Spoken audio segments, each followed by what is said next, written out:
Labyrinth of intrigue and unexplained. Did Riley Strain vanish into thin air on a seemingly ordinary night out in Nashville? March 8, 2024. A night of fraternity camaraderie that took a chilling turn. Riley, along with his fraternity brothers, embarked on an evening of revelry, hopping from one Nashville bar to another. The last known sighting of Riley happened around 9:15 that night at a popular musician's bar, Luke Bryan's bar. 21 minutes later, he's thrown out of that same bar. After this point, 9:36 p.m., the timeline becomes a labyrinth of intrigue and unexplained events. In the early hours of March 9th, a disruptive commotion echoes through the hotel corridors. Is this related to Riley's disappearance? A hotel guest reports a cacophony of slamming doors, heated arguments, and a flurry of people entering and exiting rooms. This disturbance, lasting several hours, could be a significant lead in the investigation. As dawn breaks, a concerning silence falls. Despite Riley's conspicuous absence, his fraternity brothers wait an unusually long time before contacting his parents. The reasons behind this delay remain shrouded in mystery, however, its potential implications cannot be ignored. Every minute counts in a missing person case, and this delay has set back the search for Riley significantly. The fraternity brothers' actions, or rather their lack of action, have raised many questions. Their delay in raising the alarm and their decision to carry on with their planned activities cast a shadow on their role in the events that unfolded. With Riley's absence now clear, the clock begins ticking on a desperate search. Riley's parents arrive in Nashville, their fear tangible, and their determination unwavering. They have traveled from Missouri to Tennessee, driven by the hope of finding their son. They meet with local law enforcement officials, eager to relay every detail, every potential clue that could lead to Riley. There's an air of cooperation, a sense of shared concern. Some of the fraternity brothers are present, appearing to assist with the initial missing person report. Their participation seems earnest, their gestures sincere, but the shadow of the unexplained delay in communication looms over them. The hours turn into a day, the search for Riley intensifies. The fraternity brothers, however, make an unexpected move. They leave the search area, their absence noted by Riley's anxious parents. When they return, they are inexplicably dressed for a formal event, their priorities raising eyebrows. Yet, as the fraternity brothers depart the search area, the atmosphere grows even more puzzling.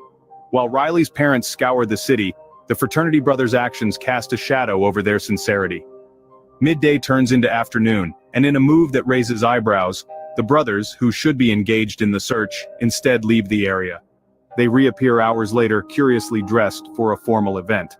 Their decision to continue with pre-planned festivities while their friend remains unaccounted for further complicates their role in this unfolding mystery. Their return from the event is marked by a dismissive demeanor, adding yet another layer of complexity to the situation.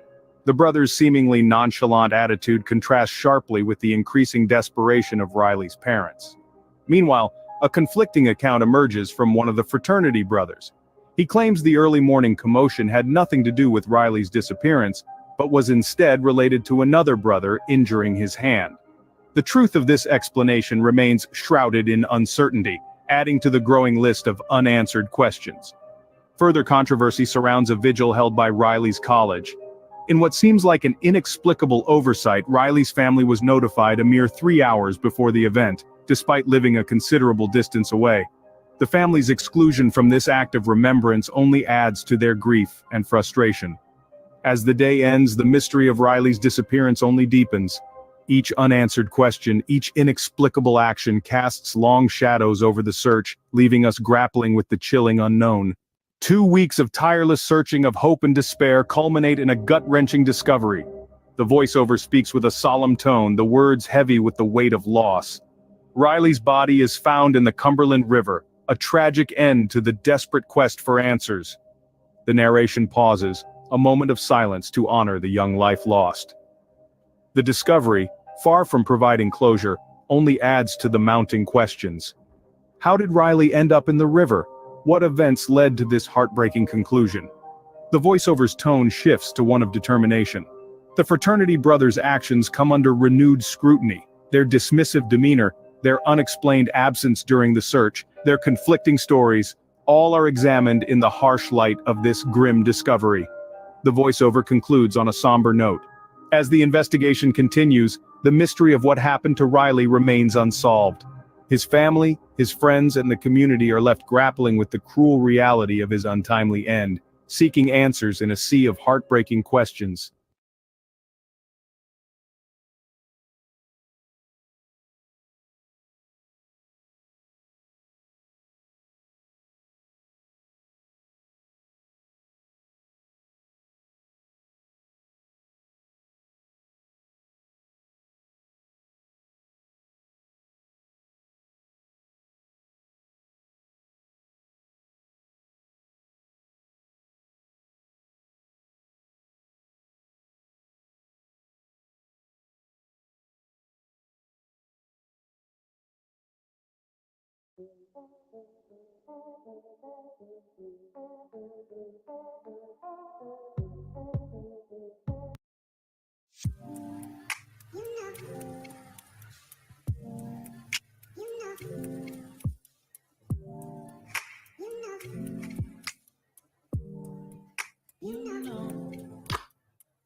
Back with me tonight is Chris Dingman, a friend of Riley Strain's family. Chris, great to have you back on the show. You agree with Riley's family that he didn't fall into the river by accident. You have some pictures that you've taken to help explain why. It was a very steep embankment that had a lot of rocks, a lot of trees. You say it's impossible to fall down it without getting some sort of mark on your body. Yeah, it's the terrain right there. We've been trying to explain to people from day one. It's just extreme terrain. The police actually tied off roads to rappel at that picture we're currently looking at to get to that point. So, yeah, the families had a real big issue with that. We actually had, and we're thankful, we actually had a local Nashville native that actually took a tire from that picture that we're looking at right there and rolled it off of that ledge and down towards the river. And the tire never made it past that first ledge after that 21 feet. That tire's going to bounce a lot more than a body would, you know, not to sound morbid, but there's just no physical way Riley could have fallen on any type of those lengths or diameters and not had any serious body problems with him. You went to this homeless encampment that's near the river, and that police have said it was possible Riley fell from down into the river. And you say after being at that encampment, there's no way he could have fallen from there either. It's like an absolute jungle. We actually had the gentleman do a video of it, and they're called like switchbacks when you're hiking. They switch back and forth going up extreme terrain just so you're able to do it. And just walking through the gate where, quote unquote, may have been the other option as far as Metro Nashville thinks, there is no clear visible shot to the water, let alone the fact Riley would have had to went by the homeless camps and the people staying in them to even get to the water. At one point also, I've been, you know, from the very start of this thing, I've asked you and Riley's stepdad when he was on the show as well, and his dad, about the possibility that he was drugged that night. His mom said that he texted her and said that his rum and coke tasted weird, like barbecue, he said. Do you think it's possible that he was drugged? We know he only had one alcoholic beverage at that last bar before being basically kicked out. We have had, and even today, I've had a dozen more people reach out to me from that story coming out last night that unfortunately have had that incident, have been drugged down on Nashville. And recently that they had woken up, passed out in vehicles, leaning next to buildings. So I think Nashville definitely has an issue with what's going on in the bar scene down there. I'm not calling out any bars. It's like any major city. But from what Riley had texted to his mom and what other people that have literally had that happen to them in Nashville recently reach out to us, it could be a possibility. Okay, I've got to ask you, I'm still, ever since you guys revealed on this show a few weeks ago that you hadn't heard from the fraternity brothers since the night he went missing, our audience, I know, I was shocked to hear this. Have you seen any pictures or videos that these young men may have posted? I mean, first of all, this is a bunch of fraternity brothers on a road trip from Columbia, Missouri, where Mizzou is, to Nashville, Tennessee. You know, they're bar hopping.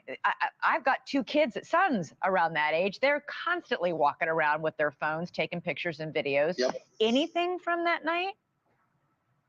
You know, we've gotten nothing. And on top of that, I thought maybe even after the parents doing their interview last night that maybe a parent of one of the fraternity brothers or sorority sisters per se got more of a conscience than they had and, you know, started talking to their kids and trying to get info. And at this moment, we have crickets. There's nothing that's been said or produced at all.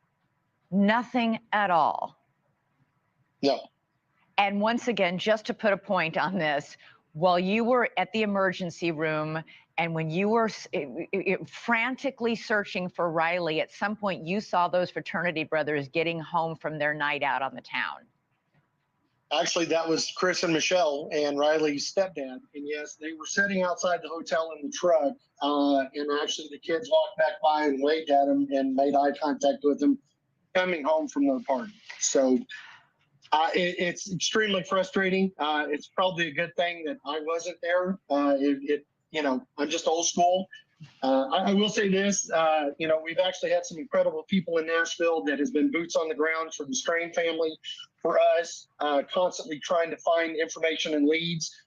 We found out today that one of the detectives, or possibly both the detectives from Metro Nashville, is actually at a police training seminar this week. So we're hoping that maybe they show back up and they learn something in their seminar that can help us figure out what happened to Riley. So we're still trying to get answers. Yeah, I understand. But Chris, you have to also understand, probably there might be people out there saying this family just can't accept that he just might have fallen in.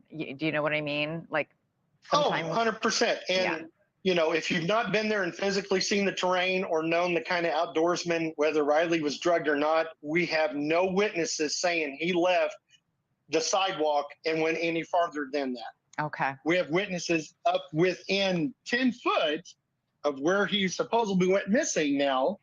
Nobody says he walked over the retaining wall or went through that fence. Okay. So now that you've looked at the terrain and see how drastic it is, even if Riley would have fallen at one spot, you've still got 30 feet before to even get to the water. That's after falling over 20 feet. Thanks so much for watching. Go to joinnn.com to find News Nation on your television provider. And don't forget to. The disappearance and death of Riley Strain captured the country's attention, and now more than 28,000 people in Nashville have signed this petition. It's asking for new legislation which would make it mandatory for bars and bar staff to call cabs and Ubers for intoxicated individuals. It all comes after an exclusive interview where Riley's mother revealed he had texted her that night saying something seemed off about what he was drinking. He had sent me a text and said that he had he was drinking a rum and coke and it didn't taste good. And I said, well, you probably shouldn't drink it then. He goes, well, it tastes like barbecue. And I go, well, that sounds awful. And he said, well, it sounds good, but it's not. News Nation has exclusively learned where exactly Riley was that night and when. Well, I'm just thinking about, you've got celebrity bars involved. You've got Nashville, which is a huge tourist destination. You've got a big fraternity with chapters all over the country. A lot of people who probably just would prefer that you guys stop doing these interviews. Yeah, absolutely. We're not going to stop until we get satisfied with some sort of answer somewhere. Because where we're at right now still doesn't make sense. Still a mission. The objective is still the same, to find out what really happened, because everything we're seeing, it doesn't add up. It's not 1 + 1 = 2. If it was, we wouldn't be sitting here. Thank you for watching. Go to newsnationnow.com to find News Nation on your television provider. And don't forget to click the red subscribe button below to get more of News Nation's fact-driven, unbiased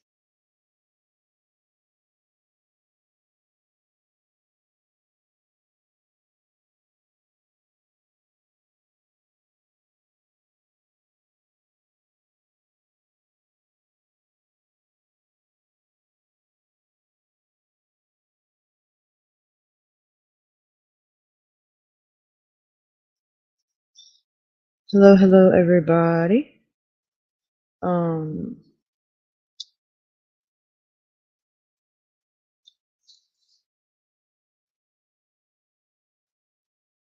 Up top, Girl Scout. Wind it up.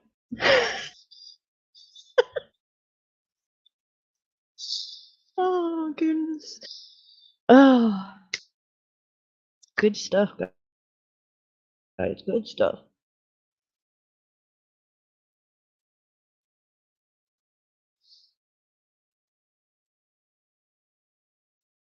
So 1 second, I have to get my handy dandy notebook.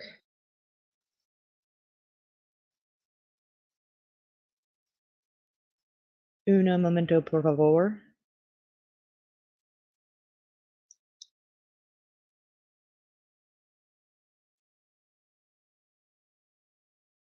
Okay, so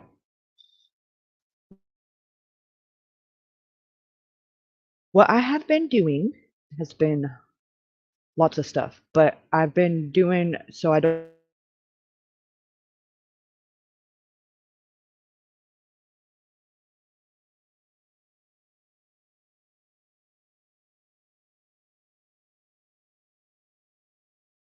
like fizzle out 11 to 40 million hours. I'll switch and do another task so that I'm constantly like, checking stuff off the list. You can't hear me. Why can't you? Hold on.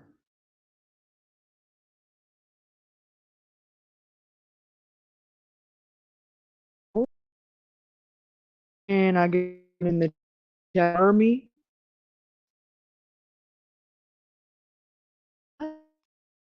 Are you mad at me? I got this.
Okay.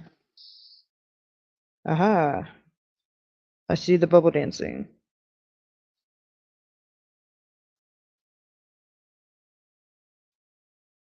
Yeah, maybe he did. You're definitely right.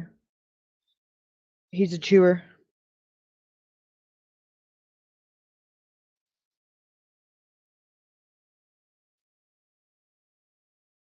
Okay, so I don't remember what I was saying, so I'm just gonna start over. And yeah. So what I've been doing the last few days is several, well, not several, a couple of different things kind of bouncing back and forth so that I don't get burnt out or, fizzled out from staring at the same video 11 to 70 million times type deal. So I've been bouncing back and forth between, messing around with the video from the Birch building and doing different things like learning how to do like contrast and how to play with the black and the white and manipulate it to where you can see light in a more illuminating way that is almost glows and can see things more not so much clearly like as far as like who and a what, but you can see, okay, well that's a figure, that's a, outlines and stuff with the stuff that was going on in the background and stuff. So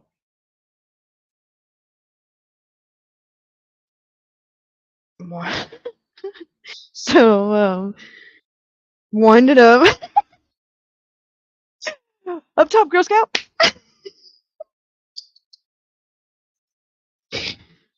And I've been doing that too, a lot of that, man. She is my freaking hero. I love her.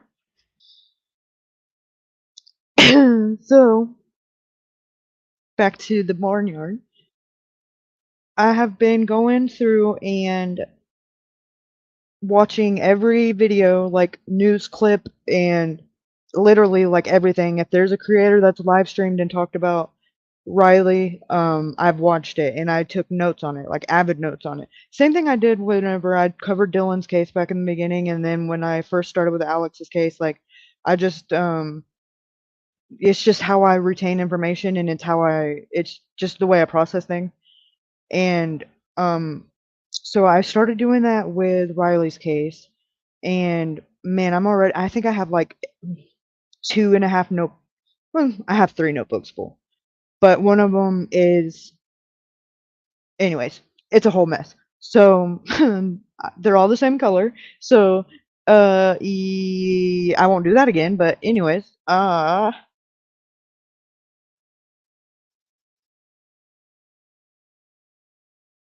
can video be watched in negative?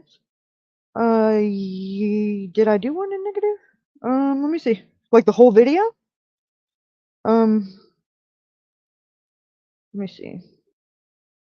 I mean, anything's possible. I'm up to the challenge. But let me see real quick.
Hmm.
Hmm. Okay, let me try this.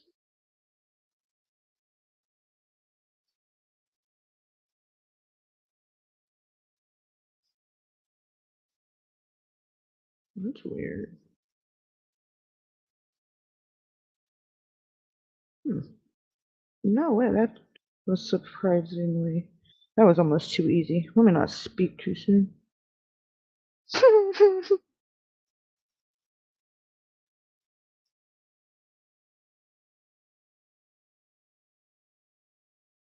What in the? Hmm. Oh, no way. Hmm.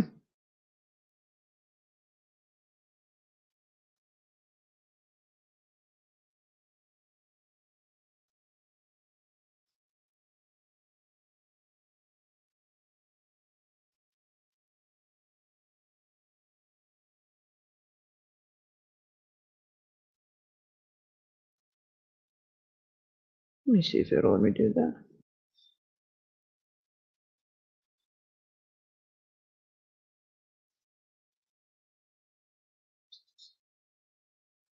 Duh.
Okay.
Okay.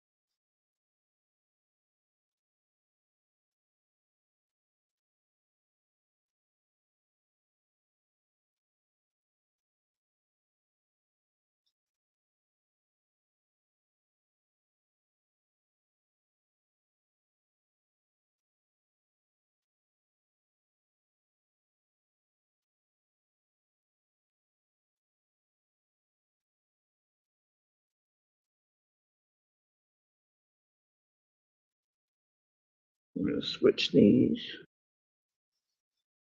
And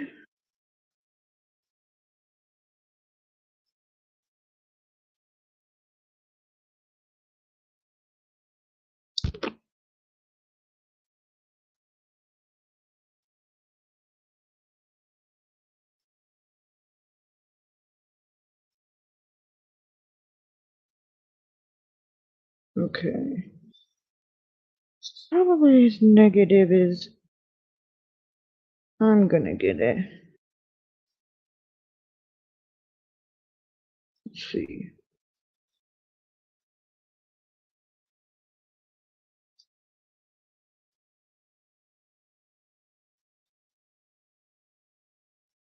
Let's try it.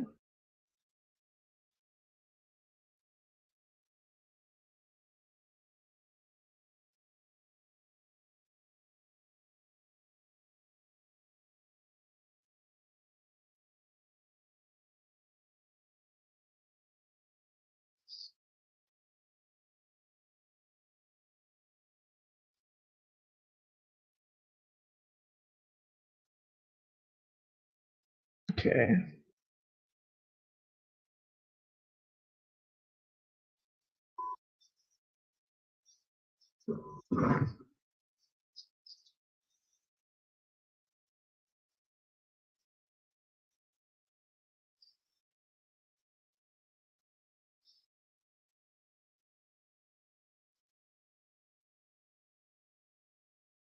It's actually a really good idea, Kathleen, because look, I can see.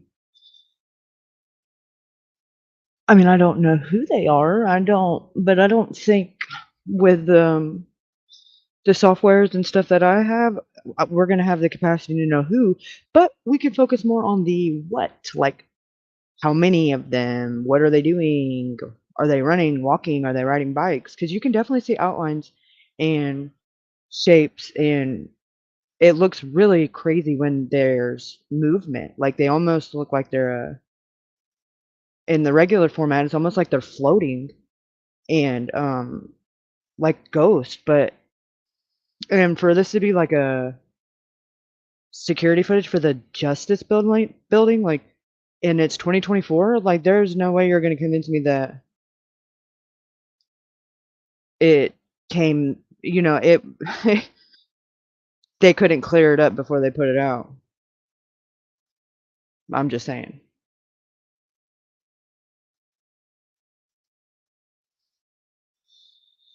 All right, let's see.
Hmm.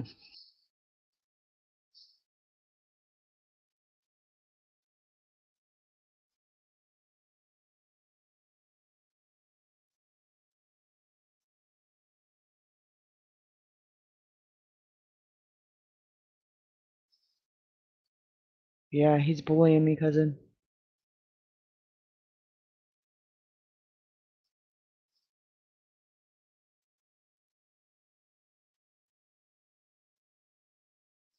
Recent. Bleep, bleep, bleep, bleep. Okay. No way. Where? Oh, never mind. Hee hee hee.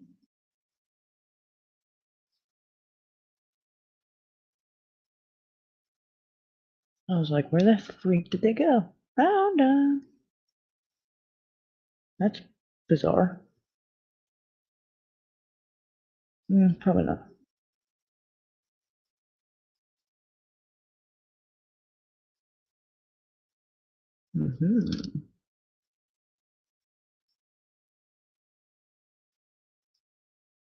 That is so weird.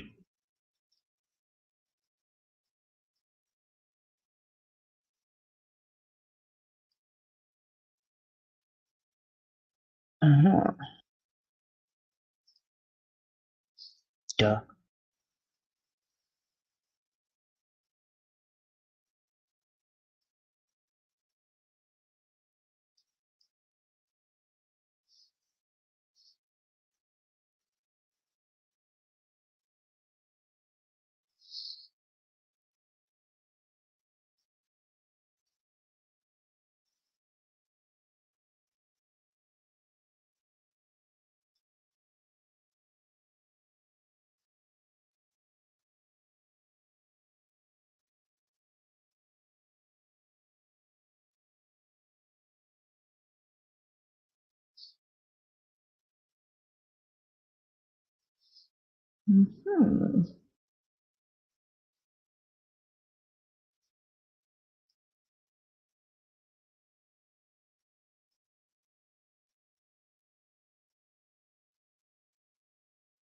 What is this?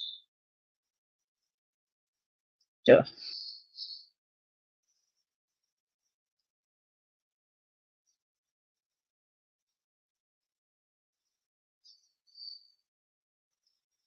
We don't need all that right now. Do. And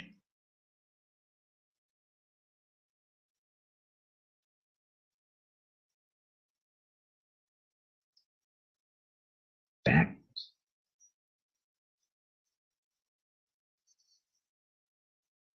to the barnyard. Here we go.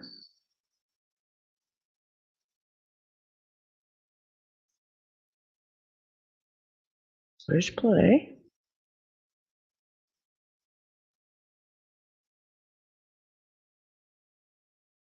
And do.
Okay.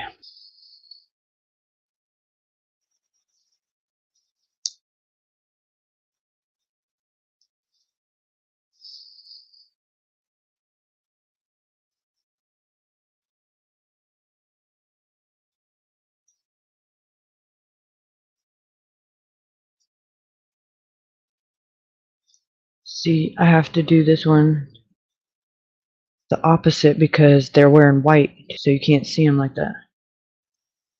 So let me do it like this.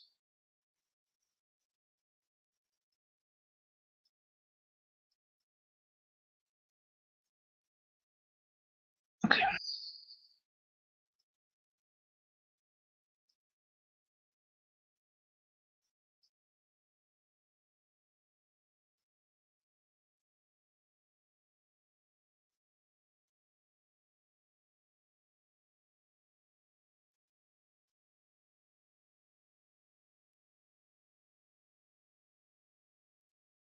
Aha.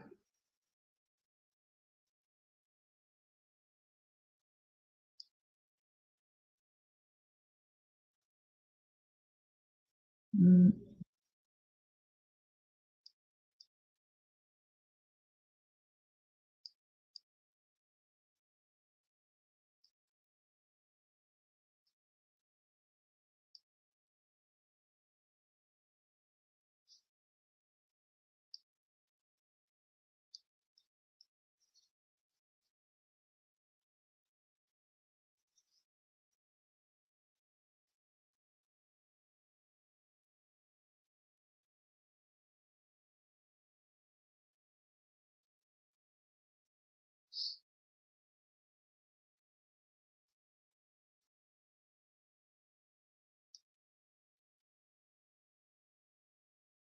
That's interesting.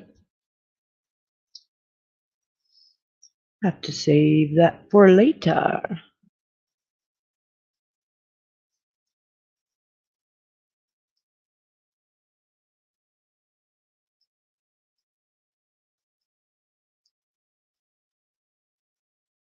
Okay.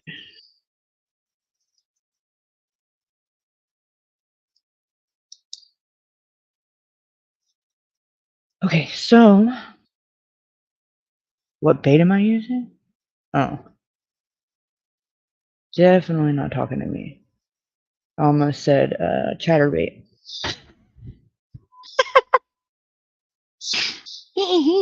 Ba-doo-doosh. Okay, so my notes. Handy dandy notebook. So from the interview that Riley's dad, his stepdad, and Chris Dingman did on Pascal's, I took some pretty avid notes because I'm a pretty avid note taker. Kidding. Well, not really. So, anyways, I even timestamped them because overachiever. Any hoosers. So, in this section of the exclusive interview, I wrote, the family of Riley discusses the details surrounding the discovery in the river. They share that his underwear, socks, and 2 necklaces.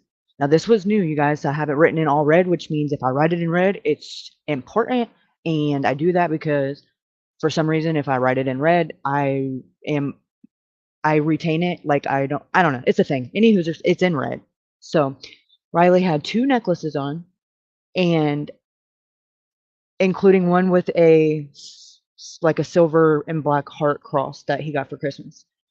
Stainless steel, and they were found on him, still on him when he was found. The pants and the boots were missing, but this is not uncommon for people in a river. They explain, however, the first red flag for them being both Chris's and Ryan, they was that he still had articles of clothing on him. The second red flag was the preliminary autopsy results, which showed no signs of injury or broken bones, despite the supposed fall from a 21-foot drop onto rocks. The family finds it unlikely that he could have survived such a fall without any injuries. Oh, thank you so much, Jim. Cunningham. I'm just kidding. Coddington. Thank you so much.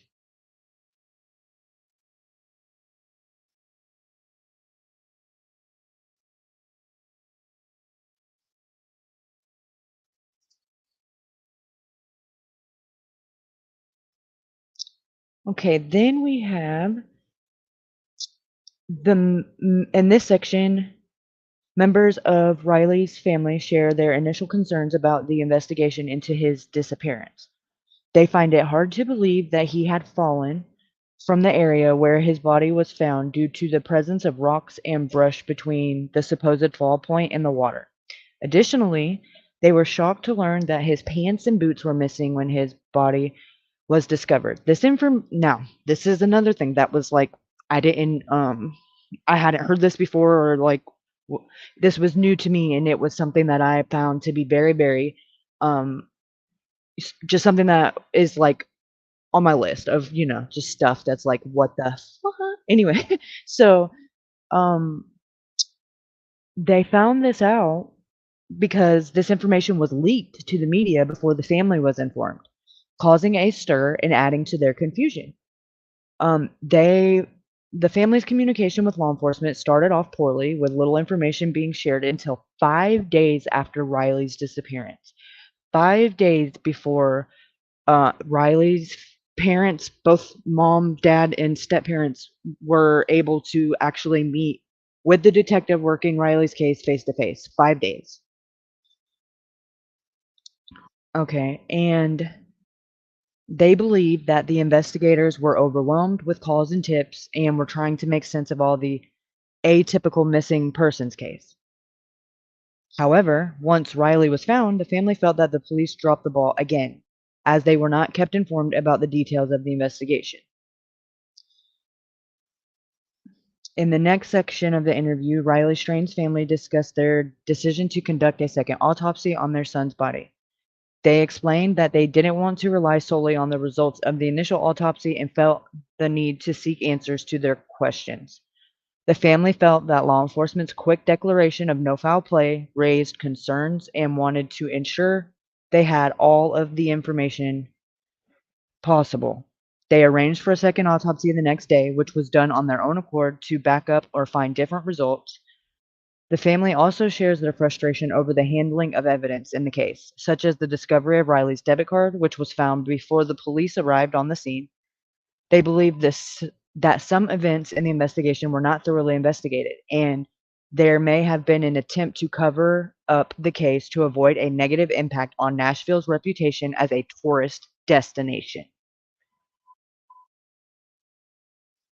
I could not agree with that more. Okay, keep going. In the next section of the interview, the family of Riley provide updates on the investigation into his disappearance and subsequent death. They express concerns over the lack of immediate response from law enforcement and the absence of crime scene tape or detectives at the scene.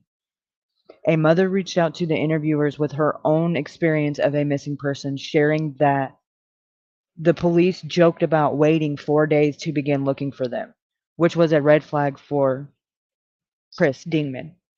Despite their criticisms of the police response, the family is grateful that they were able to bring Riley home for a burial. They also discussed the significance of Riley's necklace being found on his body, as it was the first time this detail had been made public. They question why his pants and boots were found loose, but his necklace and watch were not taken if he was robbed. The necklace was described as stainless steel with a black and silver cross on it. In the next section of the interview, the family of Riley discussed the inconsistency of his clothes being found partially removed, but his boots and necklace, but his shirt and necklace, still on when he was discovered. They speculate that it would be difficult for his pants to have been torn off and his boots to come off in the water, as boots are known to cling to the body. The family also shares their experience with law enforcement in the tip lines, expressing surprise that some individuals seemed unaware of Riley's case despite widespread media coverage. In the next section, Chris Dingman talks about the initial confusion and difficulties in reporting information to the Nashville Police Department during the investigation of Riley's disappearance. Chris was on the phone with several people who had no idea who they were talking about, despite Riley being featured on digital billboards all up and down downtown Nashville. The police department was not aware of the ongoing investigation, leading to a lack of communication and coordination. Chris Dingman also mentions that some individuals did not leave messages with information due to them being directed to a different part of the police department, fearing that their efforts would be ignored. The speaker, Chris Dingman, expresses frustration with the organization and size of the police department, but emphasizes the importance of keeping pressure on the investigation and advocating for answers. Additionally, Chris Dingman mentions the outside resources such as the FBI and TBI were not invited to join the investigation despite being contacted by the family.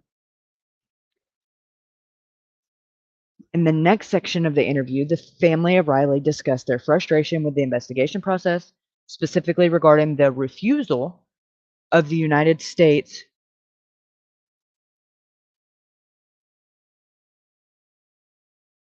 Hold on. Okay, yeah. The refusal of the Texas EquiSearch to join the search efforts. The family believes that having additional resources and expertise could have expedited the process and potentially led to finding Riley sooner. They expressed confusion as to why these offers were turned down. The family is currently waiting for toxicology reports and a full autopsy report, which they have been told could take up to 12 weeks.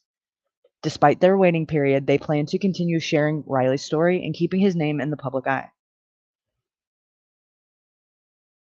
So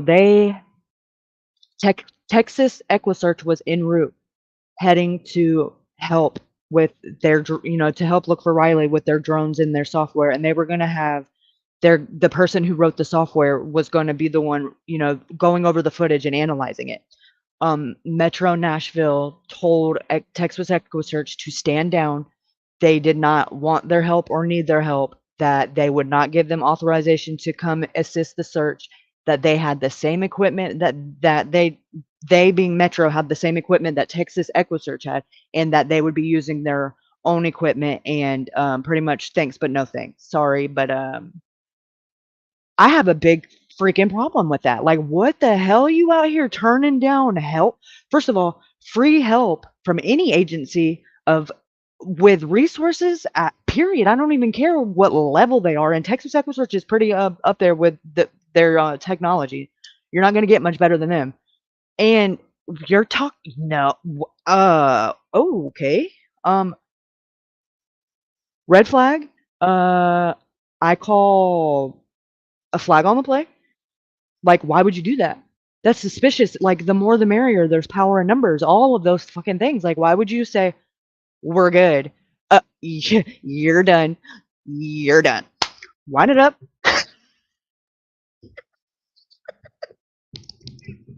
Okay.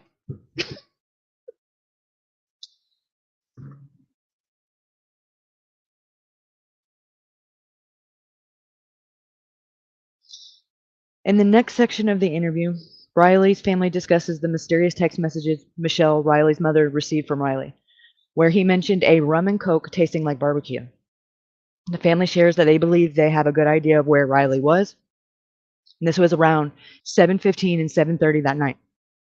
But they don't know exactly when he sent the text. They also mentioned that during this FaceTime conversation, Riley seemed to be at a bar and with his fraternity brothers and appeared to be sober. However, the family finds it concerning that Riley went missing around 9:53 p.m., only a few hours after this conversation, and wonders if there could be a connection between the last text and the incident later that night. The family expresses that while they have received some answers, they also have many more questions. So the FaceTime call was around 7:30 and the text was right before the FaceTime call. So they're guesstimating that it was between 7:15 and 7:30 that he sent the text about the drink tasting weird, and they don't know which bar he was in, but they know that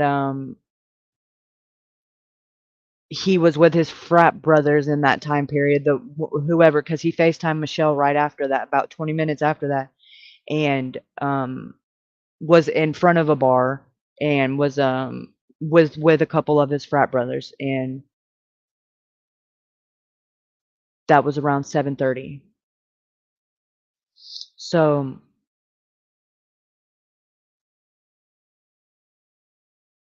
next section of the interview, Michelle and Chris discuss the recent discovery and public release of text messages related to their missing son Riley. The texts were initially withheld from the public to allow law enforcement to do their job, but they were eventually made public on News Nation. The relationship between the family and Luke's 32 bridge, where Riley was last seen, has improved as Luke's manager reached out to the family and expressed empathy. The family has no information suggesting anything up toward happened to at the bar and has been in contact with the Tennessee Alcohol Bureau for investigation. There has been confusion about which agency is leading the investigation, but the family is working closely with Metro. No, not working closely. The family is working to get other agencies, but they are all saying the same thing, which is the famous words that we're all very familiar with. They can only help if they're invited or their help is accepted and wanted from the leading agency, which is Metro Nashville. So if they don't want the help, they have no jurisdiction to just come in and take over, which is some baby back bullshit shit if I've ever heard it, but here we are.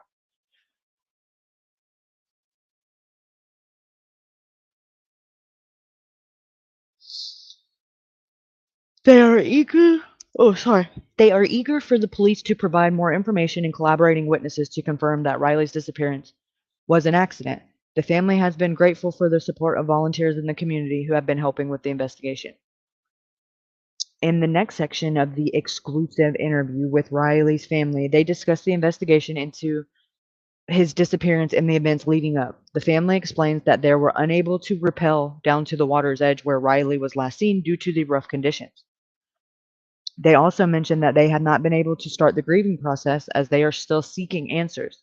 The family expresses their belief that something foul played a role in Riley's disappearance, but are open to being proven wrong. They are currently conducting a remote investigation and working with authorities to piece together Riley's timeline leading up to the tragedy. They express their hope that through open conversations and investigations, they can find the truth and bring swift justice if necessary. The interview then transitions to discussing the involvement of a fraternity in the case. In this section of the interview, Chris Dingman discusses the ongoing investigation into the disappearance of Riley and the family's efforts to obtain additional footage from various sources. They have reached out to the retired FBI personnel, security, heads of Marathon, and local authorities to obtain footage from specific locations. Metro Nashville Police Department has been asked to provide family footage from a marathon event, but the family has not received it yet. A witness had also provided footage to verify that a loved one was at the location where Riley was last seen, but it was at night, and the family believes that footage from the marathon could provide valuable information due to the visibility of the area. However, the family has not seen any footage from the police, and they were previously told that no more footage would be released in the transition to a death investigation. The family has seen some footage, including Riley walking downstairs and footage between the bridges, but it has not been released to the public due to its grainy quality. Now, what the actual fuck kind of excuse is that? It's all fucking grainy. Are you freaking kidding me? How about you just release it and let us figure that out? I mean, hell, look what we've all been able to do with the shit that's out there. Don't underestimate what I'm not even going to be like conceited right now. What we as a community could put our heads together and do. And I'll just say it. What I can do. I mean, come on. If I can do it, you can do it. Stop being weird and saying weird shit. Ugh. So gross. Aw. Thank you so much, Miss W. Hey, girl. Hey. Thank you so much for all you do, girl. Yeah, what the freak French toast is right. American honey. I love you. I love you too, American honey. But I was talking to Miss W. But I love you both.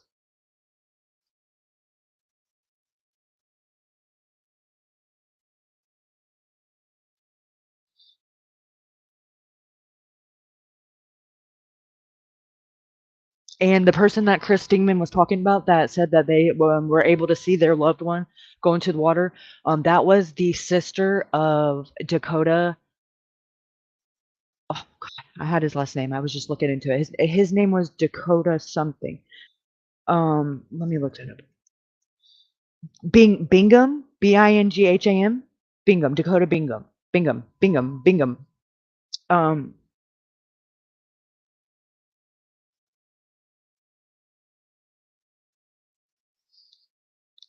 oh, hold on a second. Oh, Snooks, thank you so much. You guys. Don't know what I'm gonna do with y'all. And I love you too, Snooky Poo. And I like all that magnet fishing. Everybody was calling me a hillbilly over there on a you know who's channel when I used to be over there when I try to explain to them what it is. Apparently they don't do that shit in Utah. but I'm the weirdo.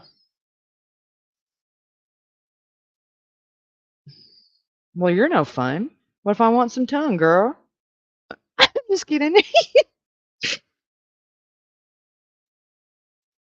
Up top, Girl Scout. You're done. You're done.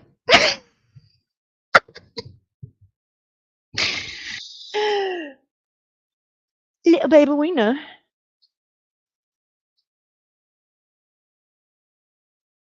Tap, tap, tap the rotisserie chicken.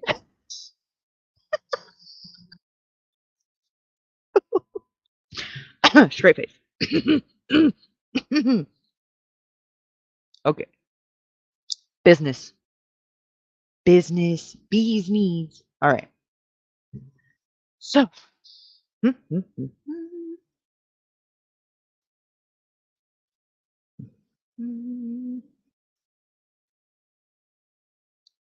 Okay. So there would be no more footage released between the bridges. Okay. In an exclusive interview, Riley's family provides updates on the ongoing investigation into his disappearance, expressing the frustration with the withholding of certain footage and information from the public, and law enforcement has no intentions on releasing it. They believe that the footage from across the river, which they being the family, which could be important information, has not been released. The family also discusses that their attempts to obtain information from scooter companies regarding individuals riding scooters in the area, but were unable to subpoena the companies without knowing the identities of the riders. Now, ain't that about a one? You got to know who they are to subpoena them, but the whole reason you're subpoenaing them is to find out who they are. What the actual teetotal fuck kind of shit is that? I mean, what the actual fuck? Mm. Mm-mm-mm. Yeah, I remember when I was 5. No, seriously, it wasn't that long ago.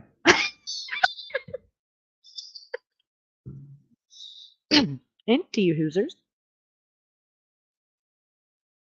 So the family is still waiting for information from Apple regarding Riley's activities on other apps and is hoping to access data from his Apple Watch. The investigation is being led by local PD, who are waiting on warrants and subpoenas from Apple and Google to access data from Riley's devices. The family has not been able to communicate with the bars he visited the night he went missing and is still trying to contact the last 5 people who were seen with him before his disappearance. They expressed their disappointment with the lack of communication and support from the fraternity he was a part of and questioned the police department's handling of the case due to the withholding of important information. In the next section of the interview, Riley's family expresses their frustration over the withholding of certain footage and information from the public. They find it odd that the footage from across the river, which they believe could contain important information, has not been released. They also discuss the scooter gang and their attempts to obtain information. They also mentioned that they were unable to subpoena the the Apple, or it was something to do with the fitness that they wrote the warrant up wrong, and so when it came back, it was pretty much a bunch of useless information, and they, like, because you have to be really tedious and specific about what you want there, and if you don't, they're not just gonna assume you wanted more or different dates and stuff, and it almost, in my opinion, seems like they purposely, like, oops, we got the wrong you know bracket of data, and now it's like they got that back super fast, but now it's like they're waiting forever to get for them to subpoena the warrant for the correct time period or whatever. I don't it's a fucking clusterfuck, man. Anyway, so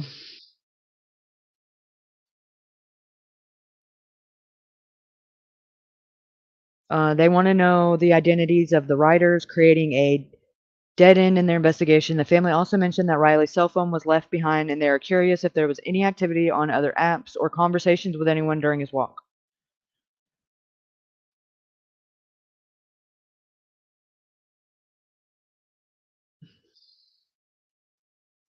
Hmm.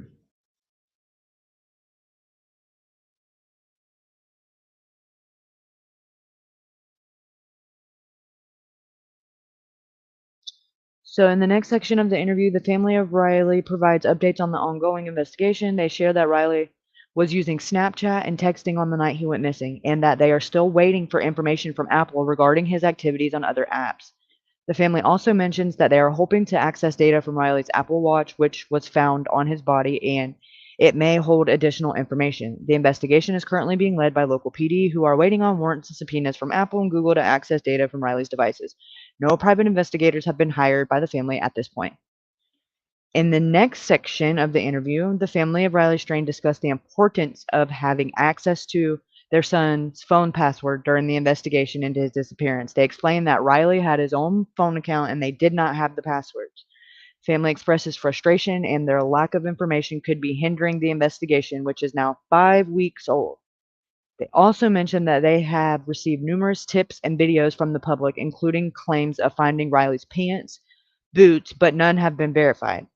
The family has not yet been able to communicate with the bars he visited the night he went missing, as they have been cooperating with the police department, who has not shared any footage from the establishments with them.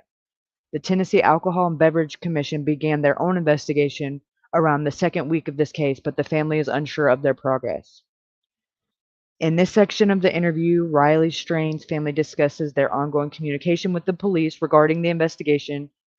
They mentioned that the police have withheld important information such as footage from bars and employee records, despite stating that no foul play is suspected. The family expresses confusion as to why this information is being withheld and questions the police department's handling of the case. They also share their frustration with the lack of communication and transparency from the beginning of the investigation. Family acknowledges that they are new to dealing with the police and the process, but express their hope that the experience and knowledge can help other families in similar situations. Additionally, they discuss their concerns about the behavior of the fraternity Riley was a member of, nothing uh, noting the lack of public grief or representation before a vigil was held. In the next section, the family expressed their disappointment with the fraternity as a whole and the individual members that were friends of Riley, since some of them since junior high. They mentioned that no one has come forward as a spokesperson and there was no outreach from fraternity members or the fraternity itself. The family was shocked by the fraternity's response as they continued with their ceremonies instead of staying with the family at the precinct. Chris talks about the family's interactions with the fraternity members as they share that they received limited information and no useful details from those they spoke to. The family is still trying to contact the last 5 people who were seen with Riley before he disappeared and is frustrated that they have to seek out information themselves. Riley was with 5 other guys and possibly their dates the night he went missing. In this next section of the interview, the family of Riley provide updates on the investigation. They share they have not heard from the women involved in the incident of the fraternity house where Riley was last seen. The family mentions that some young ladies from the bar where Riley was before the incident reached out to him, but they were not present when the gesture that was taken out of context occurred. The family also mentions that they have received messages accusing Riley of hitting on women, but these allegations have nothing to do with what the police have told them. They express their belief that Riley was likely trying to do a good deed when he was asked to leave the bar. In this next section, the family provide updates. They share that Riley was at a bar and had been trying to communicate with the bartender, but his messages were unclear. There was no altercation at the bar, and he was not with a date. The last person to receive a text from Riley was his female friend, who offered her phone to the police for the investigation.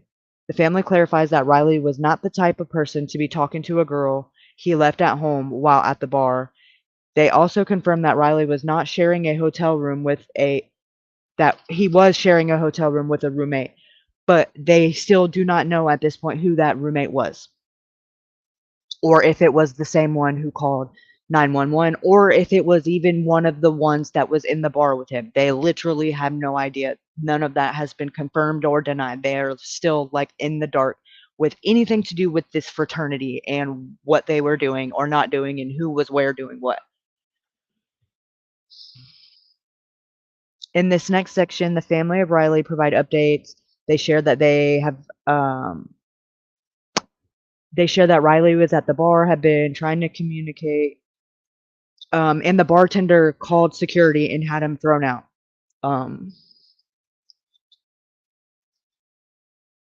The next, they discussed mysterious circumstances surrounding his disappearance from a bar in Nashville. They expressed concern that his roommate and fraternity brothers did not seem to show immediate concern for his safety or attempt to locate him after he was kicked out of the bar. The family also discussed a letter they received from someone on the same floor of the hotel as the fraternity, reporting commotion and a potential injury that night. However, the family is skeptical of this information and unable to confirm if Riley's floor was involved. They also ponder the possibility that the fraternity could be involved in Riley's disappearance, but ultimately dismiss it as a long shot theory. In the next section, the family discuss possible explanations for his disappearance. They ponder the possibility of pranks or hazing involving spiked drinks, as one of the mothers received a suspicious letter mentioning a seething review of a hotel in Nashville. The family also speculates that the boys who were heavily intoxicated might not have realized Riley was missing or been capable of harming him. They acknowledge that hazing incidents have occurred at the college and believe it's plausible that Riley was targeted due to not having a date for the event. However, they do not think the fraternity brothers were directly involved in his disappearance. In the next section, the family expressed their thoughts on the ongoing investigation. They discussed the role of the Tennessee Alcohol and Commission. The case shared their suspicions about the possible involvement of alcohol. The family also expressed their disappointment that Riley's fraternity brothers did not seem to show concern for his whereabouts when they returned to their hotel late that night. They encourage anyone with information to come forward and ask what the public can do to help, mentioning that a GoFundMe is still in place to support the family and keep the story alive. In the next section, they update. The discussion revolves around the individual seen in the grainy footage near the bridge where Riley's strain was last seen.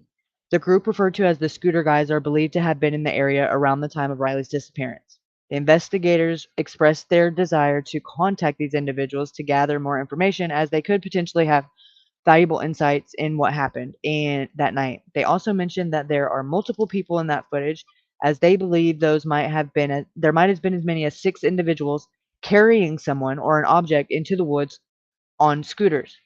Despite the poor quality of the video, the family believed that there were significant activity in the area during the time of Riley's disappearance, and they urge anyone with information to come forward.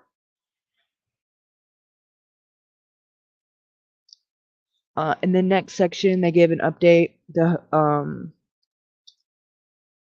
The host, which was Pascal, discusses the ongoing investigation. They share information that the district attorney's office has the video footage from the night of the incident, and they expressed that they hope law enforcement will release all available information to the family. The topic of SA comes up, and the family is not aware of any such investigation. The host also discussed the importance of communication and collaboration between law enforcement agencies in solving the case. Riley's phone and other personal belongings have not been found, and Pascal urges Nashville to release any relevant videos or information to the family. They share efforts to find answers. They express frustration with the lack of progress and transparency from local law enforcement and have reached out to the FBI, but were unable to get their involvement. Family is considering requesting hotel footage as a potential lead in pursuing other avenues for information. They also share heartwarming stories of how Riley's legacy has impacted people's lives and encourage selflessness and care for others. Despite the setbacks, the family remains determined to keep pushing for answers and the justice for Riley. The interview also touches on the importance of transparency in the investigation and the family's disappointment with the holding of information from the public. They explain they have already reached out to the FBI and the TBI, but were told that they cannot get involved unless they are invited. The family expresses frustration with the lack of progress in the investigation and considering requesting hotel footage as a potential lead. They also pursue each other to obtain information that may help in the case. Despite setbacks, the family remains determined and to keep pushing forward for answers to find justice for Riley. In this section of the interview, the angle with Chris, the family of Riley expressed their disappointment with Metro Nashville and their hopes for the toxicology report to provide answers. Chris explains that the report will test for various substances, including GHB, and the preliminary results may be shared before the full report is complete. The family had previously undergone an autopsy, and the results were consistent with Nashville's preliminary findings of no blunt force trauma or penetrating wounds. Riley's family emphasizes the importance of taking the time to get the information right and hopes for definitive answers soon. Chris shares that Riley was a kind-hearted young man who loved nature, family, and people and could strike up conversation with strangers. The family had received an outpouring of support from people around the world since Riley's passing.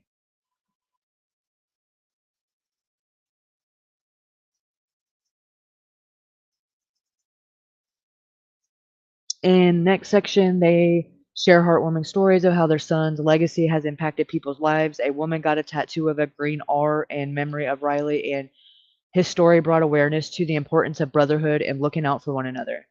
The family believes Riley's case has inspired people to be more selfless and care for their fellow human beings. They also discuss the ongoing investigation and hope for there to be a shift in the investigation and hopefully have answers to how long Riley was in the water and what was in his system the night he disappeared. In the next section, they say they have sadness regarding the ongoing investigation. They share that they are waiting anxiously for the autopsy and toxicology results. They are receiving information from various sources. The family members criticize the withholding of information from the public, particularly footage from the night of Riley's disappearance, and question why this information is not being released. If the incident is deemed an accident, they also mention another incident that occurred on the same night and encourage listeners to look it up for more information. The family expresses their gratitude as the show starts to come to an end.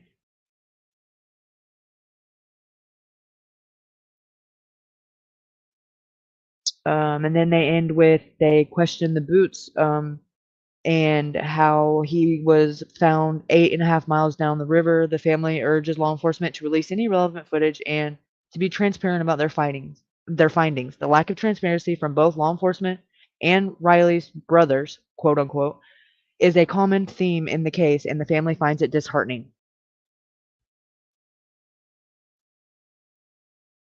So that's that one.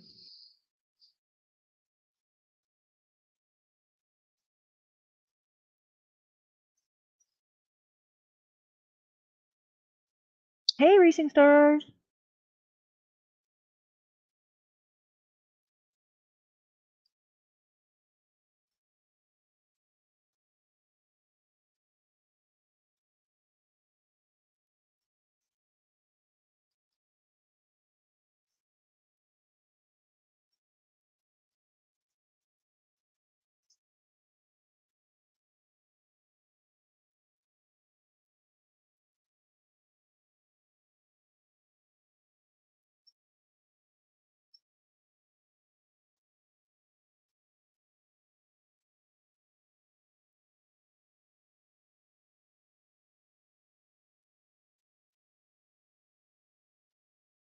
Okay.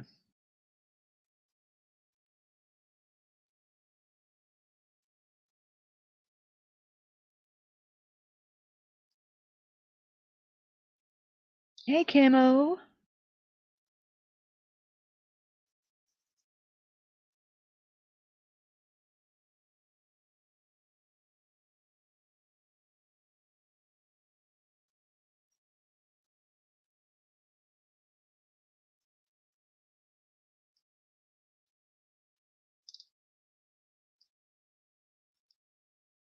cover their tracks.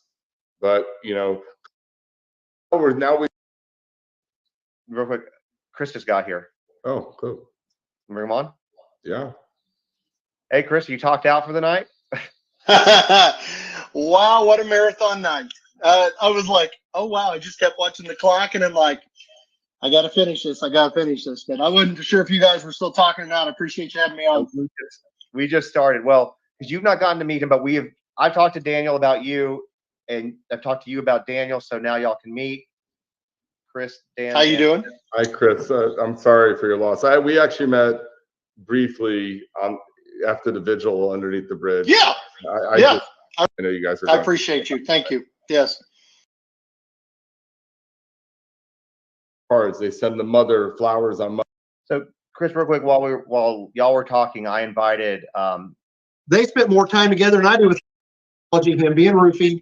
But I go, guys, years of doing security. If I do not feel 100% secure in the person I'm escorting out, I'm sure in the hell not going to have them behind me on a set of stairs going down. You don't. That's Keystone Cop crap right there. That's just how the security guy felt about Riley when he asked him the bars. He knew Riley wasn't any.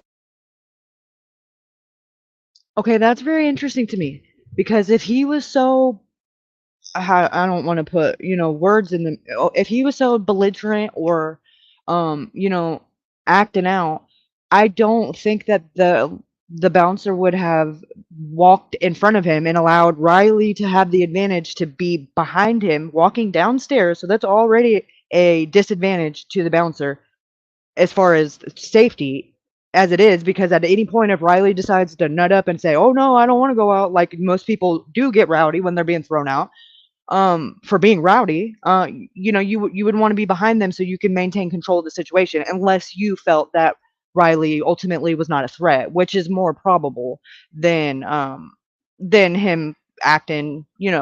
I wasn't there. This is just my opinion, allegedly.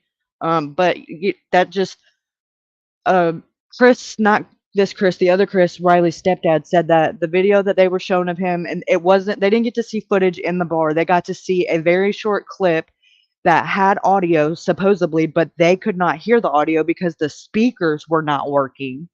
But that they had, it was just a little snippet of Riley, the security guard, and one of Riley's fraternity brothers walking down the stairs. And you see Riley go out the door, and the fraternity brother's still about 3 steps up, and he turns around and goes back up the stairs. And the bouncer goes back up behind him, and Riley goes out the door. So make that make sense. There's no him trying to follow Riley out and the bouncer not allowing him to. None of that happened. I mean, in on the walk down, Riley was talking to the fraternity brother, but they couldn't hear because the speakers weren't working. I mean, what the actual fuck are you talking about? Like, okay, fix them. I got time. Like, what the fuck you mean? That is not acceptable. Get your shit together, Metro Nashville. Like, what the actual clusterfuck is that?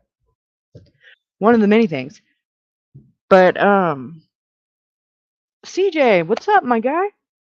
So, that kind of brings us around, me around, whatever, us, whatever, to what I want to spend the rest of the stream doing, which is having the pleasure, with CJ's permission, to go over he was boots on the ground when Riley first went missing, and then right after Riley was found. Well, I want to. That is a true statement right there. They being Metro, it seems a little odd that I don't think it's a matter of, they're covering for anybody specifically. I just think they just don't want it being investigated, period, because they don't want people to be afraid to come spend money at these tourist traps. And ultimately, it's more about money than human life, because they want these college kids to keep coming and keep flocking and not have any idea or be aware of the element of danger that they are putting themselves in, and to be vigilant No kind of warnings, or it's just it's disgusting. It's sloppy, and I don't like it.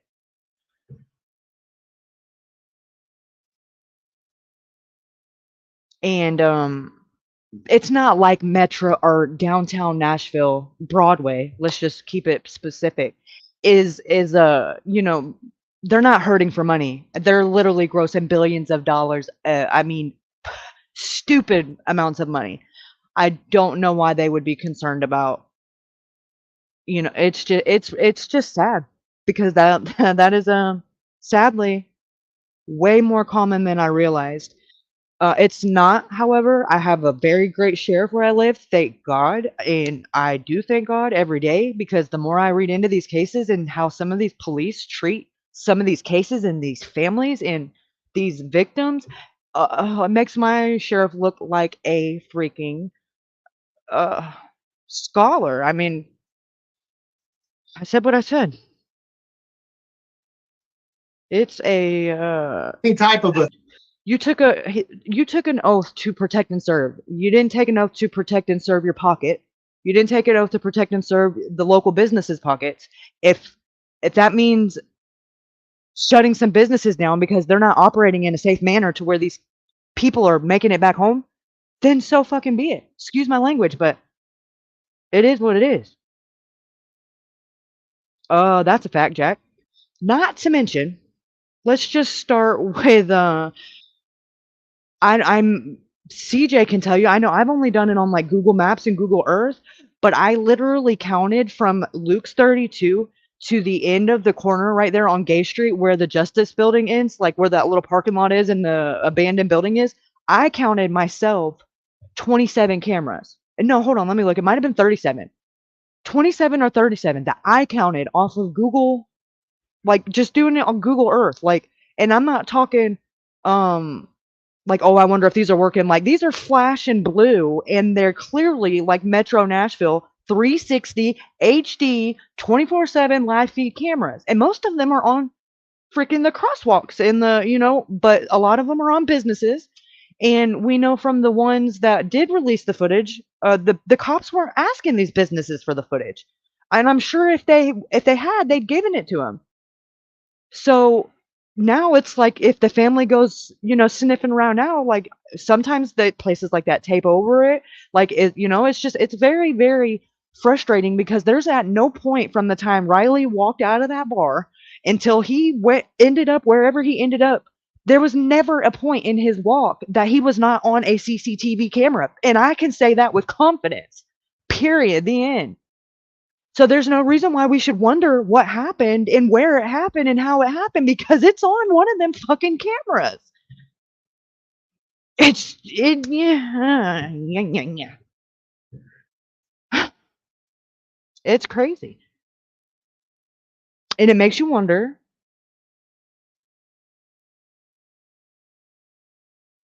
And then you think, how did they have this big old mess right across from the police department? Like, you couldn't, there was police supposedly canvass in the area when Riley disappeared. You're telling me that you're so focused on your investigation, and I seen the 45-second body cam footage. There wasn't much of an investigation being done. He didn't have no notebook in his hand. He didn't have no pen in his hand. He wasn't taking notes. He wasn't asking questions, because if that was the case, he would have asked Riley, "Hey, did you see anything? Did you see anybody break into a car?" No, he didn't. He said, "Hey, how are you doing?" He didn't look like he was investigating much of nothing. He was standing there with his in his hand, effing off. He didn't even have gloves on, first of all. Like, and what kind of body cam doesn't have fucking timestamps with the body cam number, the channel? It's the most bizarre shit I've ever seen.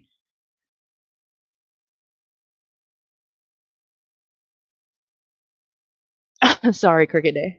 Sorry. Excuse me. So sorry. It happens. Get carried away. It aggravates me. And yes, I'm making up words now. That's a little bit of angry and a little bit of aggravated, and that makes me aggravated. And that's a special something that only these scroungy fucks for police can do. Ugh! Like, get your shit together, or get out of the freaking way and let one of the 3 other agencies that have been chomping at the bit to get in on the investigation and offering their resources and their assistance, and you keep saying no. Like, what the fucking fuck? At what point is like, when do we stop asking and just say, get move, bitch, get out of the way? Just saying. Any hoosers. No, that's actually what I wanted to watch now, because I was watching The Walk and I didn't even realize that like you and I don't remember her name now, the local that went down there with you, like, you guys went all the way down there. And I've been watching like JLR, no offense, like, shout out to JLR, look, still my guy, but he was up there on the sidewalk, like, which was cool, but when it was all that, it was the only thing that was available. Now I'm like, oh shit, like, he was down there, like, and it just completely reiterated what I was already feeling. Like, there's no fucking way that he fell from right there and ended up in the water. No, not without broken bones and missing teeth. I'm depending on how he landed. It would have been very, very noticeable on the body. Like, not, contusions, scrapes. I'm just not. You're not going to convince me that it's possible. I'm not going to say it's impossible that he didn't fall in the water, but I tell you, he did not fall right there where they're trying to say he did, and I don't give a damn what they say. Prove it. Get off your sorry ass and prove it.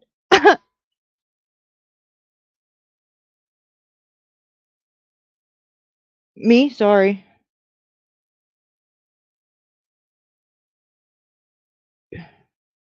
No, and how do you say no foul play before he was found, and then immediately when he's found, before the autopsy comes back, and technically the autopsy still hasn't came back, and you're so set on no foul play?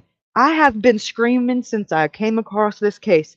That is some baby back bullshit if I've ever heard it, because they don't have to say that. It is very professional and very acceptable as the chief of police to get up and tell the press and the public that you don't know what happened and that you don't know if foul play is suspected, that everything's still on the table. It's an open investigation. Nothing's being ruled out. But for you to be set in boom, boom, boom, no foul play, that's fucking suspicious. I said what I said, because you don't have to say that. It's very irresponsible and unprofessional to say that when you don't know. And I don't know is an acceptable answer. It's very weird that you would say anything less when you don't know. And I'm very glad the family got a second autopsy. I was really hoping they would, and I'm very glad that they had somebody that directed them into doing that, because I don't know that this wouldn't already be closed. Because the only reason why I think they're waiting so long with the preliminary autopsy and all is because they are going to wait until the other autopsy so that they can try to match it. And I'm going to drown this dog. They can be as close to it as possible because they don't want to be like completely left field with they're not gonna, their truth is gonna depend on what the other one, in my opinion, that's what they're waiting for. Because they knew enough to know the day after the body was found that there was no foul play suspected. So what, you should know what's in the system. And there was no water in the lungs. And it's funny how they pick and choose, and it's like, you don't have the right, like, ease the seat back.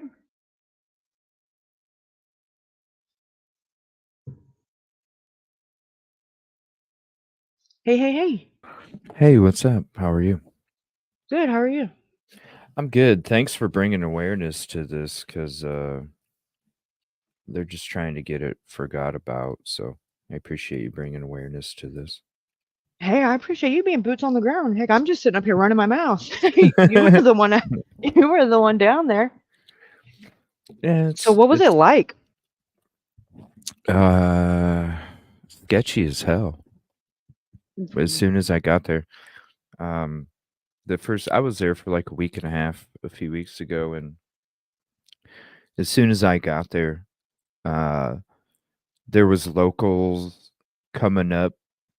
There was two things they were coming up to me about. They knew what I was doing. They'd come up to me like, "Are you on YouTube?" I'm like, "Yeah." "What are you doing?" And I would always get the question first, "What do you think happened?" And I'm like, "Well, I don't think he fell down. I don't think he fell down there. It doesn't make sense." And they're like, "Yeah, we don't either."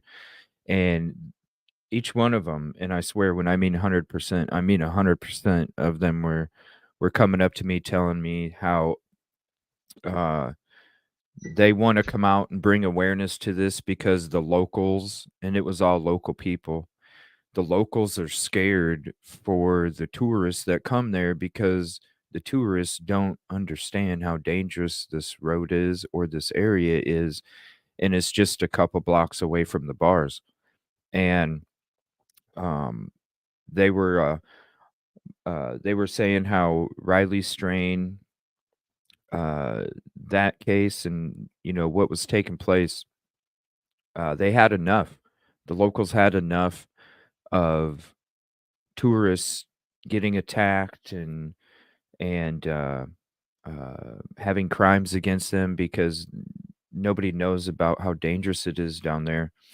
And they were all wanting to come out and talk about it and explain how frustrated they were because they're locals, they love their city, but at the same time, they're tired of people not being aware of what happens down there. They have their own they have their own pickpocket operation down there. Pickpocketing is a really big problem at those bars. And so I think it could have been one of the reasons why Riley was kicked out because one thing that they do down there is if there's like a bad tipper or somebody that's causing an issue or somebody that they don't want in there because they are so packed full of people at any moment, even 2 in the afternoon, they're packed. And so what they do is the the bartender and the bouncer and a female work together.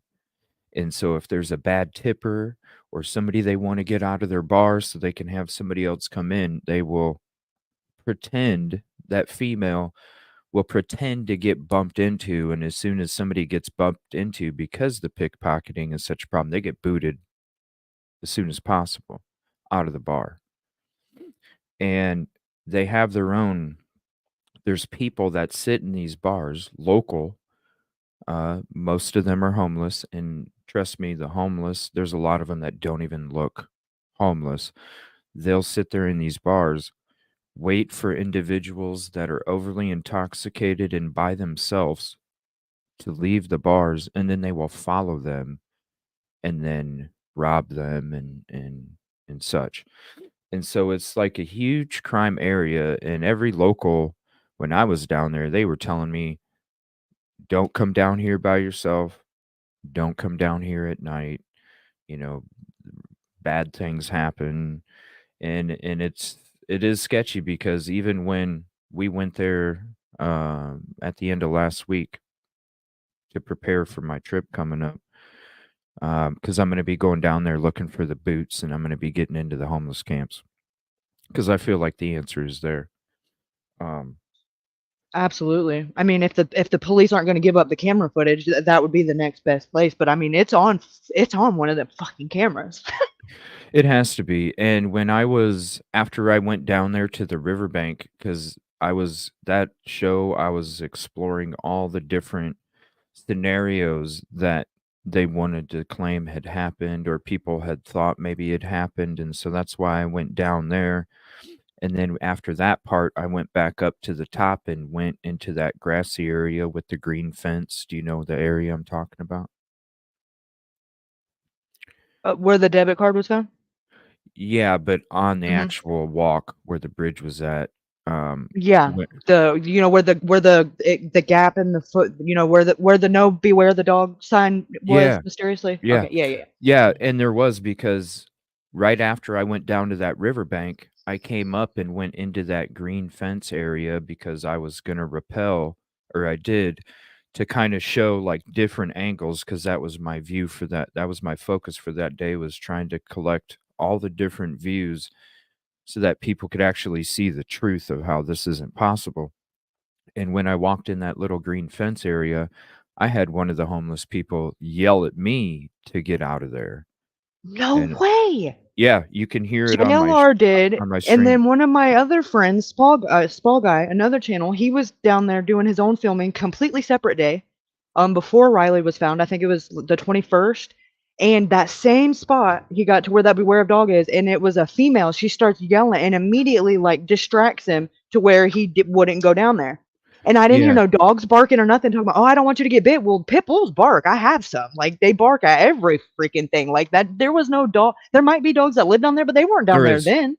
There's that lady, and that, so if you're down on the riverbank, my search, and I go up and I show you where like we're down where the card's at. We walk about 15 steps to the right up a little teeny hill, and right as you cross it, you see the blue tent in one of the homeless encampments. That dude right there lives with a woman, and they have 2 pit bulls. No shit. Those are the people. So when you watch that video and you'll see I come up to a blue tent area, Mm-hmm. that's the same people that yelled at me. That's the same people that have the 2 pit bulls, and it's a guy and a girl. And that guy is like the mayor of that encampment, because there's different encampments that go up and down that river. They Right. call it Old Tent City. And so they have encampments that go up along that river, and each little encampment has its own mayor. And then there's like the president of all of the encampments, and it's in a different section. And so those people right there, what they do is there's a whole group of that encampment, and they all share the pit bulls. So what they do is whenever they're popping out of the trees and they're going to walk or panhandle or do whatever, they bring those dogs with them. So it's like it's like community dogs that they share, and it's for their protection as they're walking the streets, because it is dangerous with gang activity as well. So they use these pit bulls for their protection, for their panhandling, and then obviously for their protection when they're in the encampments. So when we went down there to that riverbank, and this is where the card was found, and then literally 15 steps over, and then you see that.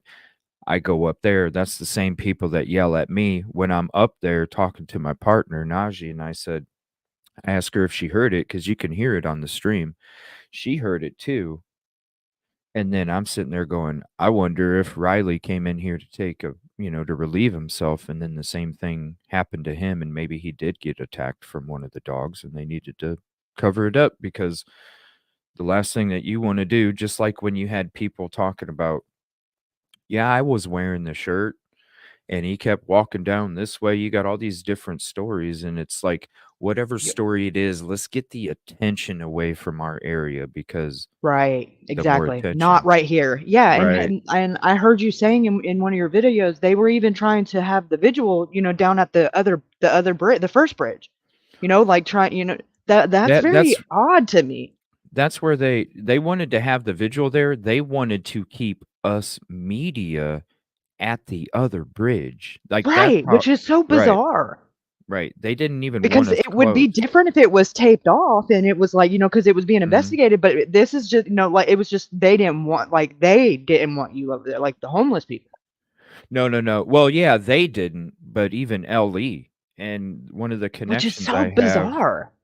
Yeah, one of the connections I have, actually, before the vigil, because she came up to me and uh, she was like, they're wanting everybody to go back to that other bridge. And I was like, I wouldn't even be able to. I said, what do you mean? This is a vigil. I wouldn't even be able to see nothing all the way down there. And this is before like Chronicles of Olivia, JLR, and all them people got there. And she actually called the lead detective and started like throwing a fit about how uh, it's not legal to have them make us stay all the way back here and all these things. So they actually like backed off on it and allowed all of us to be at the vigil, because somebody actually had to call the lead detective and like scream at him about it. So That's so strange. Did you see the guy in the wheelchair? yeah. What is like I got the whole vibe like that he was the one in charge, but I could be wrong. I didn't see the guy in the tent too, so maybe I would have got that vibe, but I just felt like it seemed like everybody was like reporting back to him and he's always in that same spot, posted up on Well, that bench. And I know, I mean, he can't go far, but not to be Yeah, mean. he's and he's like their lookout. The guy Right. that's the mayor there, that everybody has to follow his rules, is the guy in the blue tent. The guy with the beachfront property, because really Beachfront. that's what it is, because when we're down there where the card was at, it's like such a little mini secluded resort area that it's right in their backyard, and anybody else from that encampment that would want to enjoy that area would literally have to walk through their yard. So it's like beachfront property in their backyard. It's like living in the mansion house in the encampment, because you got this nice little secluded area that you can, cook and fish and relax and all these different things and do stuff that nobody can see you. Because if right in that spot that we're standing, literally nobody can see you unless they're up on the bridge looking down at you. Other than that, nobody can see anything right there. No, it's like they're almost like tunneled into the damn side of the riverbed. It's bizarre because when you get down there at the bottom, it's like you would think it would be, like just a straight drop, but it's not, and it's like all these Mm-mm. it's little like holes, and it's very bizarre, Yeah, like little dugouts. there's no way that he fell, because there's so much brush, and that's why I recorded from the abandoned building all the way to the other side, because there was people saying, "Oh, he fell where those 4 guys were at on video," and it's like, you go through there and I show you guys all the brush and all the stuff that Right. he wouldn't even hit the ground if he fell over in that area, because he'd be sitting on a And tree. right, and there's a good, what, 9, 12 feet before you get to the water from there on the Oh, down yeah. closer to the building, he would that it's not even plausible. Sometimes 20 feet, and then when you're looking at the water, because I even show the close-up of the water, you can see, that it's not even deep as it goes outward from the shore, so Mm-mm. there's, And like no way that he'd have been dead weight and got to the water and been right. in the water enough for the current to take him downstream. Not I'm Yeah. you know what? No fucking way. Not according to what the autopsy shows. No, he would have broken bones and bruises, Yeah. contusions, and scrapes, and I mean just the rocks alone. That's a hard fall for Uh-huh. for anybody. That isn't a even if he stumbled, that it. I don't Even think if he got that happened. pushed, like Right. pushed from the top, and when you're looking from the bridge, like if you're walking down the street, it definitely looks like somebody could fall over and fall into the water with the optics. But when you actually walk down there and you see there's like way more room Yeah, between just way. way more And room. it's just easy to look because you gotta look over the brush, like you said, and when you finally get a peek of the water through the brush, you're like, "Oh, yeah, I mean, I can see it," and logically, it's just not there's way more in between those 2, the gaps from the ledge water, and even all the rocks before the riverbed. There's just so many things that would ultimately stop him from doing that, and gravity is just there's no way around it. The way Right. it only works one way. Right. Yeah. And with any of those areas, yeah, there's so many, even the areas that don't have the bush or trees, there's a lot of rock in between too. So yeah, you're not going to come out with no foul play right in the beginning, because if somebody did fall in any of those spots and ended up in the water, they would look like they got tore Beat up the with a hell out of, baseball right. bat. Yeah, like a Mhm. baseball bat or something, with the injuries that would have had to take place. So to come out and say no foul play in the beginning, that just means you're worried about the tourism. Right, and ultimately people being scared to come and spend money there when in all reality, like, you should be warning people that especially college kids that are the most vulnerable because they're drunk and I'll just say They it, they're careless and dumb. They still don't warn people because when I went down there a couple days ago, there was still you could tell there was people that were drunk AF and walking down there, you could tell they didn't know the area they were walking into.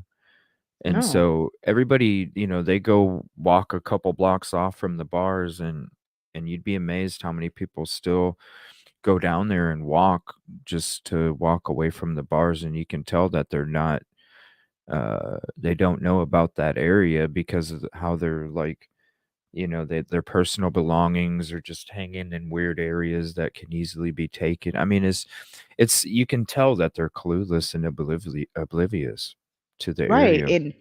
And they should be warning, anytime there's going to be a like a fraternity or a spring break or there's any camp, they should be doing their due diligence, having signs in the bars and the hotels, putting it on the news, be aware, keep your belongings close, like to make sure that people can, people are smart enough, they will protect themselves, but they have to know that there's the element of danger to do that. Yeah, yeah. And if they do that, then they might not go to Nashville, or they might go to a different part, or because those And bars are all in one area. and they're all they're all owned by this Yeah. one Yep. sketchy ass, Yeah. let me Yeah. just say, No, you're right.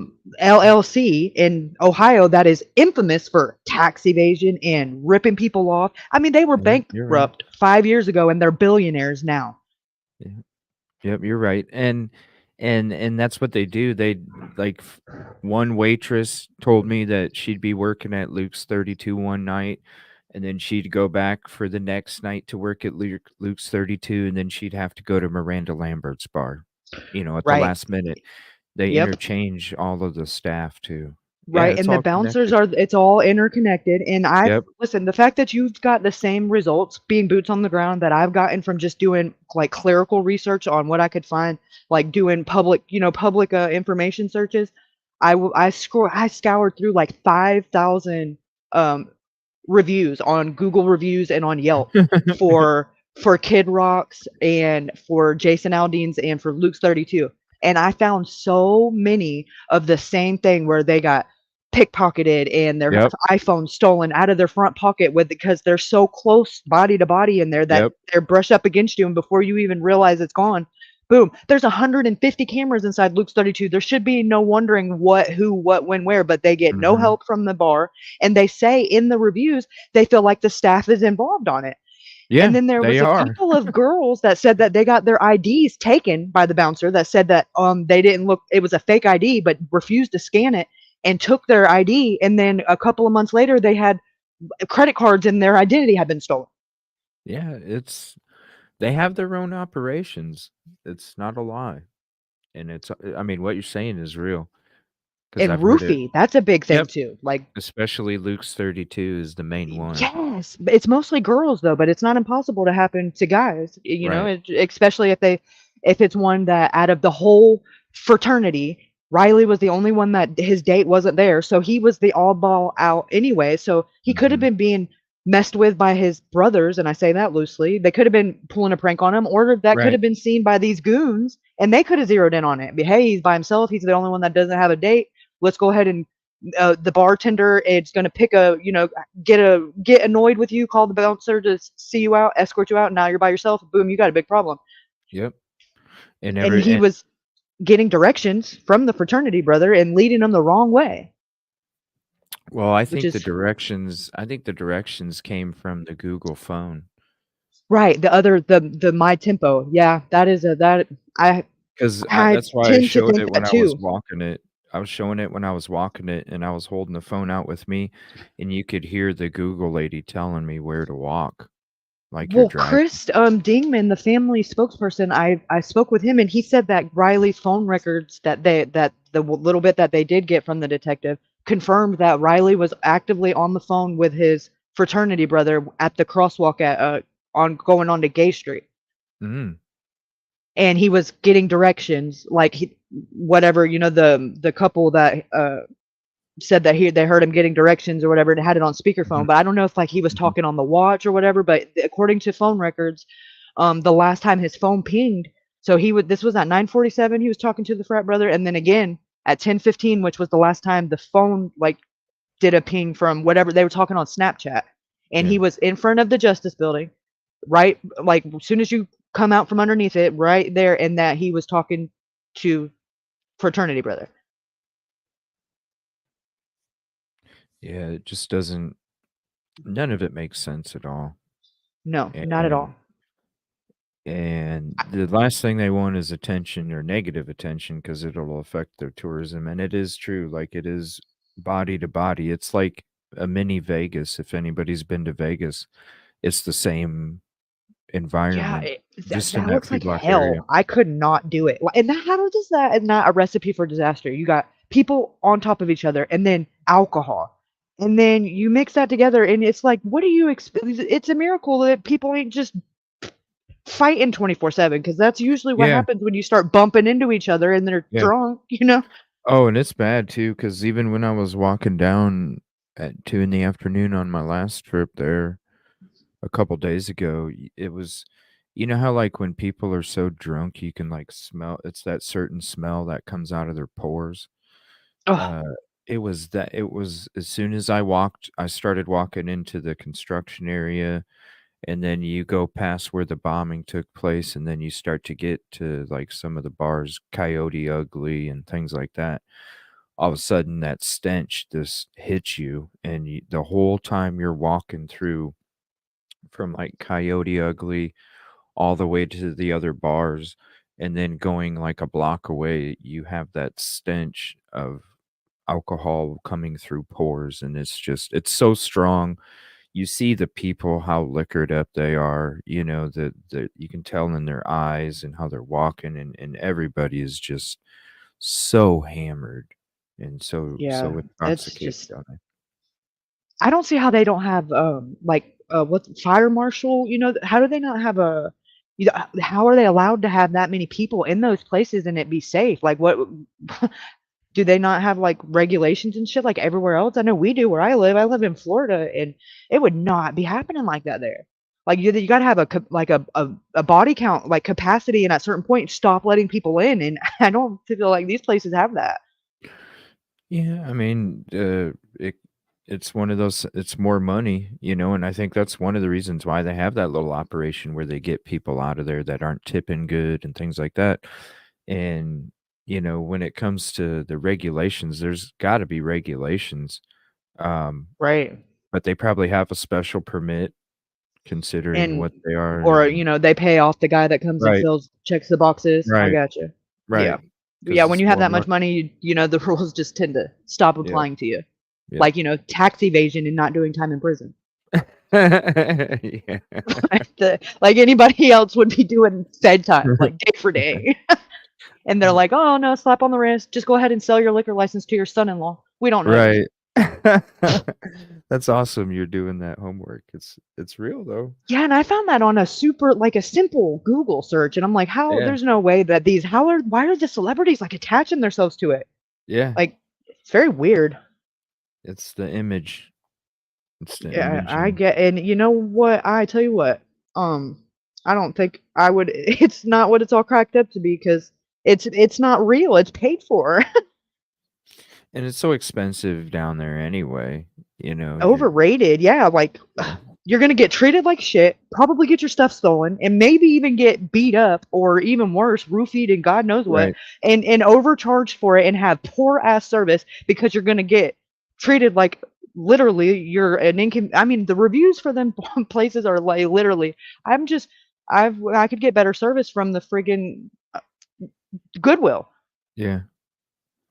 They're Yeah. nicer to you, They and you're just not want paying you to $14 for a Michelob Ultra. right. Yeah. They just want you to come in, spend some money, and go to the next one because they're making money on every bar visit up and down that street. Right, and then if you have a debit card, they're just literally filling in the receipt, whatever the fuck they feel they deserve on a tip, and you'll figure it out the next day. And good luck calling customer service to get your money back. Right. Like, you decided to insult me and call me a name, and then you decided to tip yourself $30. Like, I think not. Yeah. But I hope they I hope they have some kind of program soon where, like, if people are too intoxicated, they have to, like, tack it on to, like, a cover or something where they'll get a Uber ride or something like that. Because there's no way that they're unless they come out and be honest about the area and the environment, it's never gonna change. There's always gonna Right. be people down They, getting they would have to get the capacity under control because there's so many people on top of each other. There's no way they could make sure that people, are, how to get control of how they go out the door. They can't even hardly. I don't even know that they're serving all their customers. There's no way everybody could get to the bar with. And I mean, I just seen a couple of videos. Somebody was streaming from inside, like Kid Rocks, for example. Fuck that place. There is not a day in the week you would ever catch me in that place. Are you kidding me? Like, you can't even see anything in front of you. It's literally just body, body, body, and everybody's jumping around and hooting and hollering. Oh my god, Yep. my anxiety. No way. Screaming and yelling, Yes, and just I like mean, my it's worst chaos. nightmare. It's chaos. It's Yeah, chaos. like no wonder people are getting roofied. I mean, they just turn the lights off for exponential amounts of time, and it's just these really low lights, and everybody's got their drinks in their hand. The lights come back on. Gee, I wonder what happened. I mean, Mhm. come on, Mhm. come on. Drinks up in the air and their eyes closed and doing the most, taking selfies. Well, here you go. Are you watching your drink? Absolutely not. It's fucking up in the air over there in this guy's face. Mhm. And they've perfected how to do it all, and everybody that Right. comes in is usually new and has no idea, and so they're just repeating the same perfected process that they're doing to get these crimes and stuff, and they're on Right. And people if it that ain't have broke, no don't idea. fix it. Yeah, Yeah. exactly. And they do it. The reason they do it with men, because men with their pride, they're way less likely to report it. And until this stuff happened with Riley, it was rarely, rarely reported. Only if it was like lots of money stolen or they got beat up really bad. But a lot of people, men specifically, have came forward because of this and felt the need, like, okay, I got to do my due diligence. If I don't say nothing, nobody else will. And then it just kind of started a chain reaction.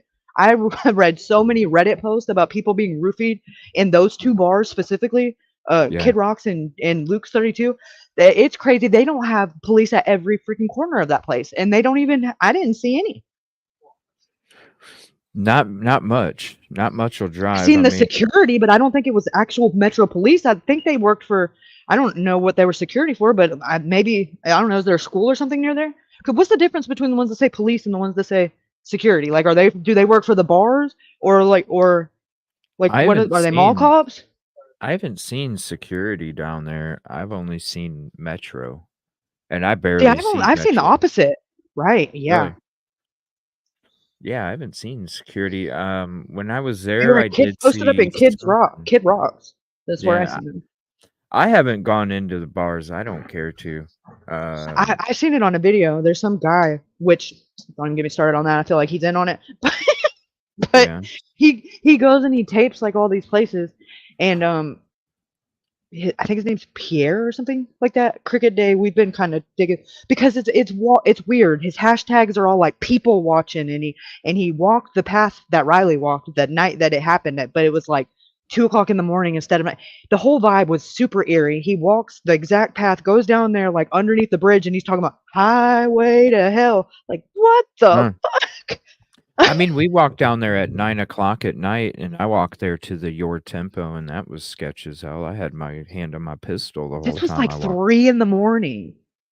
Yeah, Or there's 2 in the morning, and he's like supposedly didn't know anything about it, but is like walks the exact path Riley takes, turns by the food truck and everything, but he goes down there and he goes in the bars and he just watches people, and that's what he like his channel is about. And it's almost like, if you think about it on a bigger grand scheme of things, if you're an organized criminal, for just humor me for a second and say your biggest problem is, oh god, a paper trail, you don't want to get caught texting, calling, paper trail. So how could you avoid that? By, oh, let's have somebody that goes in live streams and we can be in the chat, blend in with the 30,000 other people that are here. And now, boom, we're watching people and we got our marks and we don't even have to be seen on the cameras in the bar. They get them, the bouncers throw them out, bartenders get them out. And I'm just, it's a theory that I'm working, but there's no way I can prove it, but it makes more sense than what he said he's doing, because he's not in there like watching the bands in the bars. He's watching the people that just so happen to be super fucking drunk, and he's watching them by the bar, and he's like sizing them up, looking at what they're wearing and their clothes, almost like almost Yeah. like a window shopping, like, and he's got an accent. He's like from Haiti or something. It's just the whole thing is super, super weird. That's weird because when I was filming, like when I did mine a couple days ago, I They had wouldn't let you, people. right? No, I was able to, but people, as I was walking through the public, I got a lot of side eyes just because I He had a went camera. to the front of the lines at these bars, didn't pay no cover charge, didn't show his ID, elbowed, like knuckle tap with the bouncers, and the bouncers just let him in. Oh, huh. Yeah, yeah, and they all know him by name. He talk, hey Pierre, and he's like, and he does this weird. I don't know. I could be wrong, and if I am, I will sincerely not apologize because sorry, not sorry. It's still weird. Yeah. Because Yeah, that it's just he's not doing anything he's a videographer, but he's down there filming a bunch of drunk people and laughing, and I mean there's nothing productive. I guess just giving people the feel for the nightlife, and it's like, okay, are you giving your people, feel for who's in the bar? Like that's what I'm getting. Hmm. I know that there's people that sit in the bars and watch the whole time, and then they contact the people that are outside, letting them know who to look for and who's alone Right, and and if stuff. you could do that on a live stream Monday through Sunday, or literally, he was on in them bars every day this week from 7 to 10 and from 10 to 2. Wasn't he there during Riley when Riley was there? Yes, and he was literally like eerily right behind him. Like So Riley, the you can incident see him happened at on like the show? 9:30. No, I've been scouring through it. I think he's on there. It's just almost impossible because there's so many people. But the timing, knowing that he didn't get to Luke's until 9:15, and that means he would have been at Kid Rock's from 8:15 to 9:15. The dude that I'm talking about, he's in Kid Rock's at that time. And I know that Riley's in there. I've tried to slow it down, reverse it, pause it, stop. I haven't spotted him yet, but I haven't given up. I'm sure he's on there. Hmm. Or at least the fraternity brothers are, because I doubt they all left at the same time and left when they did. I mean, there was 200 of them there. There's no way. Yeah. But the Yeah, I haven't 5 that was with him and their girlfriend, so 10 total, they all went to Luke's. Yeah, I feel like there was I feel like it was some kind of payback from a frat buddy with the roofie shit. Because he was only in Luke's for 21 minutes from 9:15 until 9:36, and only had 1 beer and 2 waters, but was somehow managed to breach their uh conduct code of Yeah, their because he would have been stopped coming in if he was that intoxicated. right, because They that wouldn't have he let would him have been come in. much more drunk 21 minutes later. Right. And you'd And a have lot of these 13 roofie more shots. stories, they seem to be fine until they drink the water. Not even kidding. So many of them, they're like, I was fine, and then as soon as I drank the water, I don't remember anything after that. Like, it's clearly, I wouldn't get water if it wasn't in a bottle sealed. It not from them, from the bartenders. And then the whole debit card thing, like they keep cards and they switch them, and I'm just like, what, did they keep his did they keep his card, and is that why it was found like 9 days later after everybody had been down there freaking searching, and then all of a sudden poof, here it is. Oh yeah, look at the homeless camp, don't look at what was going on at the bar. And they had somebody like go down there. I mean, it's not far-fetched, especially if they kept his card, and they shouldn't have. I'm sure they wouldn't want to. They knew they couldn't charge it because the kid, something happened to him. Right. But it's just, the whole thing was just weird. Like, I'm not, especially seeing you down there, like those girls didn't have no business being down there, and they're just like down there like I they know. knew it was there. Yeah, I know. That's why when I seen those ladies down there searching, I was like, What the fuck? I'm How did I'm you even get sitting down there like, there? I'm like, please just wait for me, and because if something happens to somebody, let it be me and not you. And it's I almost hate. like they went right to it. Yeah, And it was yeah, not dirty, and it had been there for 9 days. It should have been wet. The water levels had done changed. It rained several times. It was just bizarre. Yeah, it is. It is. I don't know. When it comes to people searching, though, I don't think people search too hard because they didn't want to find the answers when I think his pants and his initially. boots are and phone and wallet are probably all right there in that area, unless the person has came back and said, "Oh," but I think they're so confident that there's not going to be a real investigation that they're probably still there, and Oh I yeah, think that's they're in all why that fucking trash. when I was down there before, I even said, after I was done doing my work down there, I was like, I'm coming back down in a few weeks because I already know somebody's going to be wearing those boots after Right. everything dies down. Oh, And absolutely. Got it yeah, stashed away in one of them little fucking caves down there. or they're wearing them, or they traded them with another homeless person, something. Because Right. they didn't sell them, they traded it or something. So I feel like I feel like somebody's wearing those boots around that area, and that's one of the reasons I'm going back. Is because I'm gonna go. I'm trying to find those boots, and I feel Right, and like it has I something bet to you do with that there's camp. something down there. There's so many phones down there. I guarantee you something that of Riley's is down there in all of that mess and all that trash. There's so much trash too. It's Oh, horrible. it really is. It is it very it's very bizarre too though, because why are they like why do they got tires and like why are they, you would think they'd be wearing the brand new clothes, like why is their clothes that look fairly new, like are they There's just brand new stealing it clothes so with other people tags on don't have them. them and just throwing them down there just to be spiteful, like here's a No, construction cone, you can't have it. no, they use it to wipe themselves. So I didn't even yeah, think about that. that's why there's like so many new clothes where there's tags on them and stuff still. And what they do is Wow. they get all these clothes donated to them, and then they literally go through them, and then because I've watched homeless people go through all the clothes, separate them, and you know what they're separating them for. One's to, to wipe themselves, and the other one's to wear. And that's why you see that's because anybody that goes down there, make sure you wear, like, the proper protection because there is a lot of feces down there and stuff. Oof. Because yeah, that's what they do. That's why a lot of those clothes are hanging there is because they use Oh, it to wipe themselves. I can only imagine what the inside of that abandoned building is like. Oh, I don't know.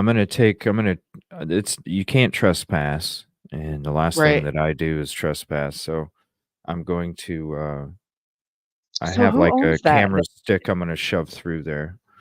Is that like the Uh, city of Nashville, or is it the river, or is it Metro I think it's the Nashville? city. I think it's the city. I think what it used to be was some kind of power generator off the river, and Uh-huh. that produced electricity a long time ago. No Um, shit. yeah, I think that's what it is because everything that I look at over there with the tower there and the Right. ma the motor Well, yeah, inside because it, there. it it says it's right there. It's like it's I guess part of the parks, which I guess would be the city, because it's technically like the Cumberland Green land, even though it's not much Yeah, green. But yeah. so I guess that would be the city. But I wonder if they have like did you see any cameras like on the bridges itself, or like Yeah. Yeah, actually, there's cameras on the yeah. bridges too. Yeah. No Yeah. shit. That's Yeah, interesting because I wondered that, like, could that be possible? Because yeah. that he fell from up there? Because that would make way more That's fucking what I sense than that's one of the things I thought too. There is one camera pointing on one side of the river and another camera pointing on the other on each bridge. So there's footage really. there. Yeah. I And wonder who they belong to. when you're looking up at the top, if you're like walking on that walk area, the bridge above, the rail isn't that high either. So if he did walk up there, lean over, and maybe his card fell out and he went to reach to grab it and then he fell down, that could Right. Yeah, definitely be yeah. That would possible. and there wasn't, from what I seen, like I said, I'm just Google Earthing it. There wasn't much of like a barrier to prevent that from happening. With Riley being so tall, it wouldn't be hard for him to get top heavy and Right. off You lean balance if over or leaning something, over.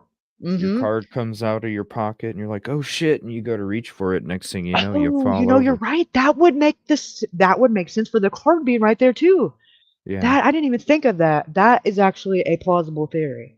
But Mhm. would he still have damage falling that high from the water though, like to his body? Well, that's the only thing that would make sense to not have the injuries that you should have. Because Like no broken bones or nothing? right, because if you're in that area, you're gonna hit a couple twigs, and then you're gonna go right into the middle part of the river. Right. So, um, and I could see if you're falling over a debit card kind of floating from the wind off to the side and landing on the riverbank, and you falling into the river, there's no injuries. Right. Um, And the river was like 7 feet higher that night too. So but that then that actually does make sense. you go back to it, there's always one thing, no matter what scenario you're looking at for this, there's always one part of evidence that tells you it's not possible. Yeah, And it keeps you what's from not tying the bow on it, right? right. Like And what's not shit. possible is how you lost. I have cowboy boots. I'm sorry, they're not gonna come off with Oh, yeah, and the pants. No, it takes force. and keep his boxers on in the socks because those are way more loose than the Right. jeans and the pants, right? Yeah. So the pants and the boots still don't make sense no matter what scenario it is, other than they were removed before he was put in the river. Right. And that's what I think would happen. I think they Yeah. stole his pants, his boots, whatever cash. They can't use the debit card. Maybe didn't even know the debit card, and as they're You dragging would his have to have the body pin, right? Exactly. But dragging he his did body have over the credit hill. cards in the wallet that have not been turned up. 2 other credit cards, his ID, his school ID, and some cash. I don't know how much, but that was confirmed from the family spokesperson, and it was a MK money clip, and that in itself is just the brand, would be Right. something somebody would want. And I mean, his phone itself is like he had the newest iPhone out. Those other things are like $1,200 retail.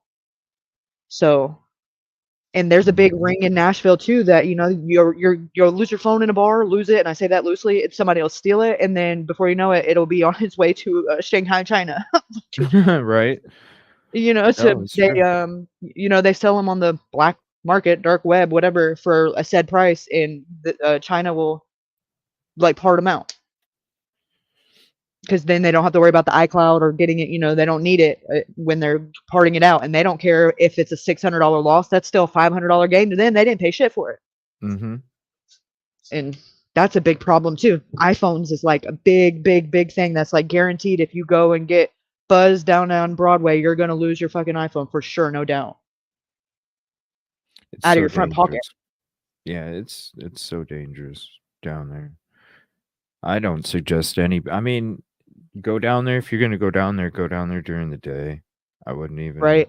there's other places to go down there at night that you can go enjoy your night. Yeah, It's yeah, it and go home ultimately and enjoy it. Cause there's no way I would be able to even have fun because I would like you got to have your head on a swivel, and if you don't, Mhm. then you live your life in a way that is too careless for me.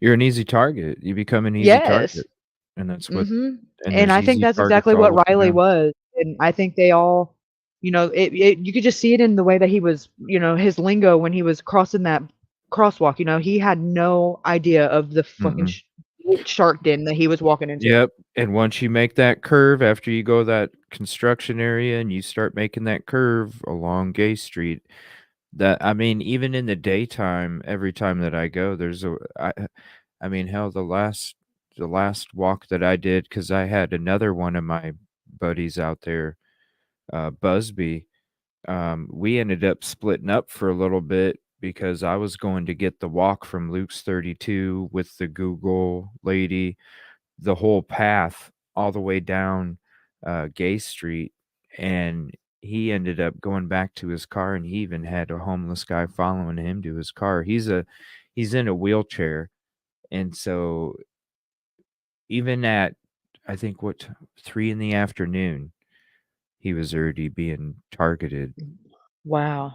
because he had And I people got that following him. vibe when JLR was down there. When it started getting dark, it was like the whole vibe was different when it was, the sun was out. They're like, "Oh, hey, how you doing?" It's dark. They're fucking coming out of nowhere, like literally coming out of the bushes, mean Yeah, mugging him, staring him, like walking up behind him, like not even trying to move to get out of the way. No, excuse me, no yeah. nothing. Like it's a whole different vibe. You Like, get I mean was like, mugged like get out of crazy, there. Yeah, like, what are you doing down all up here? and Like, if you down. wasn't on that live stream talking to somebody, I'd snatch that bitch from you right now. Hmm. All up and So down. it's crazy though to be that blatant, like with the sheriff, the jail right there. It's how do you have that little control as a department? They don't care. They're trying to. They're doing what they can do. They've already done. They're doing a Yeah, lot but of you the can't move them security to stuff. somewhere else. You're just going to make somewhere else dangerous. You have to start policing and making harsher crimes to deter people from doing this. Yeah, You can't just they're keep just. moving the problem to someone else. It's just going to they're just going to move in wherever they go. They're still going to do the same shit. They're still going to live the same way and survive the same way, and that's the problem. It costs less to move them than to enforce because they can put these people in jail as many times So as they want, and they're still going to come back. They're right, but just. keep them there, and they would be a little less likely to get out and want to go back. So they'd be like, maybe I should not do that when I get out. But the fact that they know that nothing's going to be done, like Yep. California, just getting out, there's don't even get me started. It's Mhm. just if there's no consequence, of course there's not going to be any reason to not do it. If you can do that and get away with it when they don't have much other option to eat as it is, they're not going to go get a real job. I mean, if that was an option, they wouldn't be on the streets to begin with. Mhm. So Yeah. it's just crazy to think the problem's going to fix itself. It's just going to keep Nope. getting worse. They just put a Band-Aid on it, try and cover it up, try and make it like it doesn't exist. They can And continue to. separate it by 2 blocks and think that they're not going Yeah. to collide worlds whenever every time somebody gets drunk and gets lost and takes the wrong turn. Yeah. And then the way that they want people to feel safe is that there's signs all up and down that road saying 24-hour surveillance. They started Oh, that's putting up new trespassing signs because I don't even know if I can go down there legally to where I was at before with the riverbank. I don't even know if I can go down there legally anymore because of the new trespassing signs that they've been putting up. Government property and now. sadly, they would probably come out there and enforce you be down there on the trespassing before they would do, the actual problem, Mm-hmm. which is asinine, completely asinine. Mm-hmm. Yep. Just about, moving on and keeping the tourism. Yeah. Just keep your head down and just carry on. You That's don't how live they here, get it their don't pertain to checks. you. Right? The funding from the downtown tourism funds their departments. So they have It's just as just invested sad. interest as making it, It's sad, but it should not depend on a dollar sign on how you're going to protect and serve when that's what you took an oath to do. It's really like you expect it with politicians and stuff, but when you have like the police departments, like it's just really hard to have faith in where we are as a society. you'd be Because who surprised. do you call if 911 is like just as shady as the person that you're calling 911 on? That's pretty fucked up. Like I'm blessed. We got Grady Judd. That's where I live in Polk County, Florida, and I mean we couldn't have a better sheriff. And I'm just like sometimes when I look at these other places, I'm like, is this the freaking Wild Wild West? Like what in the Oh hell? yeah. That's the guy that always has press conferences about, Yeah, right? he's Yeah, always that in dude. front of the camera. Yeah, I was like, dang, this dude's because I see him like doing a We lot will of. shoot you a lot. Yeah, I see him on a lot, and I'm sitting there going, dang, like this dude is on it. Like He he's don't on. play, but I can genuinely tell you right now that I feel safe where I live, and like that's no bullshit. Like, and I'm very, very, very thankful for that. But I'm not gonna say that I would go much further outside of my county and say the same thing because man, it's fucking crazy. A couple counties over, Miami, huh? It takes one bad apple, and especially if that apple is in a position of power, and now I'm sure there's a lot of Metro Nashville police officers that are decent cops, but when you have a bad chief that won't allow you to be a decent cop, it's just shit. Yeah, Shit, they shit, just shit. keep the funding up, and they keep moving on and keep making the money. Yeah. Oh, we're undermanned, and we don't have enough manpower. Well, you are turning away free resources and manpower, so make that make sense. Mm-hmm. That's bullshit. That's because you don't want them bigger agencies. coming and sniffing around, because then the investigation would turn from what they were looking into, and they would be looking into your shady ass business dealing. Yep. Yep. That's why they just invite him to keep him at arm's length. Or so yeah, they but don't they get straight too up said close. no Texas Equisearch, no Yep. TBI, like, and they can't, jurisdiction won't let them just come and take over. They have to be invited, and that to me is like, how does the FBI not have seniority? But I guess there's levels to it. Maybe that's something we can push for. Change in legislation. They shouldn't have to be invited, because shady cops aren't going to invite in, decent That's how they agencies. do it. It's They just, perfect it. They're like, hey, we're just yeah, gonna ask them to come in to analyze phone records, and that's it. yeah, yeah. You And know, then like and we don't even want you to do that. That's only because the family called you, and we don't have a choice. We really look like assholes to right? say to not let it happen. Yeah. No, we're gonna find answers because in the community there is invested as much as we are to find the answers, because they're tired of seeing the tourists get treated this way. Oh yeah, Nashville is not what it used to be, and there's a lot of history in Nashville, and it's just being completely ruined, like by money, and Mhm. there's no heart, and nothing about it is Music City at all. I mean, have you went and even listened to the freaking music in those bars? You could go to the same thing and hear it in a fucking nightclub. You shouldn't need a Right. band. You just need a DJ. Yeah, and when you go from one bar to the next, they all sound the It's the same too. same shit. Yeah, Yeah, like it's they got the same. same. They're signed into the same fucking Spotify. Yeah, yeah, for real. It's like the same singer. It's like, wait a minute, I just walked down this about 30 seconds ago, and now this dude sounds like this dude. Yeah, it's just They're all dressed the same. Everybody, first of all, they're in a country bar and they're in skinny jeans. Like, what in the yeah. actual hell? All the drummers have short white t-shirts. It's Like it's like, man, all the real old, like the real country stuff. They'd be rolling over in their graves. Like, what are you doing? yeah. It's Leave it them Broadway definitely girls alone. it is. It's a sham, Jenny. It is. It's a sham. It's It, all about the image. It's like a you know what you're vehicle. getting when you go to Vegas. Nashville is supposed to be, they're supposed to be different. And Nashville, the only thing they don't have is hookers walking around legally, and it Yeah. coming soon. Yep, handing out business cards. Yeah, Right. like that, because it is the same. All the crazy lights and all, like it is mini Vegas. Yeah. Yep. So I'll be there tomorrow for pretty much a week. We're gonna be doing some more boats and boots searching. I'm gonna be getting on the Heck yeah, riverbank. I'm gonna be getting footage of the homeless camps from the river on a boat. So this boat crew that I work with, they're gonna be meeting me down there too. And that's awesome. if you are gonna go live at any point, reach out to me and let me know, and I'll hop on location or something for you Oh, that'll be awesome. Absolutely, and yeah, do a absolutely. show from location. And if you want me to go to any areas or something or whatever, I can. If you Yes, have man. more questions about something, just let me know. I really want to like see that abandoned building, like that area over there, and just generally like right there where the fun, in between that last bridge and the next one, the train bridge, which is where everybody Yeah. says that he wasn't ever seen at on camera. Right. I've kind of cleaned up the footage a little bit. I've done convinced myself I've seen him like 4 times, and then I'm like, no, that's not him. But I still don't know that he's not, because they all look like a bunch of ghosts Yeah. running. You can't. They're just blobs, and there's no way the Justice Building in 2024. That's the kind of footage they have. They got clear footage. They done weirdly made that shit Yeah. super grainy, because Yeah. the things that I do editing it, it's not. It should be clearing up when I'm doing it, and it's the more I do it, the more it pixels, and that's not supposed to Or- happen.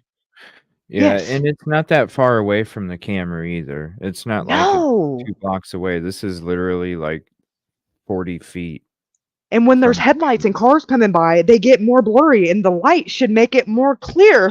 Yeah. It's Yeah, bizarre. it is. And there's no timestamps on the CCTV footage or the body cam footage. That is unheard of. Like, why are we having to guess and take your word for the time when that could be a completely different day? Right. I Yeah, don't you're like it. absolutely right. And there's It's 3 other views from that building. I want yeah, to see them.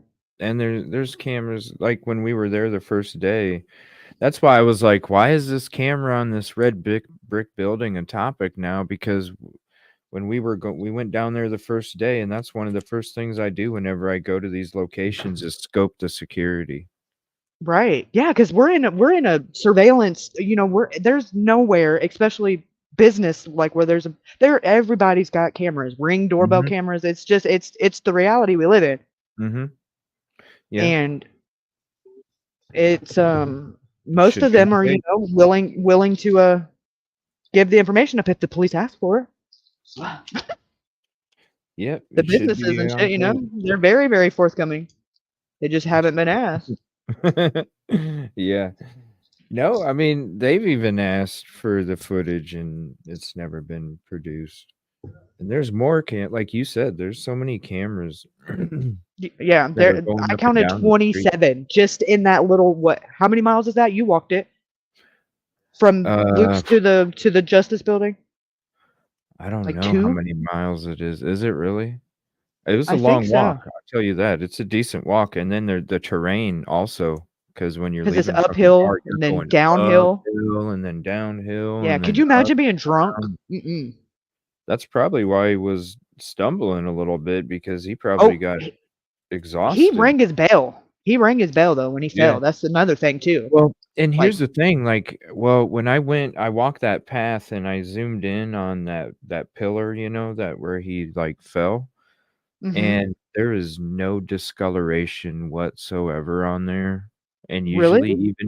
usually even if, um, it's on my walk from Luke's 32 to Uh-huh. the GoPro footage, and I zoom in on it for you guys, There's no and blood or there's nothing? nothing. That's what I was shocked by because when I went there before, I zoomed in on it, but I lost my footage, in between trips, so I had to get new footage, and so when you zoom in and that was one of the things that was crazy to me because I retraced how he fell, I showed where he would have tripped, I wanted to see if there was something on that pavement that made him trip or there was the pavement was smooth, he would have had to have tripped Wow. over his own foot, and then when I looked at that pillar even if they get samples from it, right? There's always discoloration left behind, even if it doesn't look like blood. Oh, There's yeah, always even if it was sweat discoloration. or something, There was right, yeah, 'cause it nothing. right, There right. was nothing on Wow. that pillar, so I'm like, "Did he really hit his head there?" I don't know. And did they even come and swab it afterwards to confirm? Like, There's nothing wow. there. There's no discoloration whatsoever, so I don't even think they would have swabbed it because if I look No. I'm looking at it and I'm like, I would have thought there would have been some kinda even if you kinda gash your head, there's a little bit left behind, and that does soak into the cement a little bit when it comes to Right, the different and color. doesn't he look like he's, like, checking his hand, like, Yeah. touching his head and checking his hand, like, I didn't Yeah, you would to think me, that it he looked would like have he was have bleeding. yeah. That's what I thought, and when I saw that pillar and I looked at it and I zoomed in on it too, and then I even looked at it real close and I'm like, "Whoa, that's weird." Like, I What totally the hell? expected there to be discoloration on that pillar, and there was nothing, like, it didn't even like, he didn't even come in contact with it. That's well, see, the angle, I wondered the same thing, like, 'cause he either hit it or went right in front of it, but still, he hit the ground hard, if nothing Yeah, else. right. Yeah, he But hit the ground that's hard. so weird, but you would think that hitting his head that hard, how did he not have any, like, a big old goose egg or, I don't know if that changes being in the water, but how did he not have that reflection on his, in the autopsy? Like, Yeah. no, big gash on his head or Oh, and even with the water, because once he would pass away, his blood stops moving, so then the bruise stays there, it won't heal anymore. and he It'll should just have continue to sit surfaced there. before 2 weeks. That's another thing. Yeah. That's a whole 'nother thing. Yeah, I think, because, the homeless guy that was talking about how he had the shirt, Mhm. I don't think Riley was down there either for that long because Riley ended up having the shirt on, and what I'm hearing from my connections over there is that one of the homeless people was wearing it for a couple days. So if he was found with his shirt on, well, then that would mean that he wasn't put in there right away. and he was put in Right. there after somebody put the shirt back on him. Because what's Right. gonna stand out more, the That boots, fucking shirt. the pants, or the shirt? The shirt is The definitely shirt was gonna stick all out. over every billboard. It was on It every news station. That Yep, shirt, and it was very, very unique. right, and so I feel Yeah. like somebody, you know, not only kept the pants, the boots, and the shirt, but then once the heat started coming on about the shirt, well, shoot, we need to get rid of that. Yeah, and you're not gonna get those pants back on. They were kind of like, just being on. Like, and the shirt, you could easily just, put it back on and go on about your way. Mhm. Yep. It's, that's why I'm going back down there, because I'm gonna try and I know there's answers out there. When I was there my last day, I asked everybody from the community if they still felt like there was something missing, and every single one of them said, "Yeah." And I said, "I'll be back," because I feel Yeah. like I can't sit there and I was down there every day, and I was literally 20 feet from the mom every day almost when they were down there, and just watching her cry, and how she like, you're used to seeing family members crying stuff, but his mom it's just Yeah, have that it was her baby. it Yeah. was hard watching her cry like that, and that's why I'm like, I can't sit there and let another family member you had all those questions when your son wasn't found yet, and then even after he was found, you still have the same amount of questions, and that's not right. Right, right. And then when you see that and you see the pain and the overall, like, just the desire, the want, the need to know what happened, and then you go a couple miles up the road and you got Katie Proudfoot. Yep, yep, So it's very that's it's another one. very, very, ugh. We're just ending our search. We've been searching for over a month for Sebastian. I'm ending that one for right now so I can go do some work in Nashville, and then after that, I'm going back to search for Yeah, Sebastian. you don't even there's no timeline, there's nothing in that case that you can sink your teeth into because there's just you just little of nothing, and Yeah. it just bothers me. Yeah, I mean, it's frustrating us because me and the other crews, I've linked up with boat and divers and all these different things trying to get different search groups out there because nobody's searching except for us. We've been the only ones searching for weeks. Like, that's it. And Mhm. um with these crews and stuff, we're like, even we had one this weekend, and after we were done Sunday, we all were like going, this is crazy. Like, we've been out here searching all day, every day, and we still have not came across nothing. Like, Nothing. Yeah, no, you're like, nothing.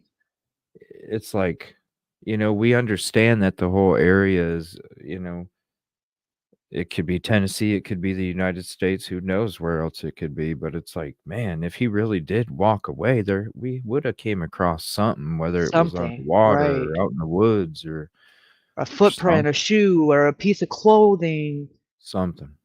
It just and it doesn't seem like anybody that is really too worried about finding him, as far as Proudfoots go or law enforcement. Like, it seems like they only do searches when the media is being hot on their heels, and then it'll die down, and then it'll just go silent. The way that I get harassed there for searching, it's almost like some people don't want me to find out the truth. Right. And the And I've Proudfoot's got some serious freaking pull there. Yeah, they do. That's what I hear It's from the community and have since I got there. Well, Mama A lot of Proudfoot, connections. she's elite real estate, and just the first half of that statement says enough. Yeah. I'm sure she's funded several of those judges and DAs and sheriffs, campaigns. You know what I mean? Mhm. Mhm. That's how it And it's works. such And a high class area too that it's all richy rich over there. yep. And the fact that Chris was able to have a CPS come in and do a report on a kid that's not his, and the biological father to not even be made aware, that is Right? some upside down freaking government shit going on. That is unheard of. It's Yep. illegal, but aside from it, it's wrong. Right. It's not how it's supposed to happen. No. CPS failed Sebastian right off the bat. Absolutely, and so did Hendersonville. Sorry, or Sumner County. Sorry, not sorry. Yeah. Because there was a police report made when that teacher made that report. If they followed procedure. Yep. And the dad should have been notified no matter what. And Sebastian should have been removed from the home immediately. Yep. And he should have been sat Unless down. he had his other parent to live with, and it's not like he had no other place to go. If he was being abused at home, he should have been removed. Even if it was foster care at this point, anywhere would be better than that. Season Rice, he was like a freaking, just a drill sergeant, and you can't be like that. Not with autistic kids, you can't be like that. They don't respond to being like they're at freaking base camp, at boot camp. Save that shit for boot camp. Mm-hmm. Not how you should parent, especially a kid that's not yours. Yeah, I know. And then when in the interviews, when they're asking about Sebastian's likes, dislikes, his personality, it's Chris talking about it, not even Katie. And it's like, what the hell? Yeah, I thought you weren't there. Like, why are you talking? Why isn't Katie saying these things? And it comes off smug, like he's talking shit. Like he was weird. He ran funny. Like, tell me how you really feel. Like, yeah.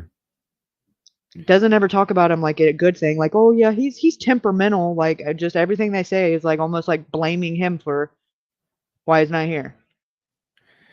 That's what they've been doing. I mean, hell, the stuff that they were saying about him before, about being a P word. Yeah. You know what I mean? Yeah. That's fucked up because that's completely like he would have no control over that. And that would mean that if he was doing that, it's because he's mimicking something or, that was done to him and it's not being dealt with. And no matter how you angle that, that's on you as the parent. They didn't even get the proper counseling for him for that until 5 or 6 years after it happened. No, Seth said even now the counselor had no idea until after the fact that it happened, and they're like, well, we're not counseling him for that. We didn't even know that happened. Mm. And that happened like back when they were still in California, and that should be on his transcript, if they're doing what they should be. He should be getting, care for that in school. It should be part of his record so that it can be dealt with by all of the, all the people in his life, the guidance counselors at school. Because when you have a kid with trauma, being a kid that has been traumatized, it's not just a doctor and a parent. Everybody has to be on board for the kid to even remotely have a chance of overcoming it. The teachers have to be involved, the school counselors, everybody has to be aware and has to deal with it accordingly, or everybody's just going to be counteracting what the other one's doing. Yeah. And it's crazy that they don't have a system where they all have to talk to each other. And it's weird in Tennessee, man. There's a lot of just missing kids that nobody is seeming to be looking for. Yeah, it's a lot. Brady would be stopping every car in it, going in and out of Polk County. Like, let a kid go missing here and watch how fast everybody on payroll is going to be door to door. Like, it's a whole different thing. And I mean, it's immediately all over. And there's no 4-day delay on Amber Alerts, like maybe 4 minutes. Like, right. It's because time is so very, very crucial with kids when they go missing. The first 48, so very vital that, yep. If you don't have everything you need as far as an investigation, the odds are cut in half of them being, having a good outcome. Mm-hmm. And that's ultimately what you should want. The first 48, damn straight. Yep. They don't have any kind of like protocols or procedures. I think that would be a good place to start. It's like something that they all have to, by the book, go by whenever something like this happens, because they're just winging it and picking and choosing who does what and how they're going to do it.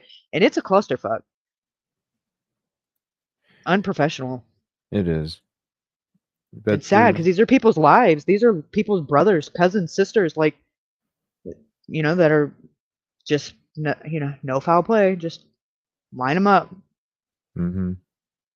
Not right. Yep, and it's each area has their own way of doing things, and some of them you And can praise, and some of them you have to question. oh, I'll let you know when I find somewhere in Nashville worthy of praising because I ain't found it yet. No. Even the TBI, it rubs me the wrong way. Like they all just have a sense of arrogance. Like I've done all I can. I call bullshit. Like I've seen it done, and you're not doing. You're not even. You are not even trying. Like let me watch a couple. Just go Google Grady and just watch him for a week. Grady could come in there and clean that shit up in 3 days. You just have to want to, and ultimately, just really just do it. Stop talking about it and do it. And they won't because it lines their pockets more doing that than they would by, like you said, jailing them. It would cost more and they would lose money. And that's fucked up. Yeah. Yep, that's what it is. You're cutting into their paychecks that they take home, and they don't like that. Woohoo. They don't care. They just They care don't. about. It shows. Yeah, they just care about. When I have LE officers from there that I have as contacts, and they're even telling me like they don't believe the whole story and stuff. Right, but what can There's they a do lot. about it? Because if they go looking into it, I'm sure they'll get desked or demoted. You can't override your seniorities, especially if the chief is telling you this is what it is. You have to fall in rank and know your place. Yeah, know your place, right? Yeah, especially if you want to keep your pension, because you could get fired and be on the next one down there on living in the side of the river. Yep, demoted, whatever. Yeah, depending on how quiet you are willing to stay, because they can make your life hell for sure. So what And most of footage them are have you just trying to get got? pension. Oh, I've watched all of it, but I didn't see the one about I think I was watching him backwards because I was watching him the way you uploaded him. So I kind of started at the bar and was working my way back. And the last one that I watched before I went live was I think part 1 of 3. But you had just started going down the side of the wall down there, like where the abandoned building is. Yeah. And we're like going through all the brush and stuff, and then it cut off and it went to the next one, and I was like, oh crap. And you were like right there in the middle. But it's crazy because you can't see where you're at. Like you can't see up there to the top. Like I was lost. I'm like, where the fuck is he? Like I feel like he's been walking for like 10 years and you were only like, you still weren't even to the bridge yet. I'm like, dude, they've been up and down and loop-de-loop and they're still like right Well, there. That's a lot. Somebody was supposed to video me from the top, but she didn't. She was supposed to videotape me from the top as we were working our way down, so you could, like you said, you could see where we were going. Right, because you just get lost. There's, under all those trees, you can't see shit. Yeah. And so whatever happened basically, with that bone? Was it a deer bone or? I'm gonna find out here in a couple days. I'm not sure. It looked to me like I know. I'm looking at it, and they're like, "It looks like a deer femur," and I'm just like, "It looks like a bone." I don't know. Yeah, I don't know, man. All I know is it was a big bone. I'm like, it looks like a leg. It could be a deer leg. Could be, could be a human leg. Like I don't. It definitely looks like a leg. It was something. That's why I did a comparison on it. Did you see any animals there though? Real quick. Yeah. Go ahead. No, I didn't. Yeah, just one Yeah, second. I'm like, I don't think there's deer like living out there.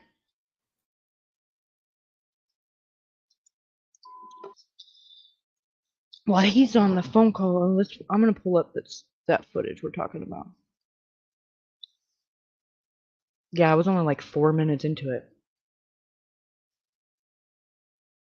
Okay, here we go. Share screen. Okay.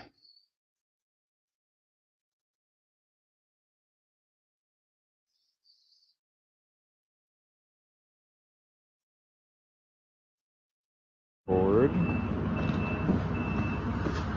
Set.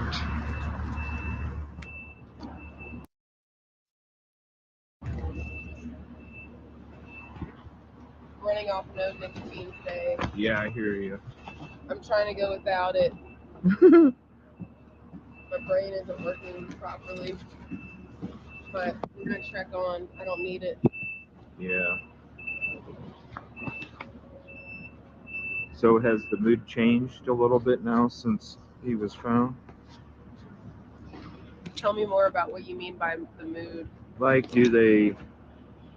Well, when we were down here yesterday for the vigil, they were trying to get everybody to be at the other bridge for the vigil. The media and The first bridge? yeah, not the one where the vigil's at, but the one behind it.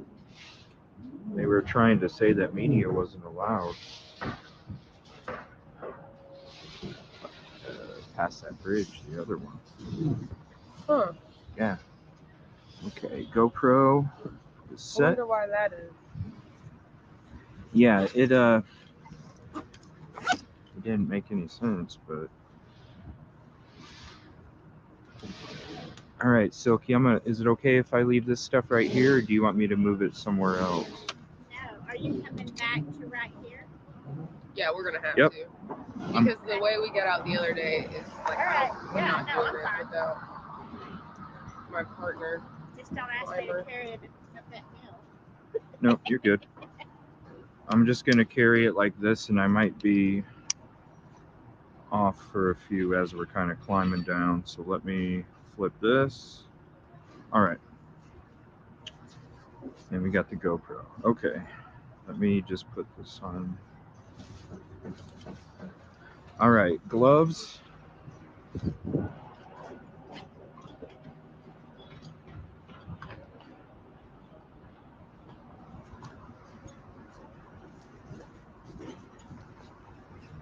You got gloves?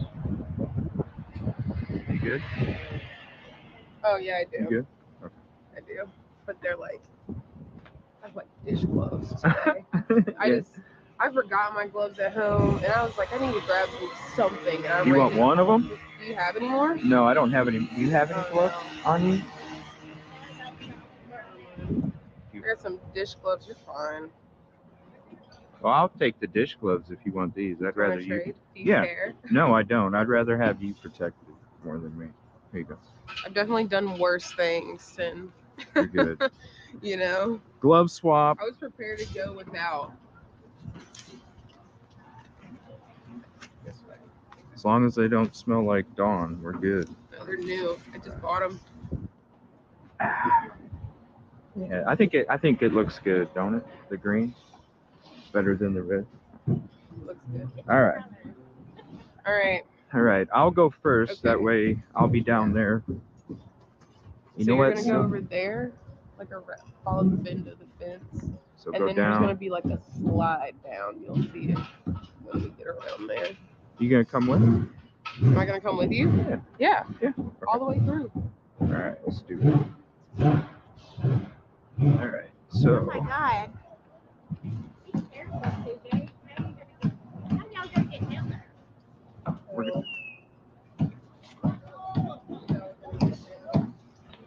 Oh, go that way? Yeah. Oh, okay. Sorry about that. There's gonna be like a slide. All right. You want me to hold your hand, or you good? Okay.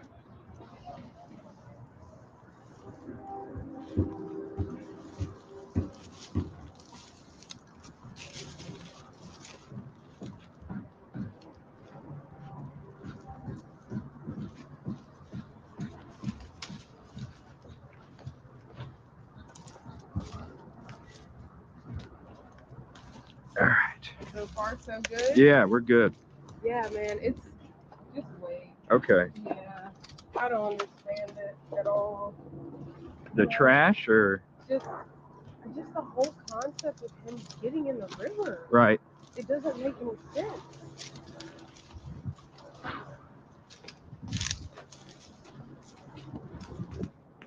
Why is there so much caution and police tape around here? I noticed in all the garbage. You know, that's a great question. I've never been down here personally. I mean, I know there are parts that are sketchy. Yeah. So, I mean, it's sketchy. the only thing I can imagine to offer. There's a lot of homeless people here too. A lot of book bags as well. All right.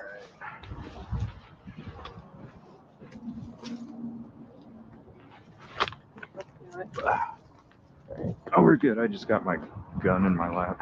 That is gross. Oh yeah, we saw that the other day too. What the fuck? It's sick. What the? You see that, Silky? Welcome to Nashville. That is, and it's got a ketchup packet laying next to it. Jeez, alright. What is this? Cologne spray. Oh, hydrogen peroxide. Yeah. What the? That is freaking gross. All right.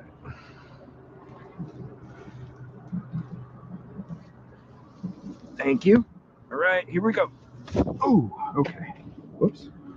Did you lose? Oh. Alright. Holy crap, this is crazy down here. Yeah, it is crazy. So, if you want to get to the point where we were just standing below, Yeah. we're gonna have to like go down and across. I don't think we. Actually, yeah, we did. Stayed up high. There's a lot of trees and branches and cones down there, but against the wall, Okay. gets better footing. Stay against the wall then. All right.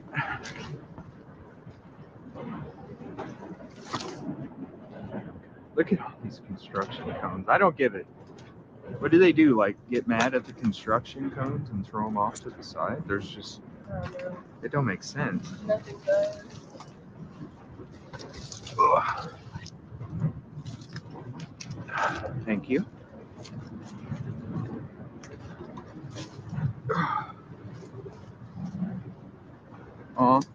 Have you? I have a question. Have you heard of people taking the flyers down here?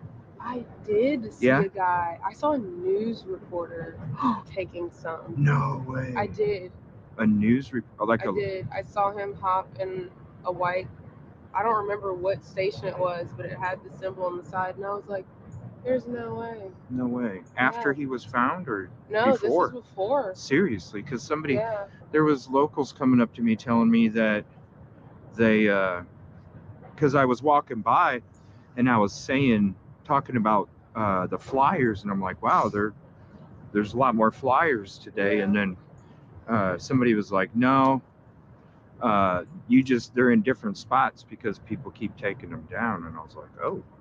And then I heard that from somebody else too. So I'm like, Interesting. who would do that? You know what I mean? Like, That one looks like it was taken down. yeah, crumpled Looks up. like it was crumpled up. Yeah, like this one right here, Yeah. crumpled up.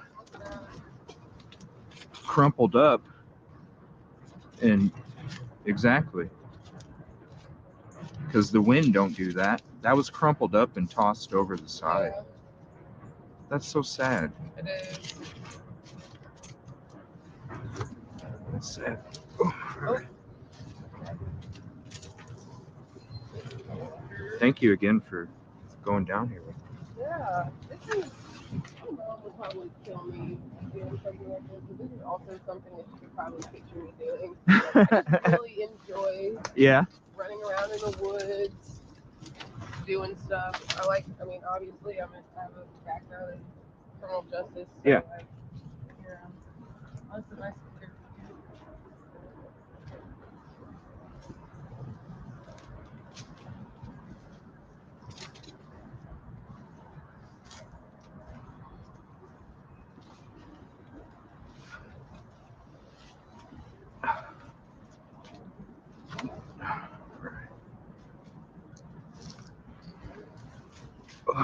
Do you guys have snakes over here? Yeah. Should we worry about them or? No. Okay.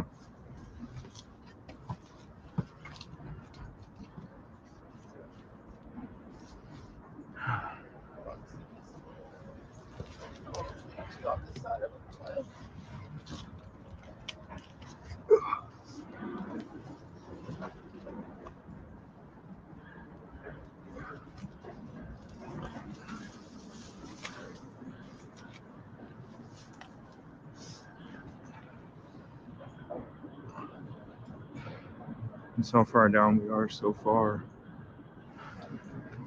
All Pretty right. wet right here. So Pretty wet? Okay. Yeah, watch your step.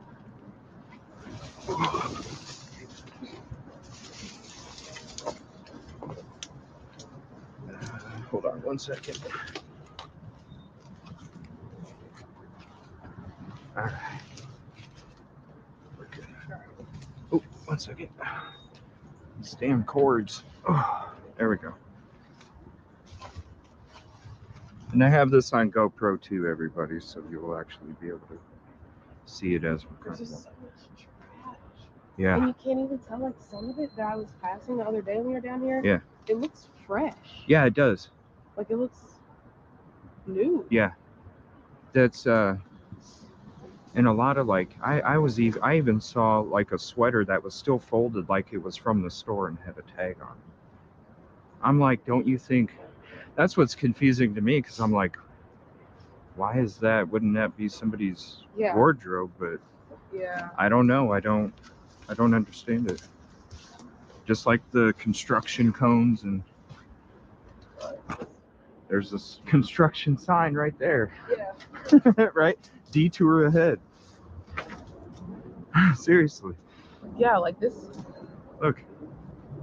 Detour ahead. Yeah. So what? Probably Yeah. right through here, kind of. Do you want to take the lead? Sure. You want to give it a try? Yeah. Anybody need a tire? Yeah, it's very simple task, and I think it'll be more evident when we go get to the spot.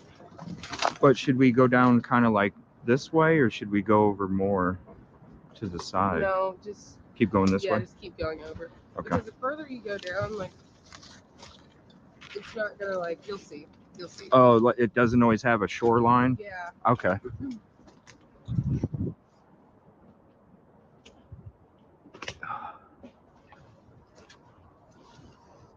Let's see here. Yeah.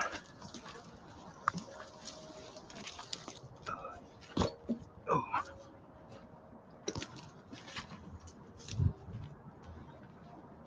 What is that? Whoa, that's a freaking... What kind of bone is that? That's a big bone, too. Dude. Oops, sorry. That's like a bone for a leg, ain't it?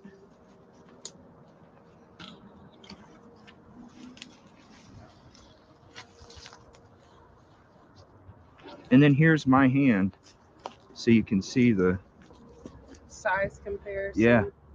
Here's my finger. My finger is 3 inches. My finger is 3 inches long, so yeah.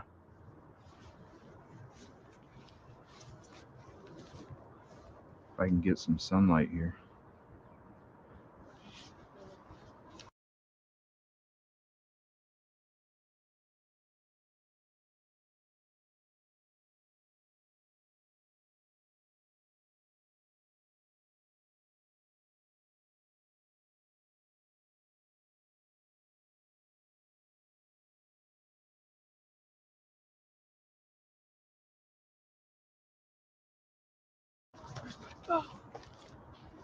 You want a picture of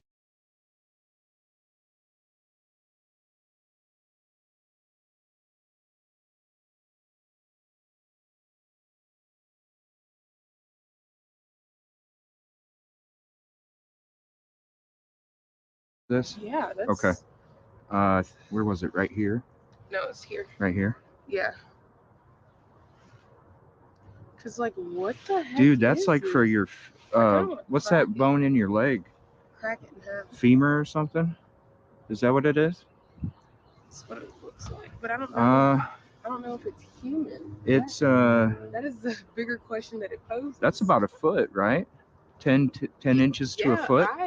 Okay, here's comparison. Okay. This is a 7.5, That's 8 boot. She's got a 7.5, 8 boot. So there's the comparison of the bone. Wow. Let me zoom in on my GoPro with that. That's creepy My as hell. statement of sketchy stands. Yep. Silky calls them sus cakes.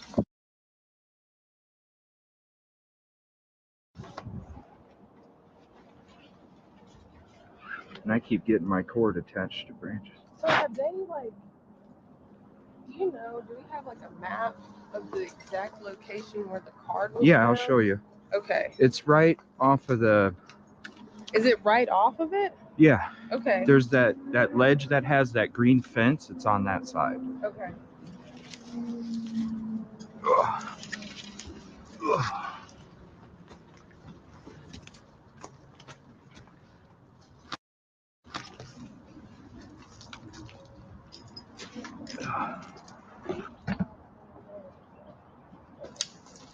I don't know. Do deer come through here? Do deer come through here? We have deer. You think it's a deer bone?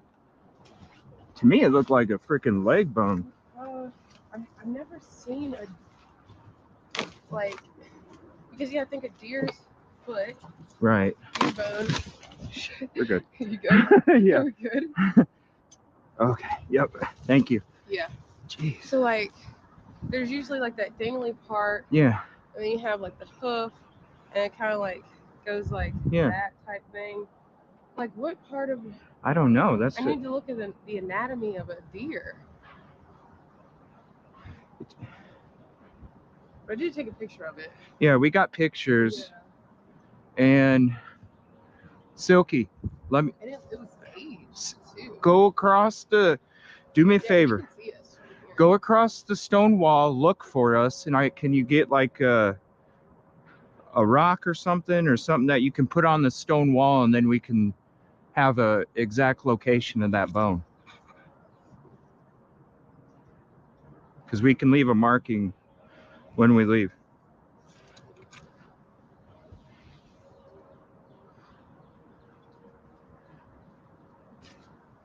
We're right by one of the corners of the stone wall.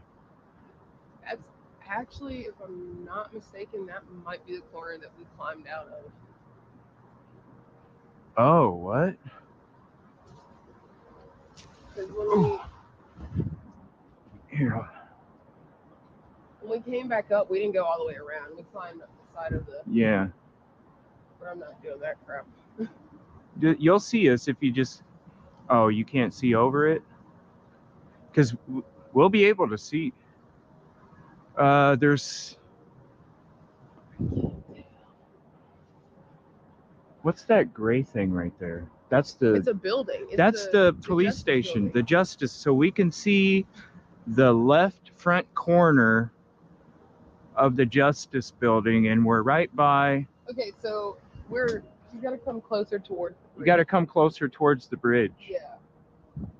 Because we're getting ready to. We were walking along the side, along the wall for a little bit before we started venturing down. And then basically that tree is a good spot for where.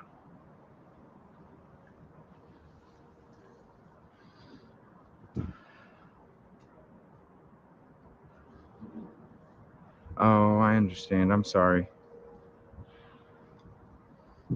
Is there any word on Sebastian Rogers from chat? They think they. Really? How close can media get? Do they know? They think they might have found him. Found what? Sebastian Rogers. I haven't. Oh, the 15-year-old? Can we see her camera over the... Yeah. Keep going to the bridge. Keep going towards the bridge. But see that big tree right in front of you? That's going straight up, and then it's got one going off to the side. Right by where you were at. I saw a little phone. That's where the I can't. Yeah. Do me a favor. Yep. Put something right there so that marks the location of that bone. Okay.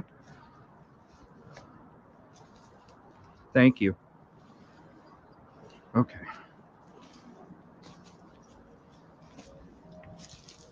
I don't know. It looked like a leg bone to me. Yeah, it did. It looked like, I'm just being honest. yeah. Fibula. Yeah, whatever that's. That. Hmm? You think we can? I stayed along the wall all the way across. I know Ethan, he was closer down here. Yeah. We can go to the bank if you want to. Yeah, that might not be too.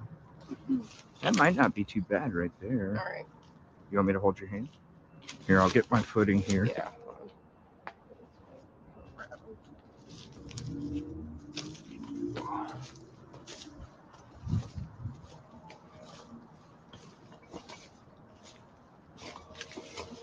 This is steep, you guys. Yeah, I know. That's why I'm like doing it to make sure he can hold my Right.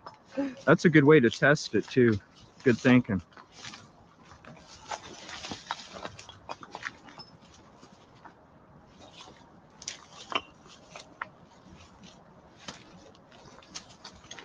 Okay. Okay. Thank you. Thank you. Got it? Where they're looking, so they might have found them. He ain't seen me. Oh wow. So where is that in location to his home? If they want to. Hold on, I'm gonna have to put this down for a second. All right. You need me to hold? No, we're good. Anything? You got it? No, thank you. Oh. Oh. Oh. Finally. Finally. Okay. Now he's got to go across. Yeah. Do people fish in this river? Yeah. Do they really? Yeah. Does sewer water go in it? Because I heard there was a sewer pipe that goes in it too. Possible. Down that way, really? I haven't really searched much about the Cumberland other than like where it runs, to be honest, where it flows. Where it goes to? Yeah.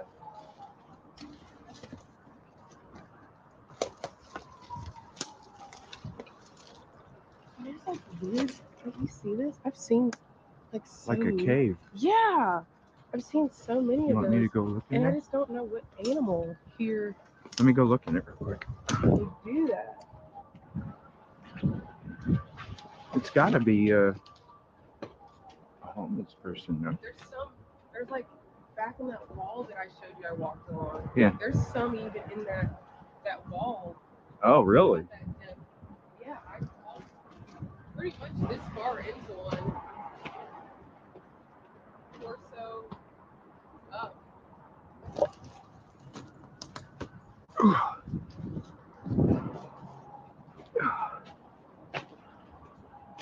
Ouch. That is weird. Huh. How far does it go back? Whoa, that goes back. Holy shit, that goes way back there. It gets smaller as it. What the hell?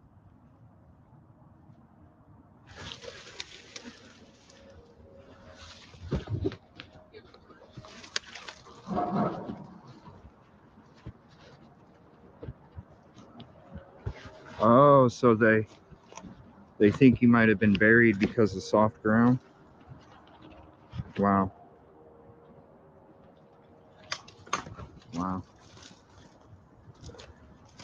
Ain't that crazy? They find Riley yesterday and now they're probably finding him. Sebastian? Yeah. That's the 15-year-old. Yeah. Right? Yep, the 15-year-old. What's going on with that? What's the updates? They said they moved media away. They had a dog hit on a location that had a soft spot in the ground, and so they're Very interesting. Yeah. I wonder how far away from home. How far away was it again? 5 or 6 miles. Makes you wonder if he was kidnapped and. I don't know. No? I haven't like looked into enough details about that case Yeah. or anything, or like the family background. I don't even know if they had any information or any leads on him. But my gut when I first heard about it was just like it was his parents. Yeah. And I don't know why. No, I heard a lot of people discuss how the parents seem shady as well. So your gut's Yeah. kind of in line with. And it also comes into like criminal justice is not like my first thing. My degree was in psychology with criminal justice. Huh. And children who have autism, they're usually like schedule based. They don't like wander off. Right. They're There's very structured. You know, they just don't like wake up one day and decide I'm going to go outside. Right, and just take off. Disappear, yeah. Yeah, everything's like scheduled out and Yeah. coordinated just for their anxiety.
Can you give me one?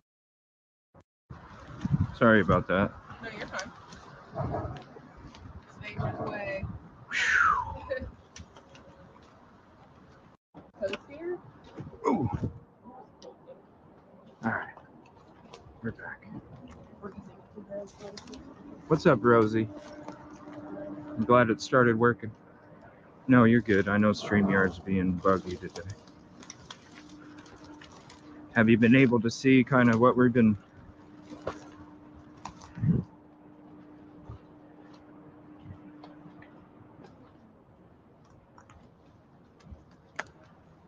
You see that bone? Okay. What do you think? I haven't been down here yet, so this is Okay. also a pretty interesting view. Okay. I saw like that's it. Like that's that wall, the Right. drop that I was telling you about. But you can still go up there and stand. And it's probably like this much that you can. Well, this is what I was kind of thinking after they found him. I kind of thought about it a little bit before, but the main thing was that one. But look, yeah, you guys can see see this part right here? That's the dirt part, Silky, where I walked out on. I'll go there. Right? So look at how much room. Look at how much room there is before you even get there. Plus, look at all of the foliage that would have broke some kind of the gravitational force to actually make it into the water. So this is what I meant. Like, all right. It's kind of like over there in that other spot where it's like terraining down like this. It's kind of like that up there too. Because you can stand flat on the dirt up there and look up. Yeah, you can. There is a flat ridge that goes along the wall there. This is what I was kind of thinking, because it was actually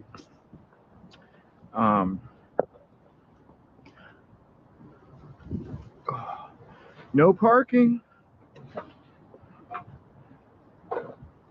So over here,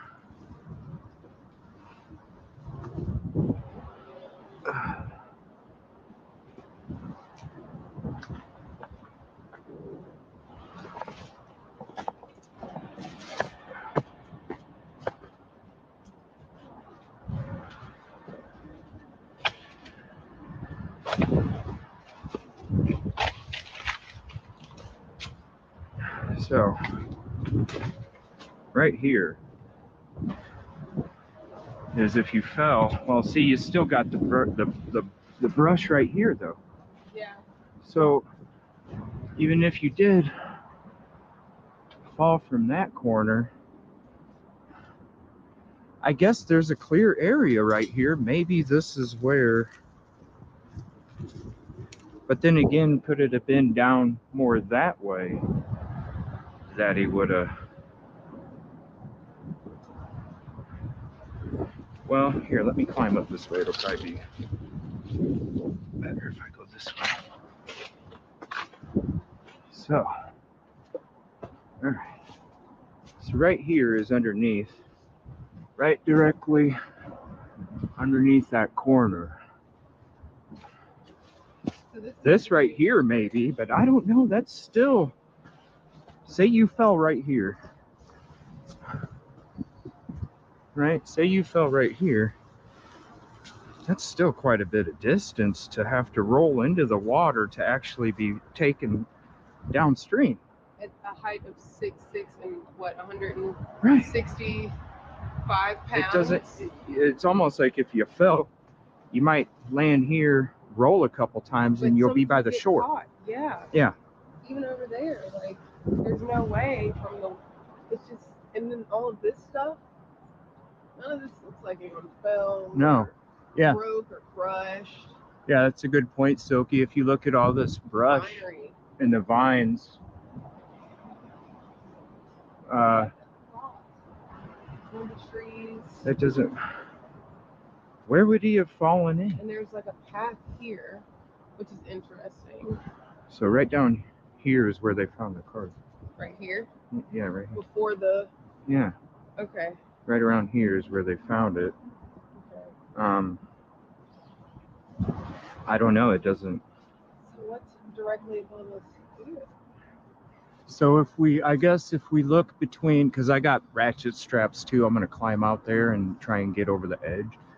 So it's between the two things sticking, or number 2 and 3. Okay. It's sticking out between 2 and 3 up there. So basically, if I get in between those, look straight down, but still, I just, you look at how much room is here. Let me back up to go against the wall. Look, here, this is against the wall. I don't see how somebody, if you did, it's almost like somebody would have had to run at you and push you off. Yep. Really. Yeah. Otherwise, you don't have that momentum. I just thought about that. Like, yeah. As you were saying it, I was like, how would you though? Yeah, because then if you are pushing somebody off, your balance is already, you would have ended up with him, I would think. At that, yeah. If you're trying to push somebody with that much force, because that decline up there is crazy too. Yeah. I'm gonna take this little trail. Okay. And see yeah. if I can see.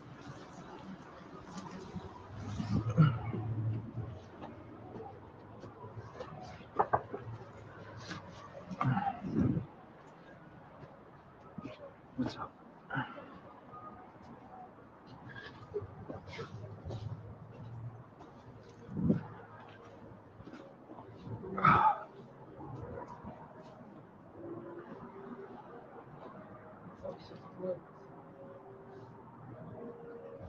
Oh, you know what?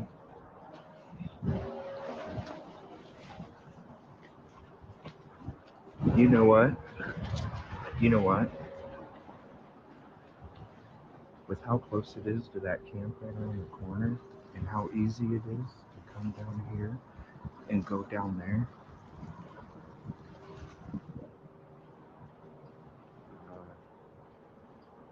Because here, I'm going to show you guys again. Look at, I got to be quiet a little bit. So I'm going to go around the corner of the stone wall. And I'm going to show you guys how close it is and how easy it is that it would be for somebody to just walk down here and put them out there. One second.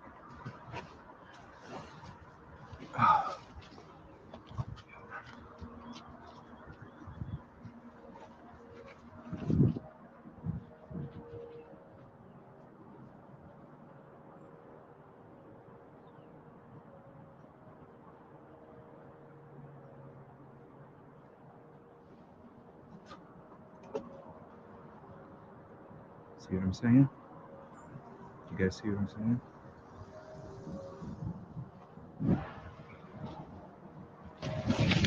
Yeah. That's the only way I see him. I don't know how other way. Because it, look from the side view. And then you can see her in view. That's a lot of room, you guys.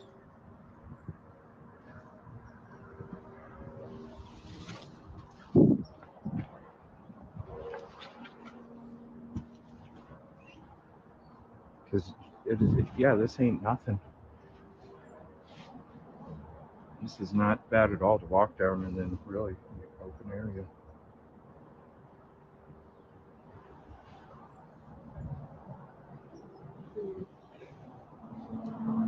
Got a lot of questions. Yeah. Yeah. This is very bizarre. I don't know. I just don't understand how else he ends up in that water. Because he would have, if anything, these rocks at the shore would have even stopped him. And that's what I was thinking the last time I was up here. I was like, I was just looking around like, how?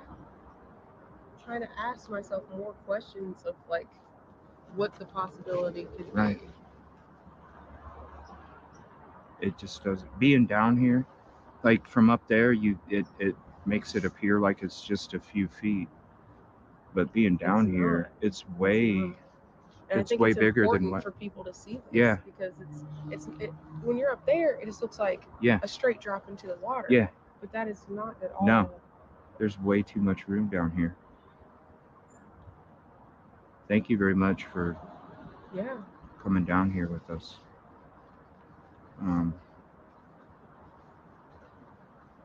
I don't know. This right here, seeing this. Raises some more questions. You know what I mean? And maybe since he still had his shirt on, maybe that's why the card was found right here, is because they were bringing him down and maybe they didn't notice the card came out. Maybe they just checked his pants pocket. Speculation. All speculation. Maybe they just checked his pants pockets and didn't think there was anything in there. And like I said before, there's a head injury. Maybe something happened extra and they were like, shit. And in the, go ahead, what?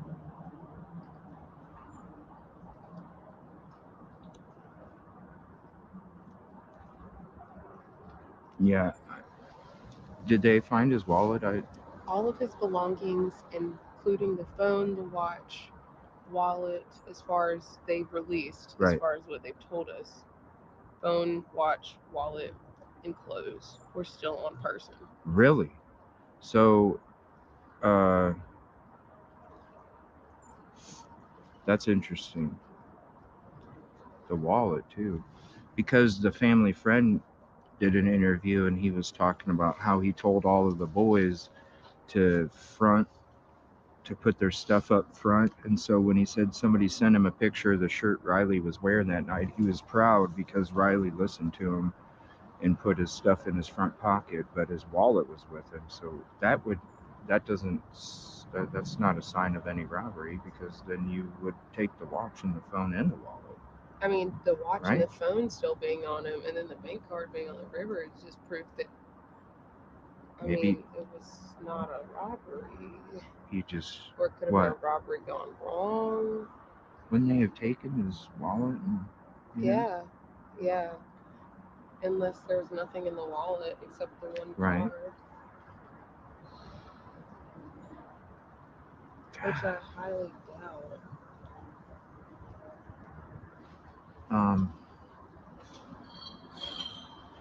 What the hell was that? It was across the river. Oh.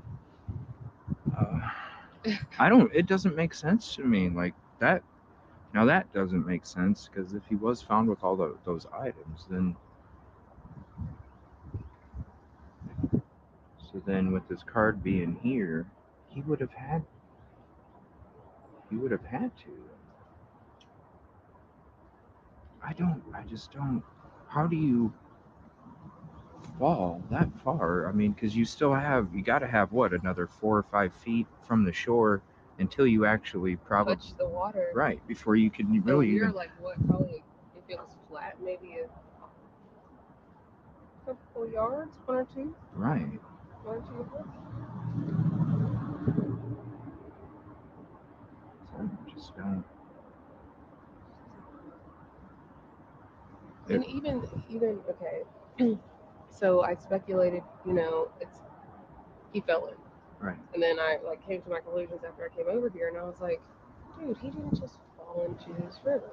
So now it's like, okay, his body has been found in the river, but I've been to this area directly, and there's no way he could just fall into the river. So now I'm trying to like run all these possibilities through my mind of, well, maybe did he willingly come down here and just it was some accident and he lost his footing, and then I still raise the question of the bank card, but the bank card could have been as simple as it was loose and it came out. But the biggest question is, how the hell did he get in the water? Right. From any of these spots, all the way down. And when you're drunk and it's inebriated or maybe even possibly drugged, as someone in that video to look, even if he was just stumbling around, he still would have not ended up in the water. Like, if he lost his footing and slid, something would have stopped him. This is not like one of those things where you roll.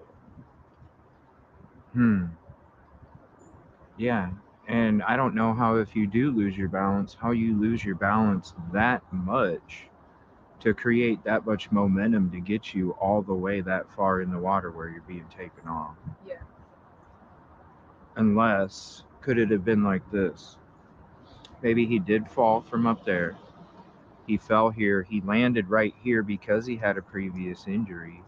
Maybe somebody from up there was coming down here and noticed that he was gone, and they didn't want people to think that they were the ones that did it, and so they just put him in the water and said, I'll take my chances. I don't know. Other than that. Well, see, this part right here is like the wooded area. So, because when you go up there, right, you see the camp. So this is like woods right here. So he didn't fall from here. Unless he just stumbled through the woods. And also his last ping is on the other end of the bridge. Right. Yeah, that is true. It's on the other end. It's on the other side. Right, the other side. Not this side. Yeah. So the question still stands. How did the card get here? Yeah.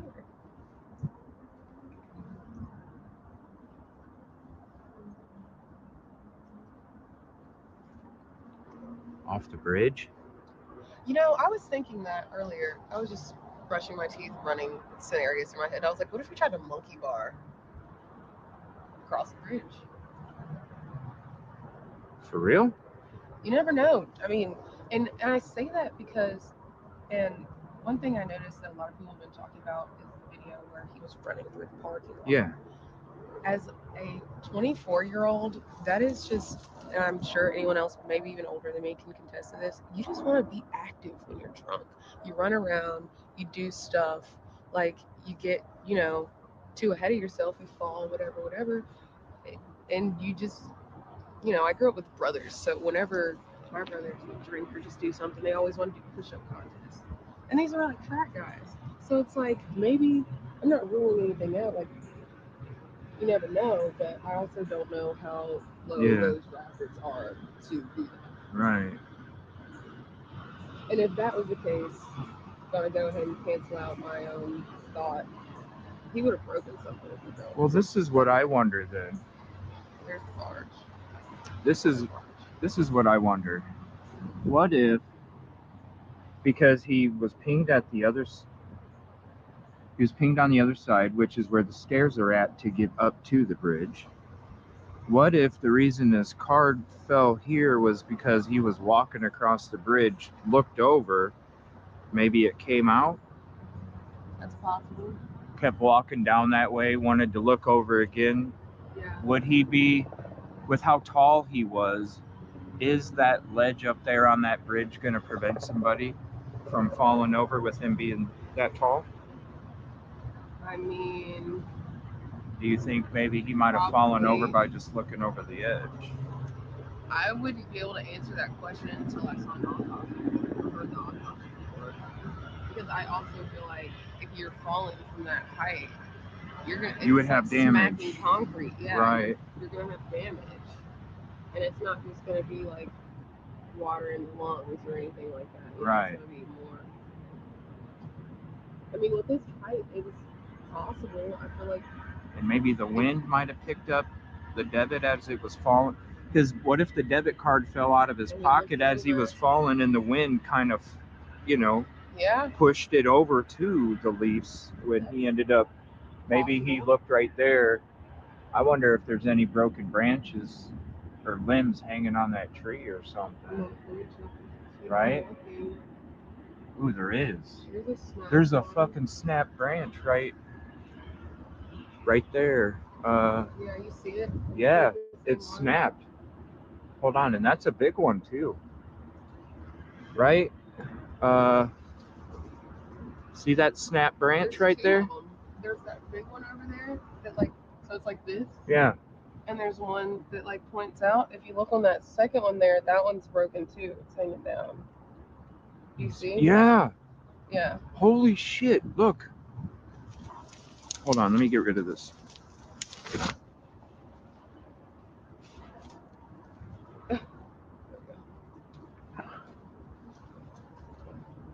I mean, I don't know if this tree is rotting or not, but dude, that's got to be a.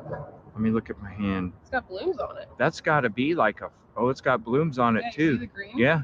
So that means that it's got to be. What would you say, like 5 inches wide? 4 or 5 inches wide. Probably like this. 4. Yeah. So you got this one that's snapped right. Let's see. It's hard. That one that's snapped right there. Yeah. And then see this one right next to it. That's snapped too. I'll try and get as close as I can. Whoa! Oh, you're caught. All right, hold on. Yeah. It's steep here. Thank you. Hold on. Whew. Give me 1 second. Let's get resituated. Well, proof of the pudding. You see how you just Yeah. slid and you caught yourself. Yep. All right. Let's get you. I'm gonna try and get back up there and see if I can. You might. Oh, you're by the bag, You right? wouldn't be able to see it. It sits lower on the bank. You can take a picture of it and zoom in. Okay. And see what we can do with that. I might. I know I have it on my GoPro, but I won't be able to get to it until. Here, I'll pull this down too. Okay, so you're holding like this. There you go. If you guys want to take a screenshot too. Okay. All right. So landscaping. So there's that. I'll try and hold it still, and then she took a photo. All right, and then here's the photo. So there's the snapped. There's the snapped one on the left. And then if you go directly down, that one's snapped too. There's another snapped one. So that right there is right there. I wonder.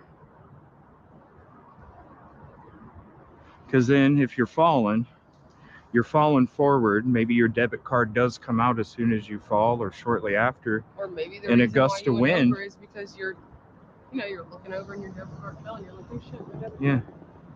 Right. Oh yeah. Yeah. Yeah, you're leaning over, like she said, you're leaning over, and maybe your debit card slipped out, and then you went to reach for it because it fell out of your pocket as you were looking over, and then you fall over. Hit a branch, kerplunk, and that's how the card ends up there. That's the only thing That's that. possible. But What? logic stands. The last ping was on that side. Yeah. We do know that. How We many do know times in that. between? How many times would, or how much time would be between a ping? It's constant though, right? For the most part, like, I mean, I have been following my friends and lose them in traffic, and I have their location on Find My Location, and I just click directions to them, and it just keeps updating. Yeah. Here in the daytime. Daytime's a lot different than night. Yeah. I mean, we were here for a week straight. Can you give me one moment? I gotta go to the.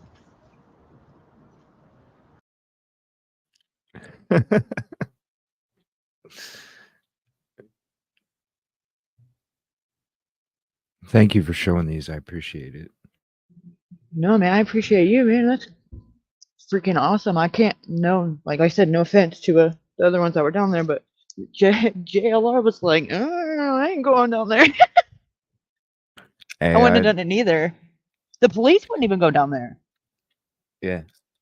Well, there's a lot of needles down there too, so you gotta make Is sure you there? got some good boots. Yeah, that's why I always anybody that is thinking about going down there, please make sure you have the proper equipment, especially boots, because there are needles down there.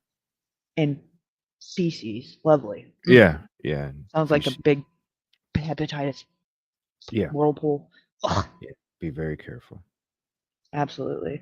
I didn't see any like, but that doesn't mean that they're not there. I was surprised. Usually with Tent City, like they'd be up there on the sidewalks and everywhere, but I guess they're more down there, which would make sense. Yeah, they do. When I went there a couple days ago, there's actually more, and like there's a certain group there before, and then when I came up there a couple days ago, there's some of the same group, but there's also some new people, and there's also more people than there was when I went down there when I took that footage. Wow. And they're So all it's like looking they at this. are shifting, like I guess relocating or I don't know. I think because I feel like the answers lie in that homeless camp. That's why I'm going down there to do what I'm doing. And I feel like they, shuffle the people that are the weak links out of there, Oh yeah, for sure, because they don't want them to squeal. Right. You think the mayor would talk to you? No. Well, here's No.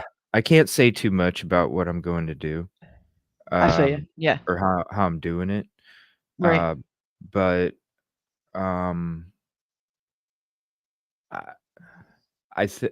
it's gonna I over time I think I will be able to in a not like a long period of time, but a short period of time, but it's gonna take some time.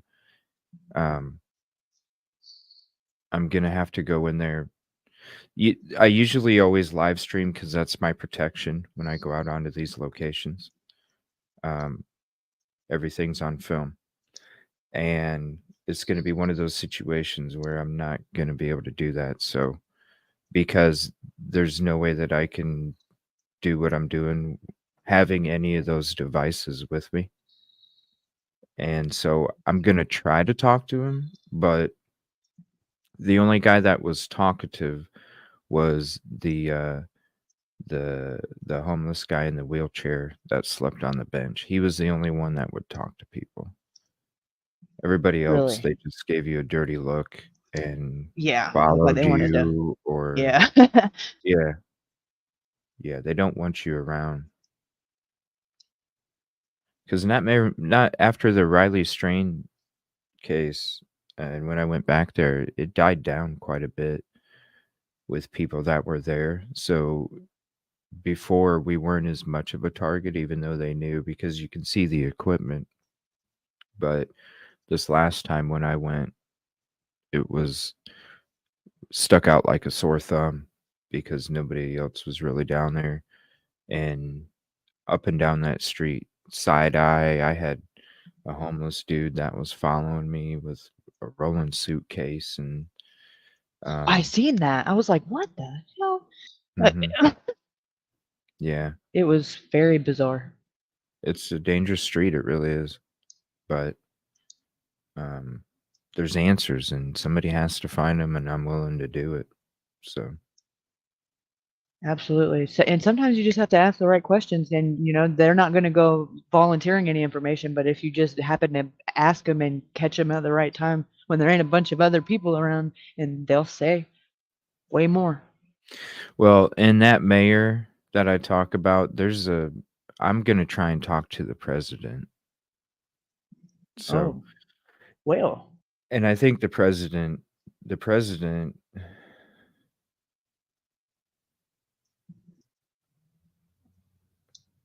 there's people.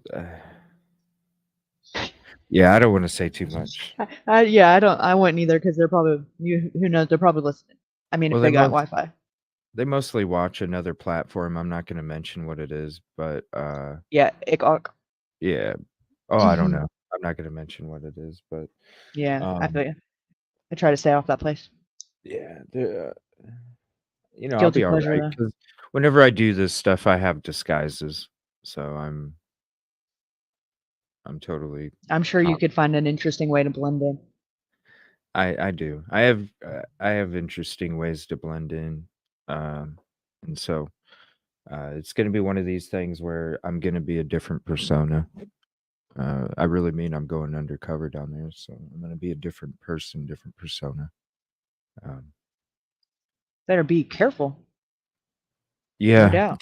that's why I'm going to do my own recon and get a map of the whole tent city in my head, because that's the only thing I'm going to be able to do. If I do come into danger, I'm going to need the map of the city in my head so I know how to get out onto the street as quick as possible, because that's going to be my safety. Getting on the Right, or street. send a SOS, right? Yeah, To somebody getting that on ain't Metro Nashville. well, just the public. As Right. long as I'm in the public, there's my safety, because then I can, I wouldn't be so sure about that. I mean, define public. the public, as there's other people that can see what takes place if something's going to take place. Like what happened to Riley? No. There's a construction. Daytime? There's That's what you mean? in the yeah, in the daytime. Yeah, because there's construction going on over there. And I know, I heard so, it. It was loud. yeah, at the top of there, that's why I'm saying if something does go down, I'm gonna have the map in my head. That way I can go right to the street, because then I know somebody, if something does go, then I know somebody's gonna be there to see. Right. Because when I'm in that camp, it's nobody can see anything. No, not at all. At all. That's crazy though, because there's like you really don't even know how many of them are down there.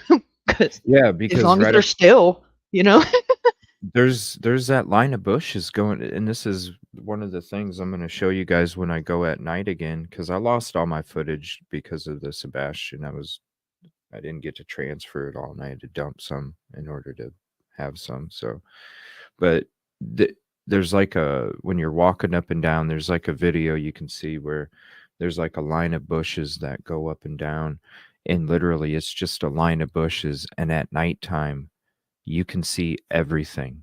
So right beyond that, like 2 foot, 3 foot line of bush along the sidewalk, you're right in the encampment. It's wide open. It's cleared out. You can see the trails. So literally that line of bush is it's like a false sense of what is behind there, because you think it's nothing but brush and bush, but really it's just a little line that presents a false wall. And at nighttime, you see how that wall opens up, and how you can literally, like, they can literally sit right behind that bush and watch you, and you wouldn't even know that they're watching you. That's how easy it is to creep up on somebody from behind those bushes. Right, and you know that they are because every time y'all go walking by, like, they just come literally, like, stepping Pop out right right out. on top of you. Yeah. Pop right out. You're just like, whoa, hey, Yeah, like, whack-a-mole. where the fuck you come from? And then they turn around mean mugging you like you done something like, you know, you didn't have, you know, respect the right of way. Like, what? Mm-hmm. What? Mm-hmm. It's Yeah, very aggressive. it is. And so you're gonna see that when I got, like I said, I'll collab with you here, and I'll do like a on location spot for you where you can ask me to go here or there or whatever. And you'll see. I kind of There's want to find this freaking cave, Cricket Day. what yeah, let me know a specific location and I'll go to that too. I think from what she's saying, it's like right there where that statue's at, if unless I was misunderstanding. But it's Is like, it I guess, behind the statue? Because the statue behind there is homeless. yeah, that's what I'm saying. It's like on the riverbed. It's, Wait, a it's statue on the riverbank? well, the like behind Or it, on you the know, where sidewalk? yeah, the sidewalk, but they're like somewhere down there on the riverbank in that vicinity, there is where the tunnel is, like the opening is alleged to be.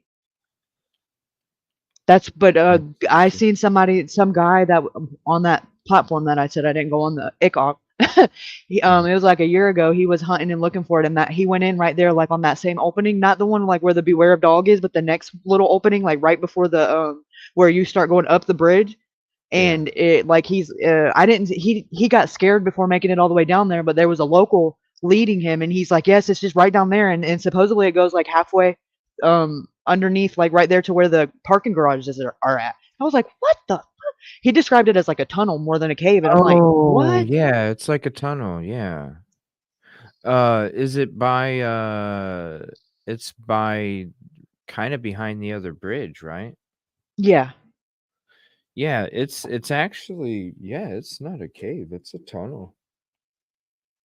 It's almost Yeah. like, how do you like a tunnel that would go under a bridge, Like like almost a half like circle. a sewer, like a culvert or whatever those things are called. I don't know what that is. Almost It's like where like a the rain catches. half circle. It's like a half No, circle. no shit. Well, those could be very you know, I mean, that could be why if you think about it, where him being there and then you know ended up in the water with the shirt, that would be a good place. that's where, because I think it was after the vigil, or maybe it was the night before. I can't remember. I was standing there getting footage at night. It was the night that I walked down to your tempo to show everybody how sketch it was. And that same night, I was standing there at the bridge where he was last seen, and all of a sudden, a whole bunch of fire trucks and ambulances show up saying somebody fell into the river. And that's the same spot where that tunnel is or whatever. That's the same spot where they didn't know who it was at first. They said it was a little boy. But then they found out as the calls were coming in that it was actually a homeless person that fell into the water. Um, it was before the vigil, I think, because that's when the mom was out there and all the cops started showing up, and I can imagine what she thought. She probably thought they found Riley that night. It was the same night that that's right, because later that night they found Riley.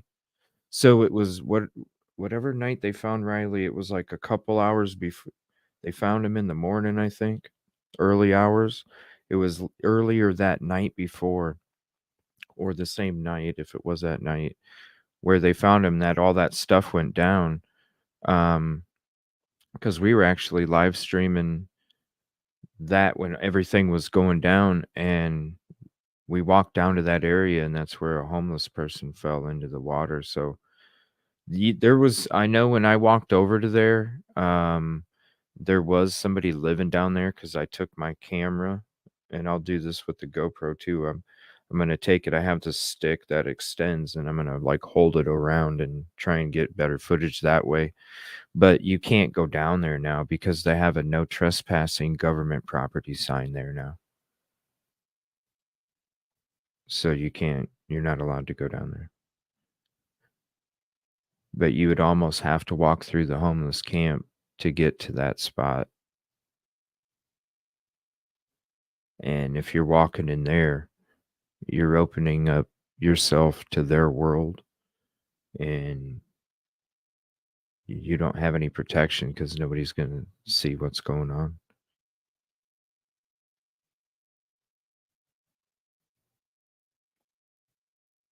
But I'm trying to figure out, because they have signs up there now in different spots for trespassing, like they don't want people going down there anymore.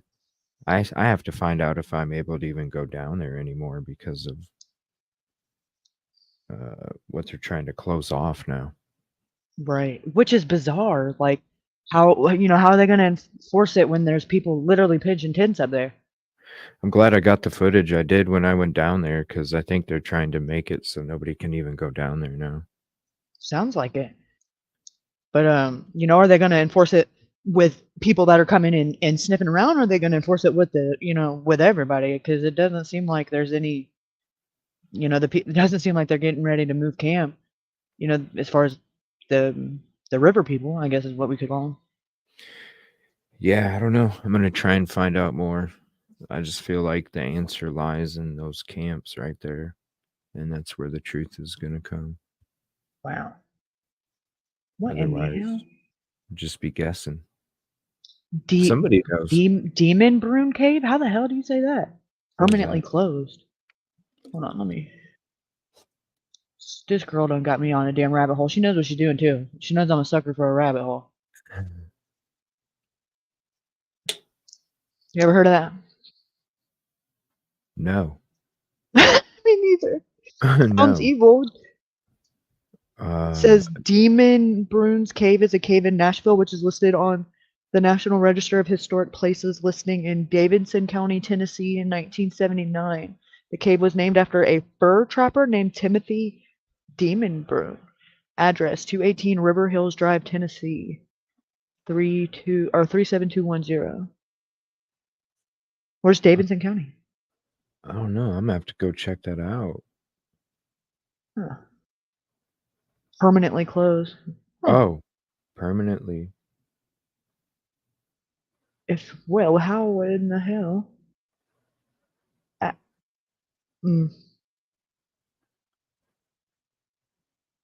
No shit. The small cave that housed Tennessee's first citizen. What? Taken from General Jackson Showboat, July 2017. Seemingly a little more than a wide crack in the rock on the Cumberland River. Served as a makeshift home. They kept track of that? I guess. I'm sure it's still a home now. They just don't know it. Wow. Wow. No, wow. It says among the 750,000 Native Americans of various tribes that called Tennessee home. This was a makeshift home for the locally famous fur trapper. Okay, so here it is on a map. Huh. He still lives there? What? I think No. he's a little long expired. Yeah, I believe he lives there too. Who? Who lives there? The Right. mayor? The No, he's mayor. got a tent. The governor. Oh, it seems like a large crack in a rock, but it's actually protected as a national landmark, and the entrance is guarded by steel bars. What the hell? It has best viewed by the river about 1 mile upstream from downtown Nashville on the right bank. Its entrance is blocked by a cage of steel bars that were damaged in the flood of May 2010. I am fucking fascinated. Where is this? Oh, I got latitude and longitude. Yeah. View on Google Maps. I don't know how to say none of the names of these damn roads. What the hell? It's like in a residential neighborhood? No. That ain't nowhere near the Cumberland River, is it? Oh, yeah, it is. Sure. Gayland? That a thing? I don't know. Dahlia Gardens? I haven't been over there. But where the heck is this? It says 1 mile outside of Nashville. No. Nash Bash? Shady Yeah, Grove? I don't remember any of those neighborhoods. Okay, the Cumberland's over here, so no It way. swoops all through Nashville. It's like a weird twisty. Yeah, what the hell? Hidden Acres Farm? It just sounds sketchy, all of it. That sounds Shelby familiar. Bottoms. Hidden Acres Farm. That sounds familiar. Riverside Drive. Cave Road. Well, here's your son. Denny Links Golf Course. What? Davidson Vehicle Impound Division. Oh, is that closer to Hendersonville? Is it? Well, there Maybe. isn't it only like 20 miles away from Nashville? Yeah, it's not far. It's like northeast. Pine Northeast Bluff. of Nashville. Nashville Barrel. Where the hell am I? Hotel Preston. I don't have not the slightest clue. Club and Hook. Two Rivers. That sounds familiar. I remember the bridge somewhere I was looking at. Rice Star. Nashville International Airport. Okay, there's a landmark I recognize. Now, where the fuck is...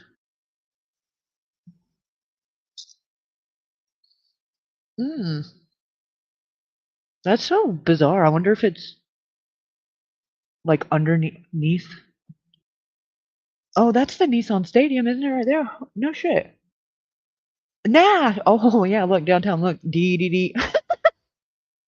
Look, about a mile, yeah, so that's... Yeah, because that's Cumberland Nissan Stadium. Oh, wow, so this is where it starts getting sketchy. Oh, going this way. I've never seen that. Shelby Bottom Nature Center in Greenway. Yeah, Yeah, I but haven't been over there. that's like a little runoff. That must be like a little creek or something. It is Mill Creek. That's bizarre. I wonder what it looks like. No. Where? I ain't that gullible, y'all. Where the fuck? Oh, you know what? It might be. No. Quit playing. It's just, oh, well, it does kind of, you know what? I've seen some damn documentaries that people that can tunnel. Yeah, and I'm not going to say it's impossible that it's under there because I've seen some damn shit. No, look at that. I don't know. I don't know either. It's supposed to be historical, so you would think it would be like not in They a even, fucking I mean, they residential probably. neighborhood.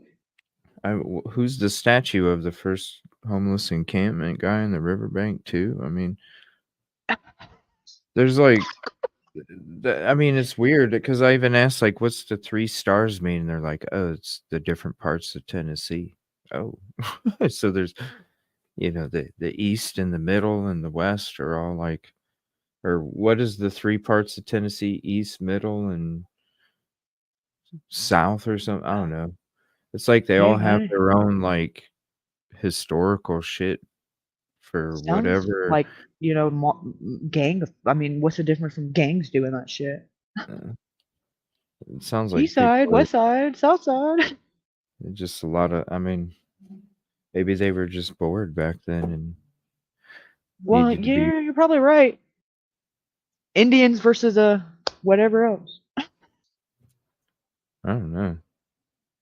That is very strange. And how do they know he was first? Or maybe it has something to do with the Civil War too. I don't know. It's weird how it's all like separated and I've chopped up. heard that wall has been there like since the Civil War, and that's like if that's the case, then you better damn make sure you sage and before you get some bad juju. That's got to be some. Yeah, That was ugly.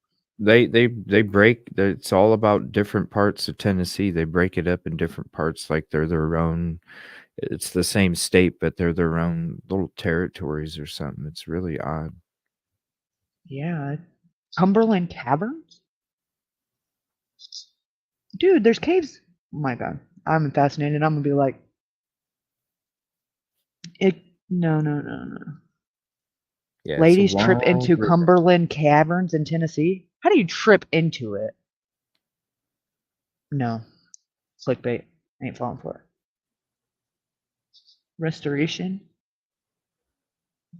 Okay, have you heard of the Cumberland Caverns Yeah, in McMinnville? Is that a thing? I just heard of them. I never. Oh yeah, they sell tickets, so it's like a touristy thing. Yeah, I never. I swear I seen this shit on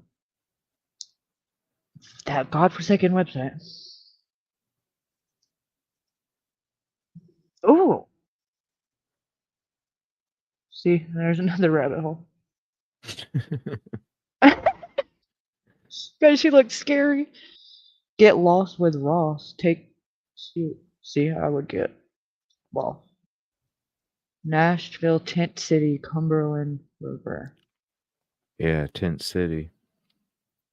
But Huh. it's look up stuff on old Tent City sometime. Old Tent City? Let me write that Mhm. down. Mhm. Is there fish in the or anything in the river? It's, Like, I wouldn't fish in there because they had if when I don't know what part of the footage it showed, but when I was down there on the riverbank, they have a sign that's facing the river that says that it pumps sewage out into the river. are you serious? Yeah, Oh God. yeah. Mm, mm, And when I'm down That there is with the locals, absolutely disgusting. they talk about different pools that have been shut down because they got caught pumping their waste into the river and all sorts of stuff. Yeah. That I would not fish in that river. Period. I wouldn't swim in it. I wouldn't. None of that. There's so many people that fish in that river too. It's gross. Ugh. Yeah. It just looks kind of like almost like like The Simpsons, you know, when like radio Yeah, the shit like three-eyed it fish. glows. Yep, the three-eyed fish. Oh shit. Yeah, that would be some shit. Oh. Yeah, Pedestrian bridge. I was like, they got a sign? I was like, go figure they have it pointed to the river. So nobody from the street can see it. Ugh. Oh, look at that. Nashville Tunnel is what we know so far, which is quite a bit. Headline said there's so many tunnels that it's almost hard to picture, but why are we There is. tracking along first-hand accounts the storm tunnel, 16 feet across, that could easily carry a canoe for a few miles? What the hell? 4 miles of tunnels that carry steam and chilled water to about 40 downtown buildings. It's a tunnel. It's not a secret. Right on the Metro government website? No shit. I've heard rumors of a mysterious tunnel system winding beneath downtown. Is it true? Yes. Yeah. Every city usually has a tunnel system underneath of it for What's steam. clandestine? I don't know. I don't either. I've heard stories they could be slave tunnels. Oh Lord. Yeah. Oh Lord. I've heard that people get lost and never return. Lovely. They may be far-fetched, but it's intriguing. It's part of our history. Fun I'm to not try and gonna figure go. out. I'm not gonna go. To the mid 1800s limestone basement. Yeah, there's a lot of like limestone there too. That's why there's so many tunnels along the Cumberland because that limestone breaks apart and creates. Oh, It's like a buttermilk biscuit. There's like a whole bunch of layers to sewage. it. Ugh. Yep, sewage. Yep. Yeah, I'm not gonna be crawling through them. I'm good. They pump it in there. That's disgusting. And you'll see people fishing all up along.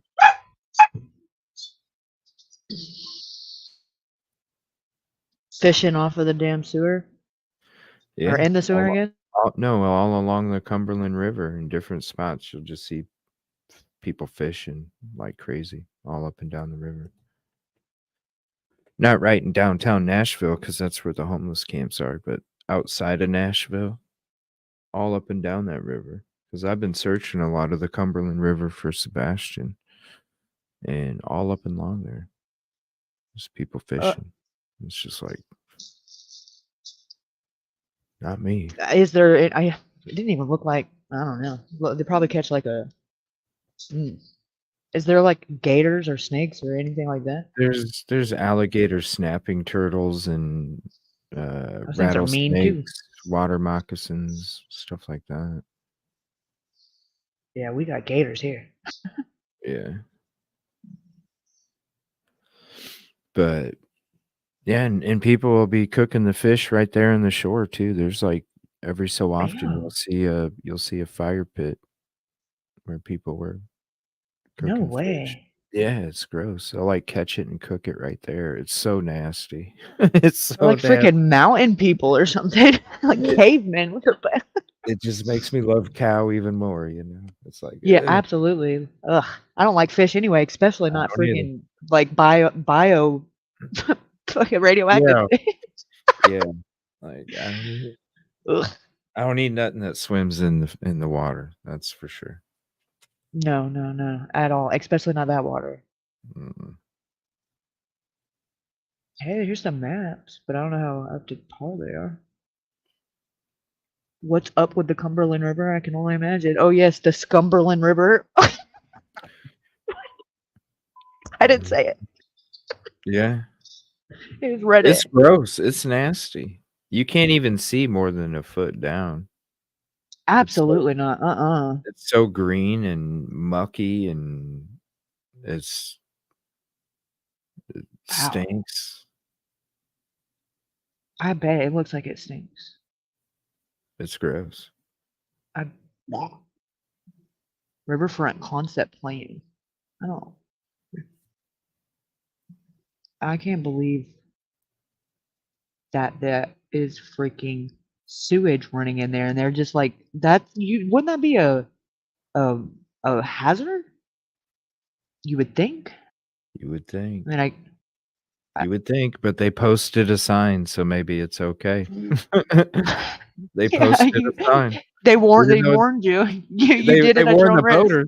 They warned the boaters, not anybody else. What about the barge workers and shit? Like, ugh.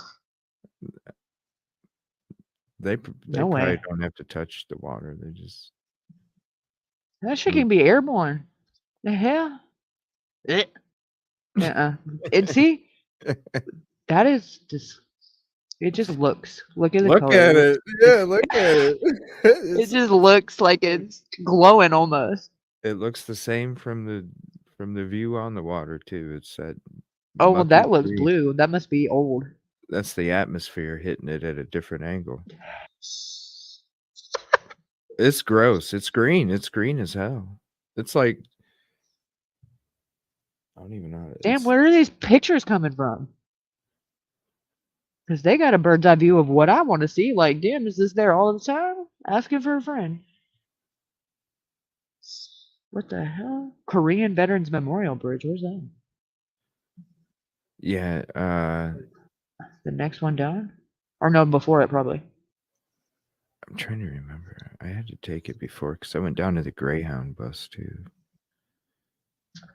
Oh wow, that one dude that went missing from the Greyhound bus a couple weeks ago. In Tennessee? Yeah, in Nashville. No he shit. disappeared. Yeah, so I'm looking for. Is he still missing? Yeah. What's his name? Matthew Wayne Peresini. Yeah, he was going to Dallas and he had a layover there. He called his mom from somebody else's phone because he didn't have one. Right before he got to Nashville, letting her know that he was going to be switching buses, and then never checked in his bags for the next trip, and they never seen him. Yeah, Peresini. That's a last name. Yeah. Matthew Oh. He was on one of the links there. Were you asking for 2? Oh, well, Wow, there's like no official news though. I'm like, I see Twitter, Facebook, like Instagram, but there's no like, There's little. you know, yeah, Yeah, there's like not much. there's no coverage like it is on, you know, News Nation or. That's not it, is it? Yeah, there's not much. There's not even a video on YouTube Really? except for what whoever content creator has talked about it. We've talked about it. I know maybe one or two others might have. Yeah, that guy Is right that there. him? Yep. Since March 30th, last seen at Yeah. Greyhound bus station, 33 years old, 5'5", 200 pounds, suffers from mental illness. Please help. Yeah. Just a few weeks ago. Aren't there all cameras at those bus stations? Did he ever make it there? Well, yeah, he made it there, but when I drove by there, there's a bunch of homeless people living around there too. And pit bull, homeless people with pit bulls, and it's a sketch area. It's a really How'd he get dangerous down there? area as well. Did he drive? No, a Greyhound bus. It's just a Greyhound bus stop, and he was switching buses. Oh, no shit. So he had a layover at that Nash. It was only like a 20-minute layover for him to get on another bus that was going to Dallas. And that's when he didn't check in his bags to the new bus going to Dallas, and he was never seen. They just have him with a black 76ers base hat, black hoodie, I think, a white duffel bag, and a rolling suitcase. And everybody is walking around there with rolling suitcases. The guy that was following me where Riley was last seen was walking with rolling suitcase. Yeah, loud as That's what they hell. do. They all walk around with a rolling suitcase instead of a cart. I guess because it's easier to Yeah. manipulate. I get And yeah, uphill, downhill, uphill, downhill. it's easy to hide, and plus they stay outside because they stay outside all around that Greyhound station because they blend in like they're Oh. passengers on a layover waiting for another bus. I'll be damned, I found a news outlet talking about it. I don't know where though. WSMV4? Yeah, that's the local Nashville station. WSMV. April 14th. Wow. That is I've never even heard about this. That's crazy. Mm-hmm. Yeah, just missing. And it's a dangerous area. I guess so. Memphis is just as bad. If Memphis well, is horrible. It's worse, right? Oh yeah, it's way worse. Volunteers are out searching tonight. Memphis. Yeah. Memphis is like multiple times Nashville. Yeah, isn't it? It's like more gangs and stuff there. I mean, it's pretty bad in Nashville too, but not as bad as Memphis or Knoxville. Yeah. Maybe both. Yeah, it's wow. Teen wanted in deadly shooting of rapper in Nashville. 3 dead and 1 injured. Police continue to investigate death of Grammy winner Mandessa in Franklin. Body found on I-24 in Nashville. Meetup to sell PlayStation ends in armed robbery. Yeah, put me in, coach. I'm good. Right. That's why I quit selling stuff on Craigslist in 2010. Just being honest. Oh god. You first hear something like that and you're like, yeah, I'm done. Yeah, I'm not gonna be the next Reddit story. When meeting at McDonald's don't work no more, I don't need to do it anymore. Yeah, people are ruthless. Hendersonville restaurant owner killed in crash. Car booting company forced to refund people. Body of missing man found on the side of I-24 after apparent hit and run. Man accused of making unwanted advances in downtown Nashville parking garage. What? Define unwanted advance. Yeah, them parking garages are crazy too. Isn't that right there? Right there by the bridge, Yeah. the first bridge. Yeah. Yeah, they have different parking garages under there, different sections, but yeah, it's right there by the bridge. And it's that thing's sketchy too, that whole underground down there. Yeah, like it. How do you get in there? You have to take the elevator They got from the stairs up or top. elevator. Yeah, they got Oh, stairs or elevator, different sides. But all the home that's another thing when you're there at night, that's where all the homeless people charge their phones. oh no shit. Is that Yeah. Bicentennial Park or whatever that's called? Yeah, it's whatever. Yeah, I can't remember the park. It's right in front of the birch, That's the what other that's birch. where that homeless guy or the one in the wheelchair he told JLR that he's seen Riley and Riley was like looking for a a lady, like, you know, implying like a you know, you know, That's and that funny. he directed him toward Bicentennial Park. That's funny because the same homeless guy told me that he was in the hospital when it happened. No shit. Yeah. Oh, did you talk to Butters? I don't know the name. I just Oh, that me. She didn't want to be on camera, but Who's Butters? I don't know. She was. I think she might be that the mayor's girlfriend. While you're bullshitting, because she was the one that ran up on JLR like right when he went into that opening. I have it clipped because it was so crazy. It was so bizarre. And then this other guy comes and he's wearing gloves and he's like twist flexing his ass off, talking about, oh, this guy Oh, just told yeah. me, and he was talking. You seen him They're too? twins. They're twins. They walk around with Shut up. cowboy hats and gloves. Yeah, they look the exact same. Well, he was talking about They're hemorrhage or twins. hemorrhage, saying that somebody drug him Riley off, and I'm like, why the fuck? That's a weird choice of words. Why would you say that? Drug, like could have said anything else. And then the other guy was like, all I know is he had a fistful of cash and he was drunk, and that's not a good thing down here. Like, how do you know he had a fistful of cash? Okay.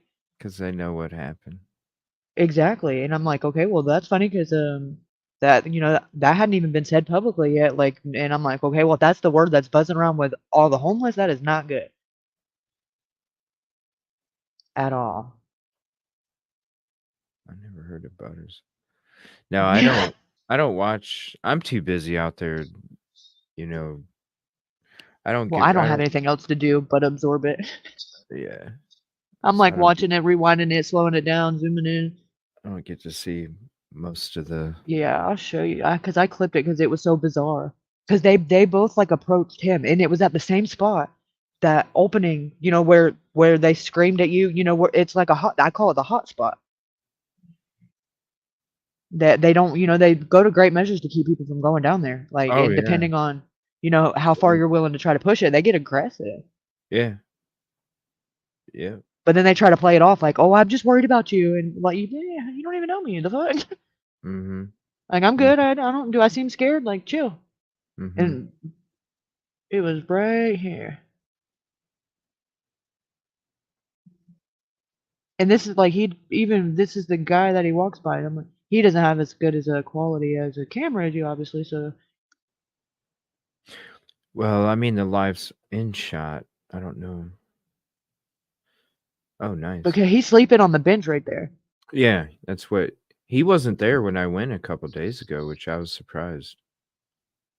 No shit. Yeah, I didn't Wonder see if him he's at done all. moved camps or if he was just in there. He might have been back in the hospital because the whole time I was there before he was getting he had his foot amputated, and he was getting his bandages changed a lot. That's why I'm saying, like, he told me he just got out of the hospital and he wasn't there when the Riley Really? Strain thing happened. Yeah, he told me he was. Wow. He said Hold that on. he was in the hospital and he had people changing his bandages. Don't. So they're friends. Oh, I think I'm on this because JLR walked past us when we were streaming. I think I'm on this video actually. Really? Yeah, because he walked by us and took video, and then he walked past the bridge, turned back around. Oh, and this you could is see new? me standing at the bridge. Yep. That was towards See? the end. Yep. Hi, what's your name? What's your name? Hi, Kelly. Nice to meet you.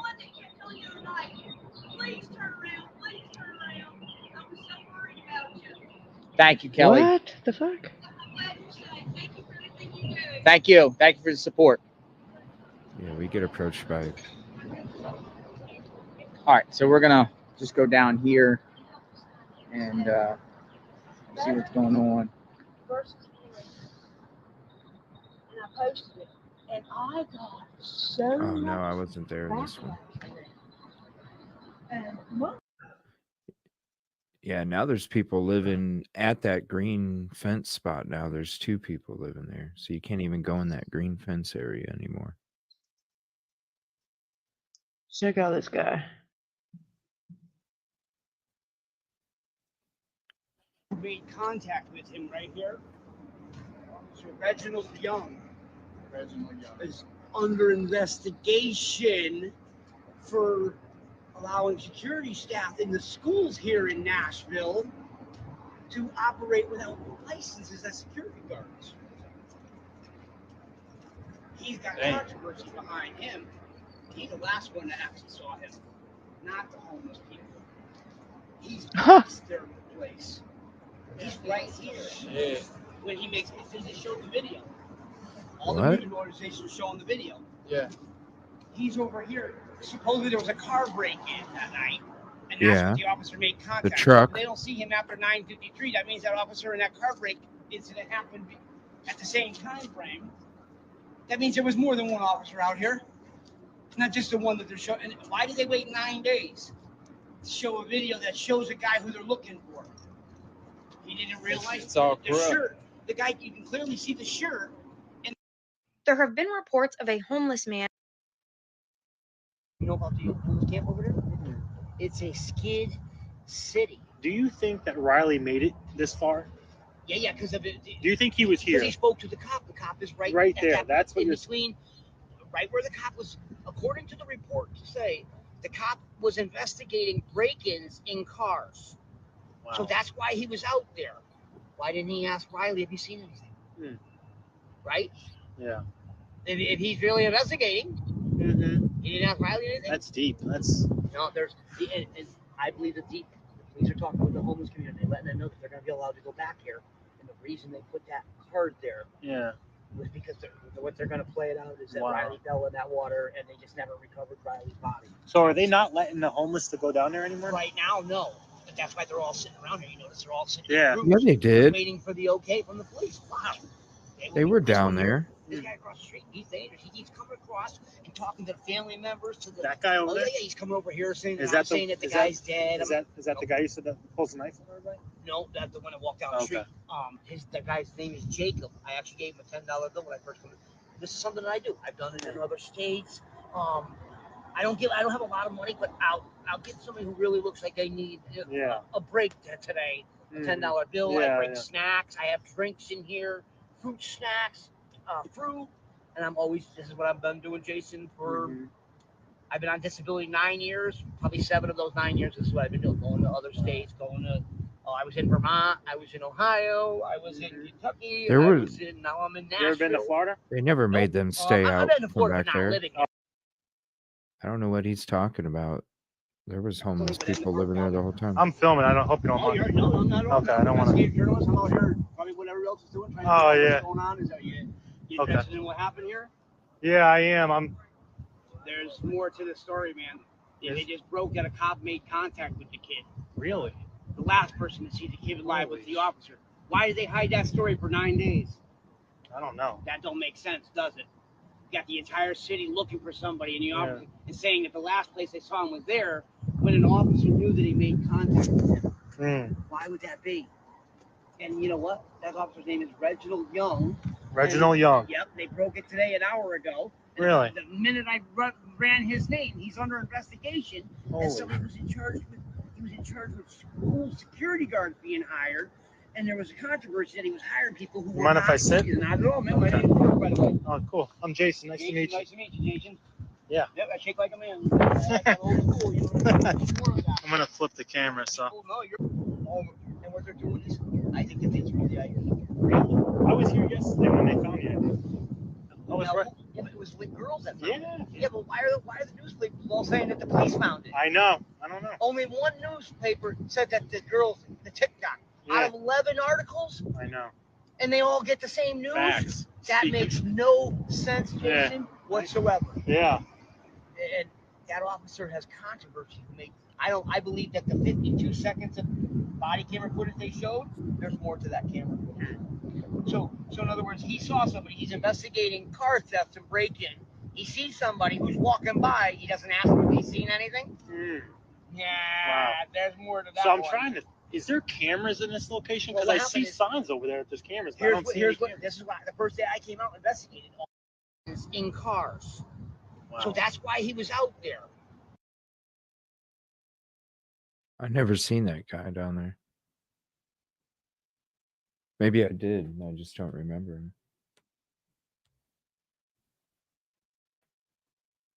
Hey y'all, I just wanted to hop on here really quick and let you guys know that Fox 17 in Nashville spoke with a man in the homeless community who spoke about his encounter with Riley Strain the night he disappeared. I seen the guy that went missing. He came down through here. He heard a commotion. We looked back up. He almost fell over. The last bush right there caught him. But he was very, very, very intoxicated, I guess. I mean, it was somewhat hard I've never seen anybody stumble that hard before. The man telling me he didn't check on Riley since someone else was already there. I yelled up. They said, no, he's just drunk. He's okay. I also wanted to talk about the fact that his credit card was discovered on TikTok Live yesterday. I posted a video on this yesterday, but it got removed for sharing personal information, so I'm just not going to show a picture of the credit card this time. This is the area his credit card was found, down here amongst all the debris and trash. What do y'all think? Did it fall out of his pocket?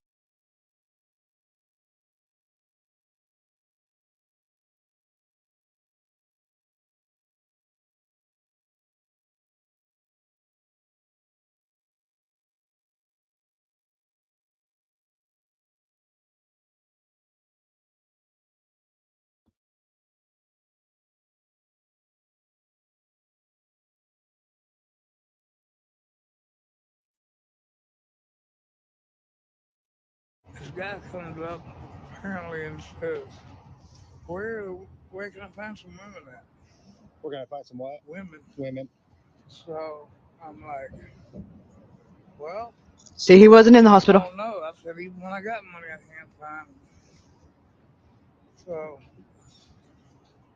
they, so apparently takes off, they said, going that way. He staggered. That way.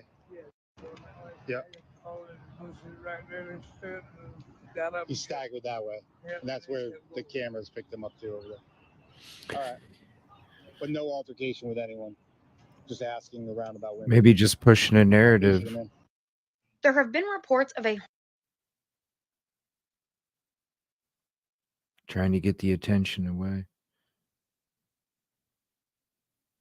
Because I'm sure they'll change their story to whoever they talk to just to.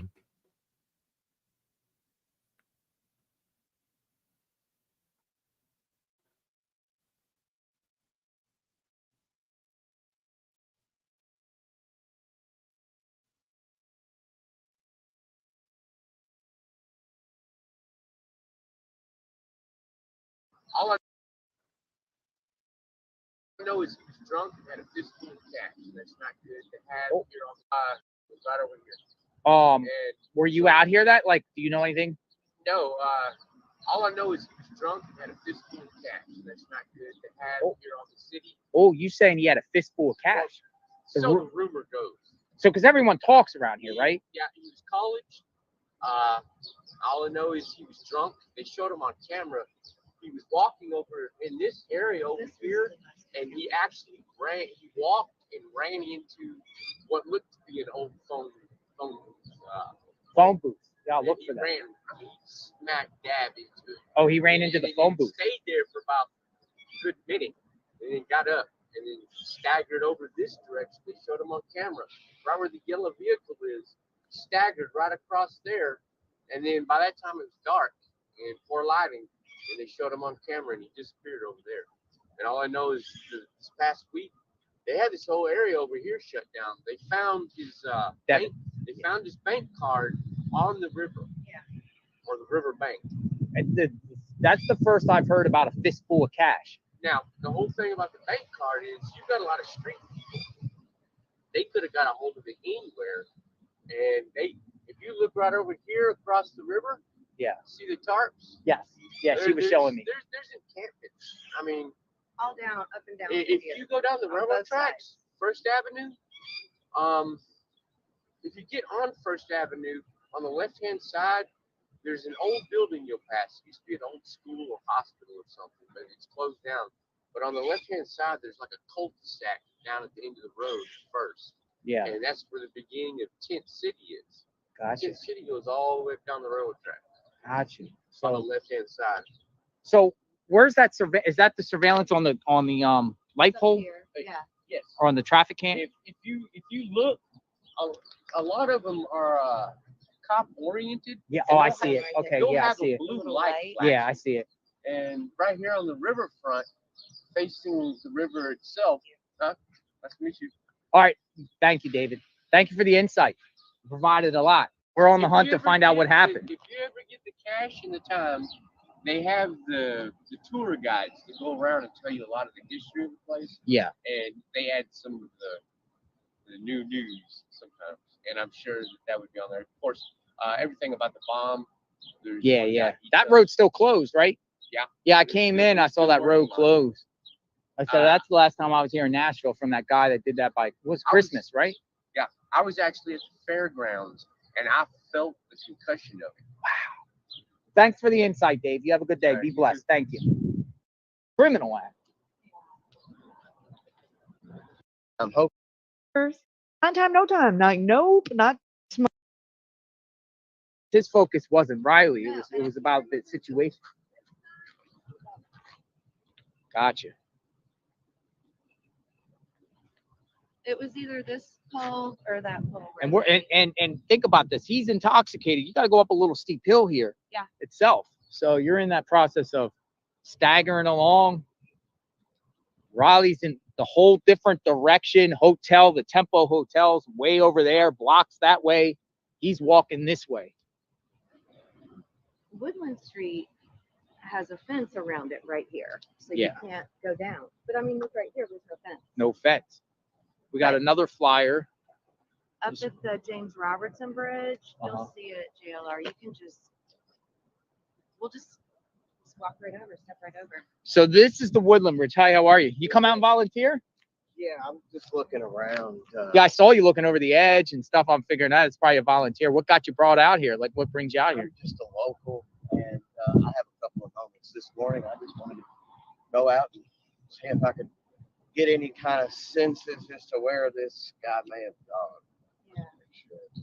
I feel like maybe we're in kind of closer to the area maybe he was at, but who knows? What your take being local, do you think this is an accident, a crime maybe? I'm hoping it's an accident. I'm hoping the guy was intoxicated, fell over the side, didn't know where he was, didn't know how steep this was, and fell over. My husband be a And it is dark over here at night, and even as a local, this is the atmosphere. I mean, it's not that I don't consider. what? Something. So it seems like this might be their command center up here in this general area. You got people over thing, but you do have police, Office of Emergency Management. You got some media out here. They're stationary.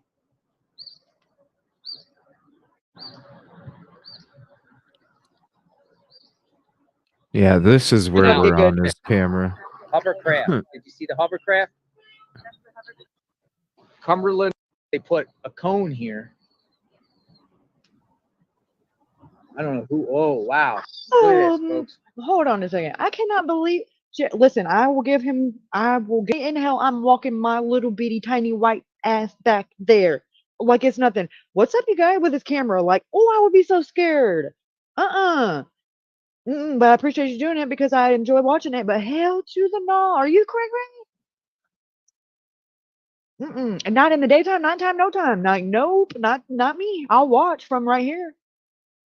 What the hell? Anyways, let's keep going. It's about to get interesting.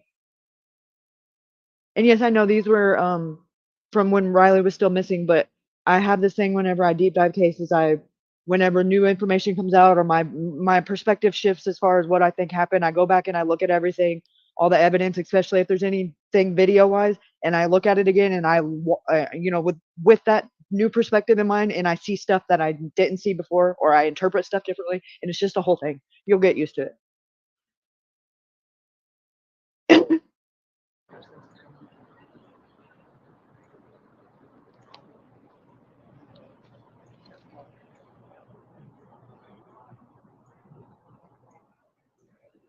As long as it wasn't a geek.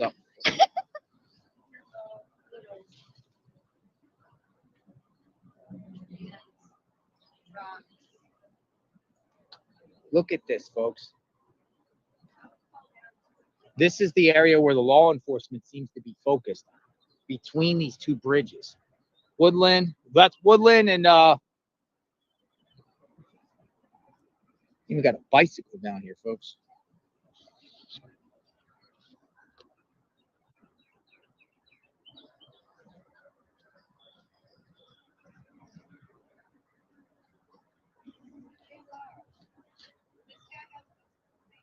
You have information?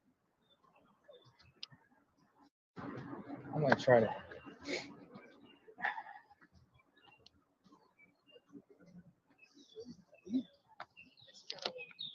Hey, what's going on? Look, this guy over here, I trust him. He trusts me. I've been talking. He's the guy that works with all the homeless people. This, my friend, is what we call a Mexican American. Holy hell. Say, He's a previous addict. I don't even know. I had to put the subtitles on because honestly, like I could only understand every other word, and He's a previous addict that helps all the homeless people. yeah, well, he comes out and like zeroes in on JLR when he's at Yeah. that spot, and he said that this is what the guy in the wheelchair told him. Yeah. Yeah, he's And listen to what he's about to say about they make meth that kills people and they drug them and took. Listen to the shit he says. Like, it What? made my skin crawl. Like, listen, it made my fucking skin crawl.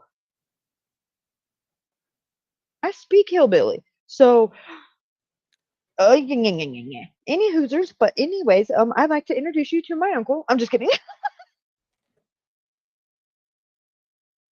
To him for almost 2 hours back and forth. Give him some stuff, confidence. What's going on? Look, this guy over here, I trust him. He trusts me. I've been talking to him for almost 2 hours back and forth. Give him some stuff, confidence. He's told me some things about on Hermitage Avenue, the Tennessee encampment. Okay, I had to back that up a couple of times. And I'm not sure if, because what comes up on the subtitles, I don't think is what he meant. Told me some things about confidence. He's told me some things about on Hermitage Avenue. Hermitage Avenue? Is anybody familiar with that? And I'm sure that's probably not how it's pronounced or spelled. So if you can help me out in my plain English, like I can add it to my notes. Thank you so much. Thank you so much. Oh man, that's messed up. He was probably Methodist too. The Tennessee encampment. He said this to me. He said they could have dragged him from here over there. He said those, and I worked at a company and I know this area. I knew this. I worked here in the daytime. You better watch your back. But so I can imagine how it is over there now because they got to move. So right now, that's the most dangerous. Off of Hermitage Avenue. Hermitage. Yeah. Where's that at? Yeah, first turns into Hermitage if we go that way. So what? Let me understand. What you're saying is, people are saying that he could have been dragged from. So you know the last spot on him, right? Yeah. Right here. Somehow got dragged off over there. He said pure evil. And I believe He's saying the people around here, some people are pure evil around here. those people over there at that encampment, not regular folks. Yeah. I'm gonna call them homeless. I don't know their situation. People that live on the river. That's a dangerous camp. He said he said they make meth. They make drugs. to kill other people. Here's what he said. What'd he just say? I don't think Hold up. pretty sharp. He's a What'd he just say? Hold up. I didn't catch that the first time. What did he say? He said they make meth. They make the meth to kill and the other drugs to people. kill other He said people. this. And He said, here's I don't think what he said. This guy's pretty I don't sharp. get it. He's a This guy's vet. pretty sharp. Oh my lantern! You said what? This guy's pretty sharp. He's a veteran. Veteran. Excuse me. Just full of stuff, man. I just feel vibrations. Oh, Feel vibrations, no mother that's COPD. I'm sorry, I can't. I believe that from what one of my partners told me, because they watched somebody having an OD and then 5 or 6 other people beating the hell out of him, trying to.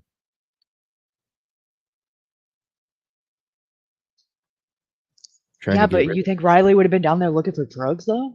No, I'm not saying that. I'm saying what he's saying seems legit to me because I have a partner of mine that's seen it. Oh, yo, I know this shit happens. That is but it's just say like implying that like, you know, how would Riley have gotten mixed up with them? Like, are they just snatching people that walking by? I don't see them snatching people walking by to do that. It was just weird because that was whenever I started, like right at the beginning when I started like deep diving that Birch building footage, and I'm like, I had seen like I'm like, dude, that looks like they're dragging something back, and then I'm watching JLR and I hear him say they drug him. I'm like, dude, all the words in the human language, the English language that he could have chose to say, and he said drug him. Like that's very specific. Like that's not, you know, that's just very odd. Like, because there's somebody being drugged in that footage. I don't know if it's Riley or if it's just something heavy, but I buffed the footage up and cleaned it up. I'm telling you, at 11:03 p.m. on that fucking footage, something is being drugged back. I just don't know what. That is kind of what's got me. I think if he passed, he already had that injury, and if there was an easy target, maybe there was an altercation, and you hit him But again in the why head, take the risk of it not just leave him where it happened at? because then it brings attention to your camp, and you're the one that would get charged. You know, because it was like it could have been an altercation where they didn't know he had a head injury. It could have been an altercation where it was just a robbery where he was defending himself. They knew he was intoxicated. They went to hit him, and he got hit in the head again. And it could have just, you know, with the previous head injury that it looks like, No doubt. and then No another doubt. one. It could have been, oh shoot, we didn't mean to go that far. Right. We got to get rid of him. But why all the places you could have put him in the river? Why take the risk and bring him unless you can't get to the river from up here? Like you have to go down here to get to the river? Yeah, you could easily, but you know, the current is so strong in the Cumberland, it don't take much for something to go downstream. Is there a fence down there, but where that abandoned building is, like that divides, like a chain link fence that keeps you from getting to the river from like right beneath the wall right there? No? No, you can go down. You can go through. Oh, That's how shit. we got down. You can go through, and then you can go to the left. I never went to the left yet, and I'm gonna Oh, go. shit. I'm gonna try and go to the left, but I have to make sure that because they have a whole bunch of no trespassing signs up there now, so I have to make sure that I'm legally able to Have go you seen these down there. dudes in the white shirts? What dudes in the white shirts? They posted up like when Riley walks by. There's only one right now, but when Riley goes across and the rest of them go across, they hit the crosswalk. He stays back and waits for the light to go again, and then another one walks up behind him. They're dressed identical, same shirt, same pants, same shoes, and then they start walking behind Riley. And then I seen on the Birch footage, literally at like 9:55, which is supposedly like a minute, 2 minutes after Riley's on the body cam footage, you see two white shirts like go running by like past the footage. See there they go right there. I don't know. It could be somebody just obeying the walking sign because some people don't and some do. Or they could be like one of the watchers from the bar. Because they also dress like pretty identical, unless they're like.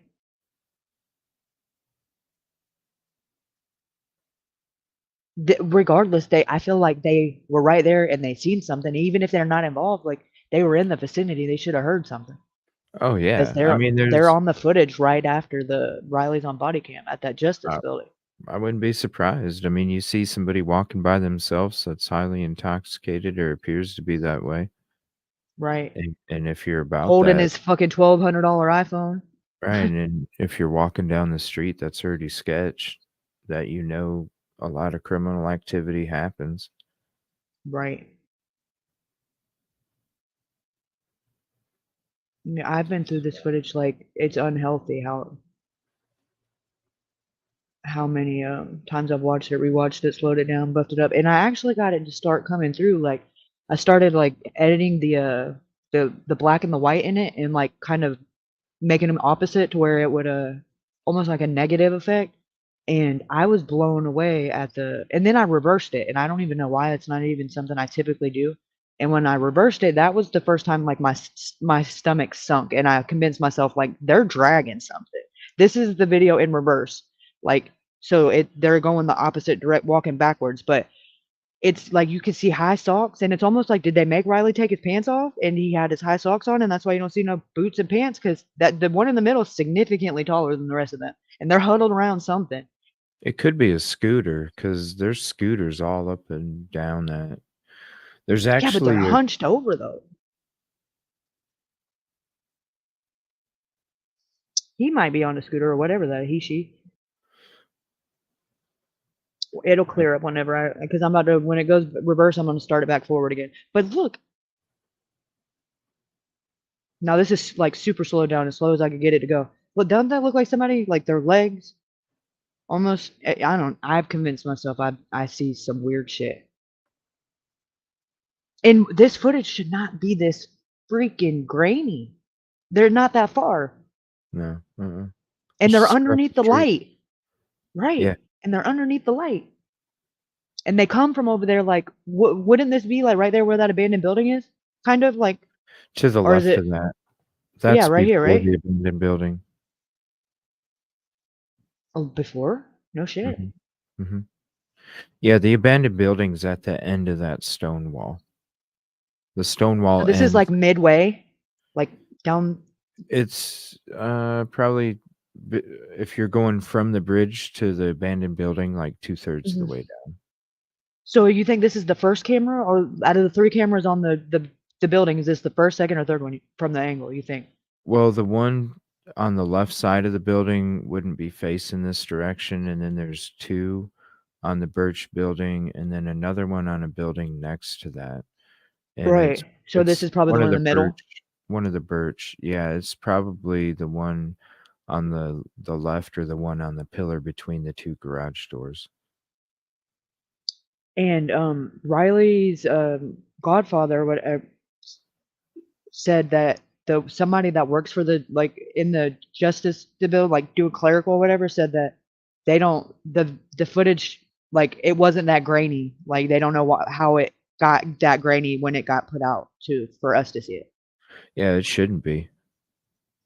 It shouldn't be at all. It should be pretty clear. And they probably, edited it. And where's the timestamp? Look at that. It's probably cropped too. Oh, no doubt. And then freaking this is at 10:18. You would have a timestamp coming from the Birch building, right? Well, the body cam doesn't even have it, and this is at 10:18, which is really weird. First of all, look at this damn paint job. That is every damn door is got a different color or paint or what. I don't know what's going on there. Build a truck, I guess. Build a bear. Mm-hmm. And then this is technically like right after Riley's phone pings. That according to the detective, it pinged at 10:15. This is at 10:18. Very bizarre. And there's somebody in the passenger seat, but I cannot clear it up. There's no way to clear it up. Like, I mean, I'm sure there is. I just don't have the capabilities of doing it. FBI could, or the police could, I'm sure. Or they could just, release the original. They want to cover it up because it affects their tourism, and then the tourism money affects the funding for the department. So it all works hand in hand. Yeah, baby back bullshit. Mm-hmm. See, that looks like white, like tube socks and high socks, which Riley was wearing. I asked Chris Dingman, and like maybe he's already in his boxers, maybe he's out of his pants already by now. I don't know why or how. I'm just saying, like, that's what I feel like I see. And he's hunched over, like, and if you look, there's somebody in the front walking. It looks like he's got his arm, like he's in the middle, and he's got one arm around one on one side, one arm on the other side. And he's not, he's still obviously alive here because they're not dragging him. Like he's just not walking very well. Like he's slumped over, like almost like a buddy helping a drunk person, which makes me almost feel like maybe they were trying to help him at first. And if they just dropped him, and like you said, that's all it would have took. He was already concussed, in my opinion, and they could have just panicked, Right. Because they don't look like they're trying to fuck him up here. This looks like they're genuinely, to me, it looks like they're trying to help it. But Riley was big and awkward, like 6 foot, fucking 6'7" and 165 pounds, just tall, lanky. Yeah, but then wouldn't he tower? Because most people ain't that tall, so wouldn't he be towering over these people then? Right, but that's his, like, he's hunched over, You'll see, like, when they get past a little bit and you see him walk past, you can see it from behind. It gets clear, which is weird. It should be the opposite. Now, see, that was like arms wrapped around. But this one is significantly shorter. And that, I don't know if that almost looks like a female. Yeah, that does look like a female. Which is bizarre. Somebody up here, hoodie and high socks. And then they come back right after this, and they come running back. And there's one less of them when they come running back.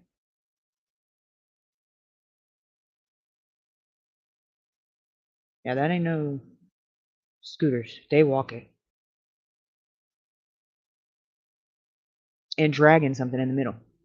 You just can't hardly see it, which is fucking weird. You should see it clear as day right here. They're right in front of it.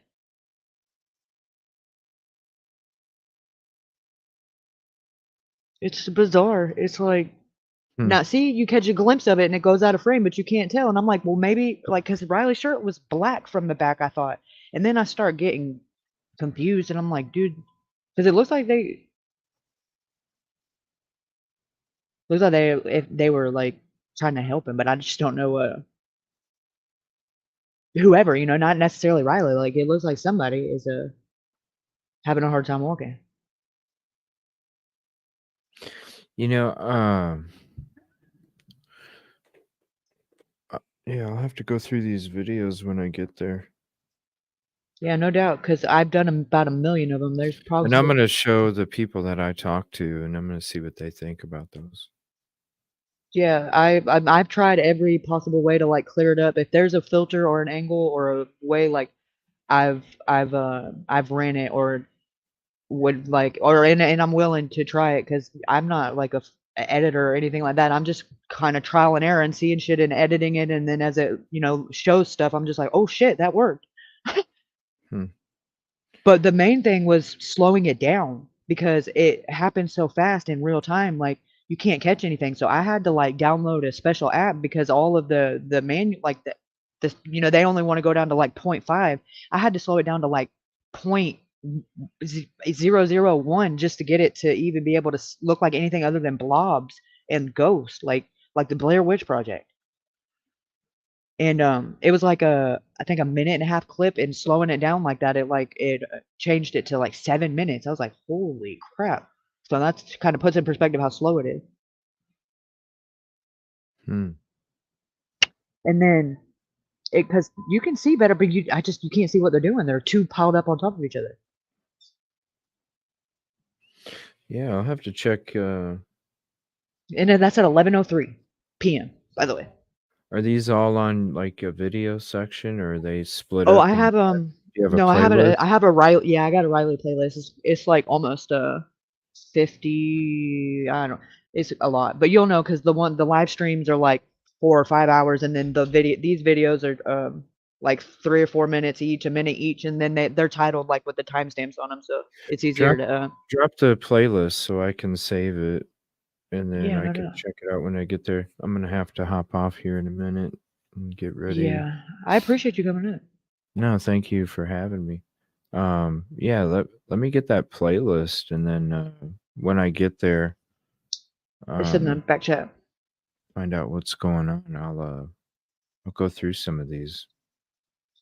Yeah, I tried to keep them short, so it's because it keep people's attention, but just the points of interest that I thought were relevant because it's after the body cam footage time, and but it's all really just guessing games because we don't know if that's actually there's no timestamps. We're just taking Right. people's word that this is when it happened, but it was very interesting because it like you can see it start to rain at the end of it, like at the end of this video, and I'm like, well, damn, it rained that night then at like almost well, yeah, it was like almost midnight because this video runs according to the person who posted it at from 8:59 per so 9 o'clock until 11:30, which was odd. Like, why would you?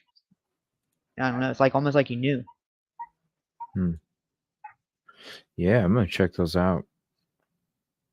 Yeah, there's quite a few of them there. I'd love to get your take, and before you go down there, so you can kind of know like what to be on the lookout for, because some of these ones you might recognize, like because there's one that's rides by on a bicycle, and I think he's the same one that's in the first, not the crosswalk, but the one where like right after he fell, where the guy rides by on a bike, and he's got like a brown jacket on. You see him again on the Birch but building footage too. Yeah, there's certain groups that I'm already gonna be checking out, and I'm gonna see if she thinks that any of them might be in these videos too, because we're already discussing like there's vehicles that are driving by. There's a group that's on those scooters. There's a lot of different things, yeah, that we're gonna be checking out. So, Heck yeah. and she's from there, and she knows a lot of stuff with. I don't want to say what she knows, but she knows a lot of stuff about all that stuff. So, Right, but you hear that guy talk about dragging him down there and drug and they're evil, and then I'm like Yeah. seeing this, I'm like, dude, why? That's a very odd choice of words. When something is being drugged. Yeah. Yeah, it's interesting. Yeah, no doubt. Because I don't And he have had time to go through the videos like this and stuff, because I'm always out traveling or on the road or something. So, Yeah, and that's what I always do. I'm always like looking for videos, scrubbing it, like going back and re-listening and listening to what people say and how they say it. That's kind of like what I do. yeah. Just especially video footage, like because we'll get a big group of us here in chat, 20 of us, and everybody will see something different. Put all of our ideas together, and before you know it, like it'll start painting a story. Yeah, we'll link back up here in a couple days when I'm down there. I'll go through Yeah, these heck yeah, for videos sure. and see what she thinks, and then I'll hit you up. Yeah, absolutely. Just let me know. Yeah, I'm gonna hop off though. I'm gonna get ready to get on this trip, get rest, and head out in the Yeah, morning. be safe. Yeah, And I appreciate it. I appreciate you coming up. That was really awesome. I really appreciate it. No, thank you. Thanks for having me up. Thanks for showing the footage. Thanks for keeping awareness about this, because there are answers out there still, and Absolutely. Yeah, try to and get it. So yeah, I look forward to trying to get to the bottom of it and collaborating in the future. I think we can do make some shit happen. At least if nothing else, just get people, to see things in a different perspective. yeah, because I don't have, like with this stuff, this is good because I don't have the time to do any of this stuff. So I think it'd be neat to be able to. Yeah, it actually works out perfect because that's kind of what I do, and I could just analyze footage and see things that pop out to me, and who knows, we might actually find something useful. Yeah, we'll link up for sure. I'll hit you All up, right. and I'll keep in touch with you, and then we'll All right, get sounds good. Thank you. I All right. appreciate you very much. You too. Have a good night. You too.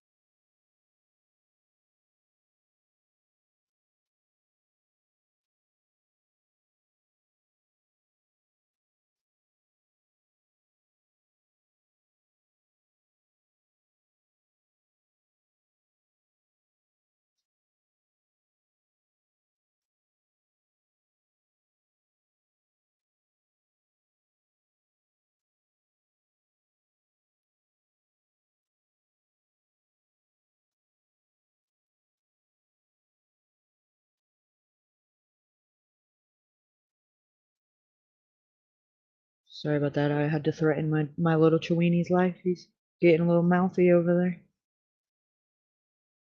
So, you guys, I think that's a good note to leave it off on. I look forward to all of you guys' feedback as always. Anything. I look forward to collaborating. God, I'm getting tired. I can't talk. Blah, blah, blah, with CJ in the future, especially considering he's he's about to be boots on the ground in the next few days. So that's going to be really interesting. And I think it could we could, with him being boots on the ground and stuff and not having time to really analyze the stuff, we could, his community and our community over here, we can, put our heads together and analyze his footage as he's doing it. And who knows, like we might be able to shake something loose because I really do believe that there's still answers out there, whether it be, getting people to talk or items that of Riley's that could have been overlooked. Like I think all of those are very, very, very probable scenarios. And who knows? It could be the one little thing that's been stepped over or looked over 50,000 times that shakes this whole thing loose and brings his mama some peace and some closure. And what wouldn't be a better outcome than that? So I'm excited. I'm very I got really good good feelings, that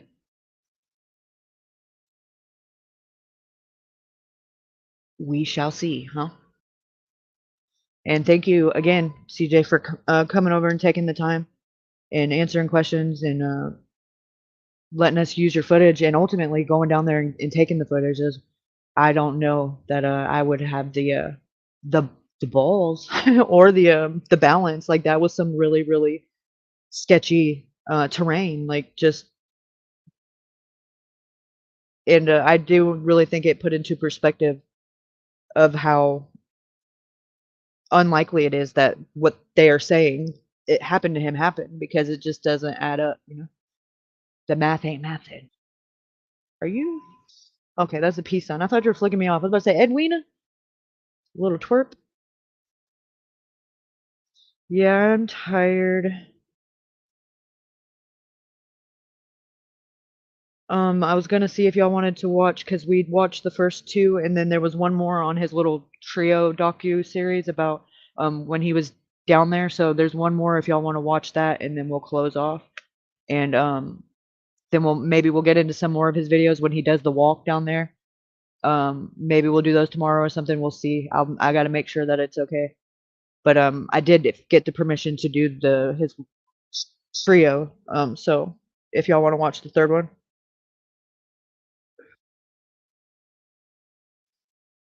Ruben, I am not even going to. You can't quit, bruh. I'll pull up. Better quit your dumb shit. Like, oh, thanks. Oh, that's awesome.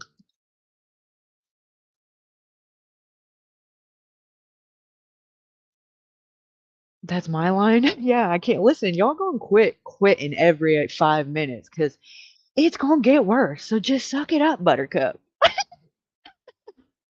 Ah, awesome. Thank you so much, CJ.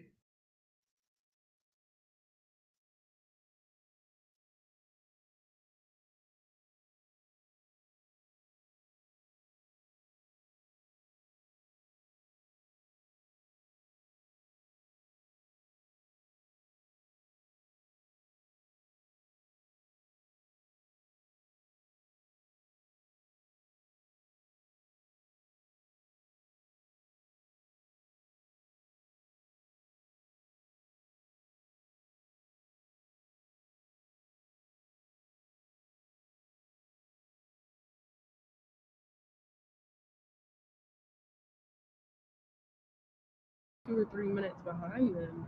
So maybe give or take 2 or 3. And they said that, And he's constantly making phone calls. yeah. So then why would it stop pinging on the other side? See that? Yeah, that doesn't. So he had to be in between here.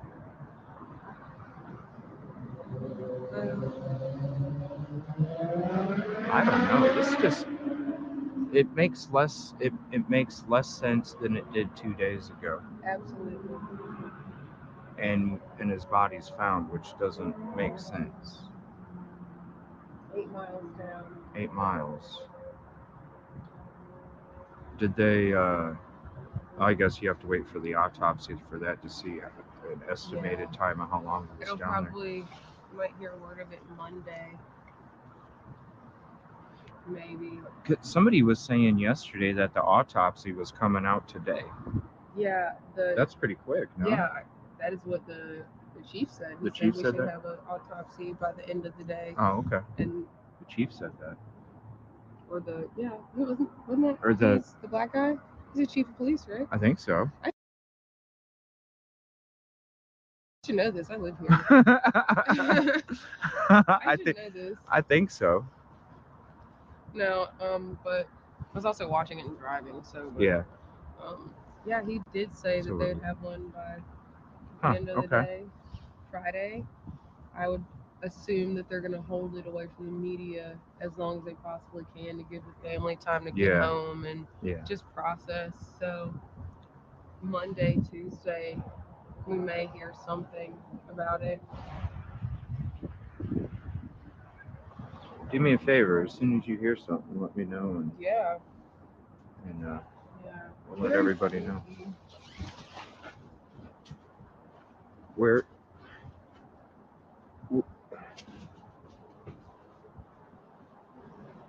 Right here. This is the corner right here, we're basically right at the corner where you would be under the bridge, and then you walk to the stone part that comes out, and that's where we're at. We're just right, probably 10 feet from that corner. And I need to remember to go through those two things when I go up there. Yeah. Because I'm gonna. Can you just get to them? Or Well, I have ratchet straps that I'm gonna use to propel myself over there. Okay. So I can get a better visual of, like, really, what if you did go take a piss up there? But I don't know. Even if you did, back, it's like, even if you did, like,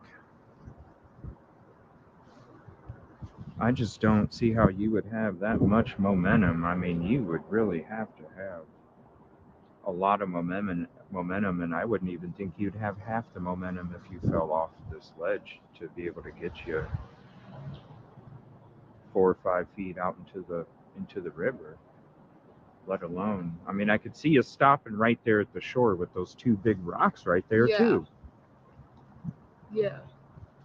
But even then, like, how do you fall and tumble at that height and weight without like? And he was skinny as hell too, so he didn't have a lot of weight to speed it up like an avalanche kind of thing. It would have been more He like didn't have much weight. I don't get it. I didn't know that I knew there was quite a bit of distance from that to here, but from this wall, I didn't, even when and there's even more from the other wall up there, from the last ping to here too. So, but this is where the card was found. Yeah. And it was found on the bank. And when I crashed my drone, I was like maybe 10 feet from the edge, and to me it looked like it just went. Yeah.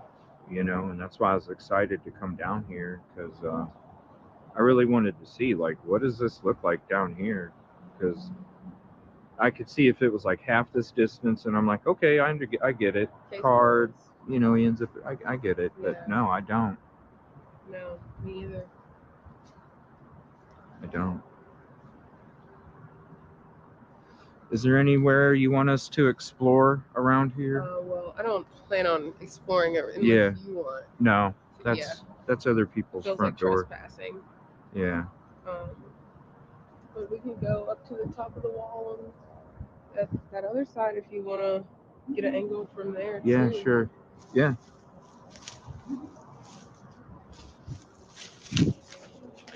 It's interesting they like use bricks for walls and stuff.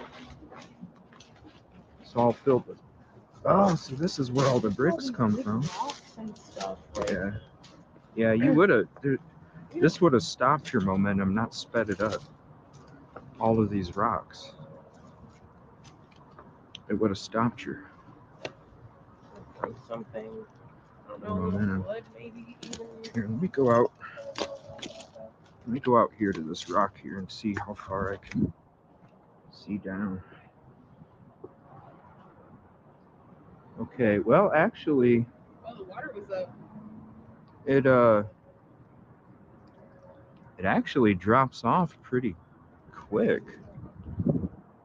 Because from here to just right out here, it's got to be 2 feet down from here to right there. 2 That's a feet. little more than 2 feet. No, more? Yeah, It does look like it drops off pretty good. it does.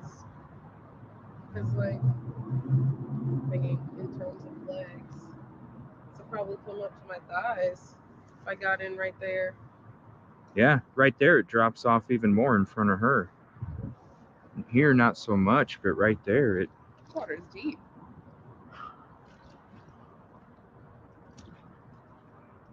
But still, I just.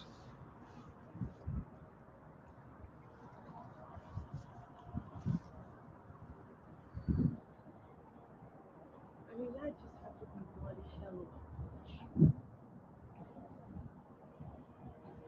One hell of a push would send you out here. Like, looking at the trajectory of it, like, it's just Well, an angle. look at this though. Look at, since we're standing out here, look at this. Oh, yeah. You see the corner right up here, right? This corner, look at these rocks as you're going from that corner. It's almost like a slide. See, can you guys see that? See how in the corner between the tree and the stone? Yeah, and that. And then it like, kind of has like a slide. And there's mud over there too. It's like kind of flat right Yeah. there. Maybe that, and then the cart ends up over here because you're tumbling down here, and maybe it flies out a few feet from when you're falling. Let me, I'm gonna go see. I'm gonna go see what the water drop off is over here. Oh, at the sliding point? Yeah, look at this. Look at this. Cause see, if you fall right in that corner, kaboom, kaboom, you're rolling, you're hitting rocks, you're rolling, boom. And that, 3 feet.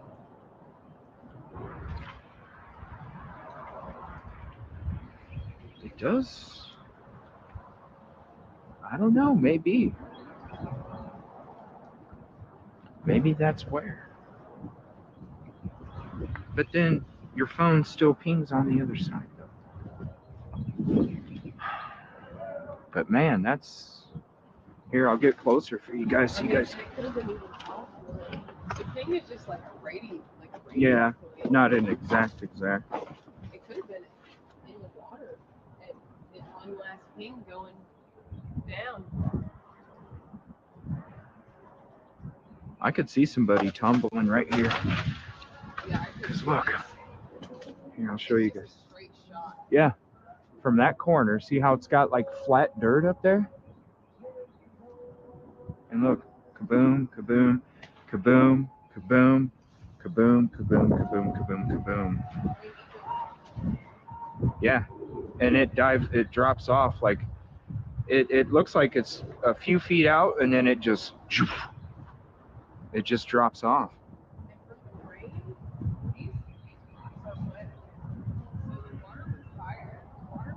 The water was higher?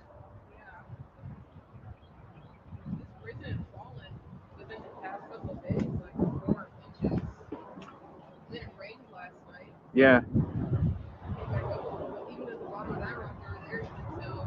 Yeah. I'm gonna try and go up here and show you guys from this angle here. Do you want me to wait? Are you coming up too? Okay.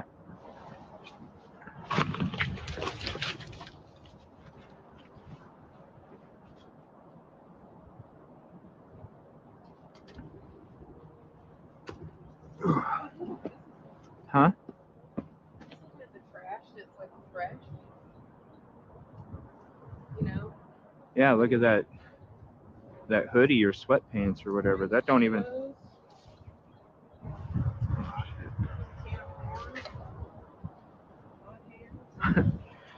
I love canned corn.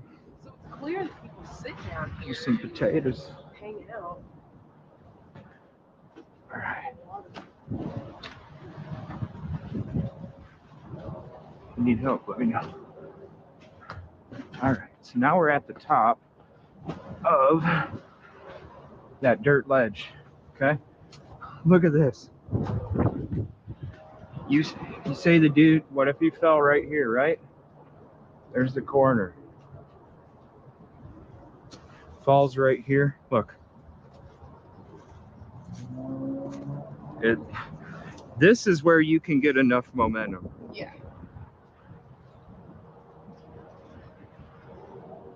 Definitely.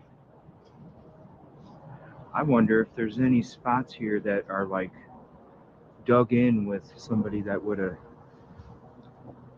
smacked it. him. See it at this point. Oh, because of the rain, maybe? Yeah, it's been 2 weeks. It's rained. 2 weeks, yeah. That's pretty interesting. How do you do this?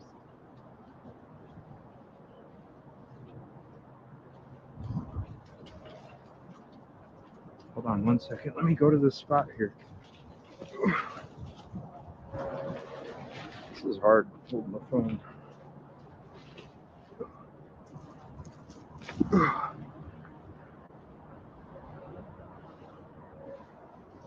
Yeah, right there.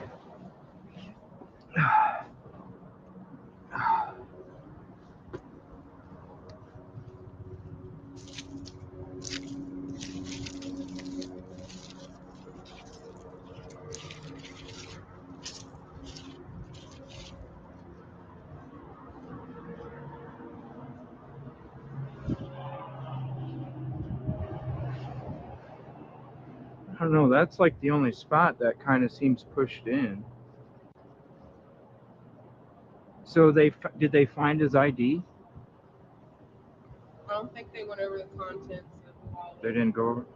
If the wallet was in there.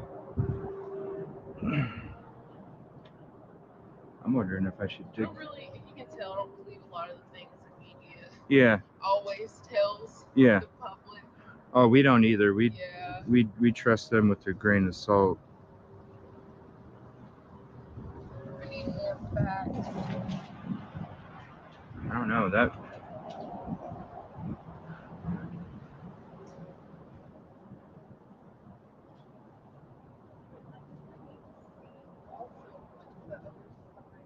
This looks like a fair. Yeah. You know? And that's easily accessible corner from the path on the bridge.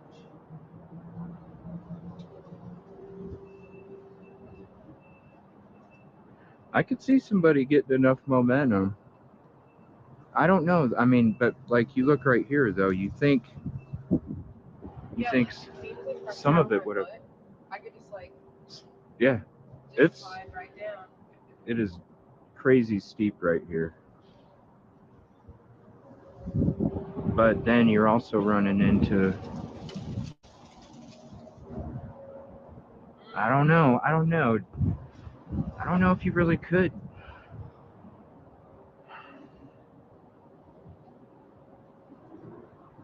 I don't know.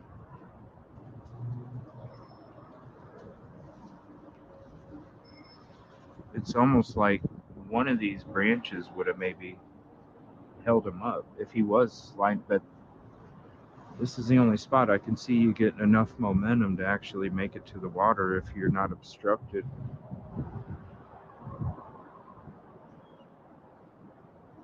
You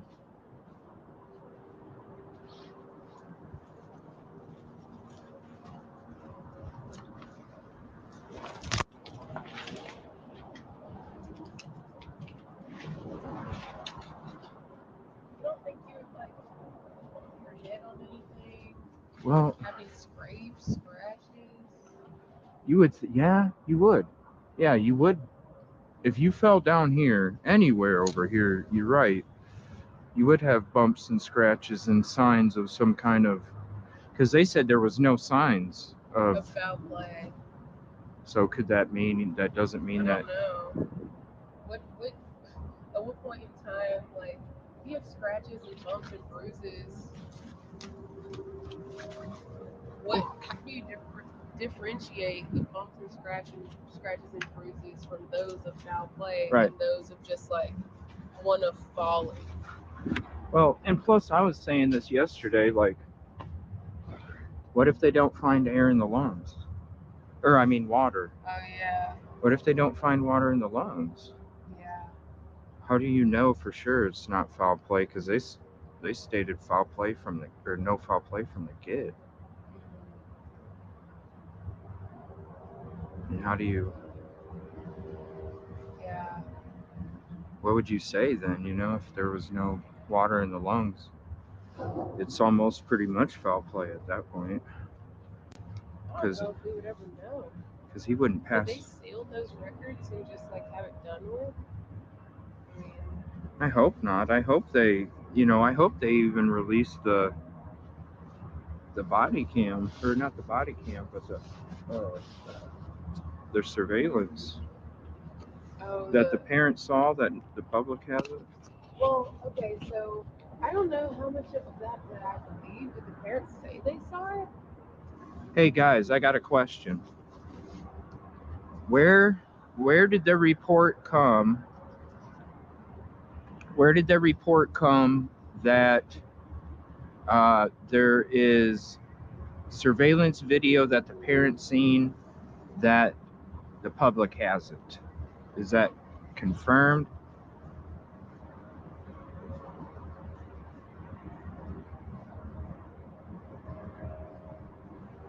Okay. Was it? I could have swore it was. No, I could be wrong because the family spokesperson. Yeah, that's right. He said it at a. That's right. That's right. He did say that. The family spokesperson said that. That's right. Because he had an interview with News Nation or something as well. I remember. Yeah. I remember seeing that. Yeah. So. I don't think it's enough. And You know what? I heard something.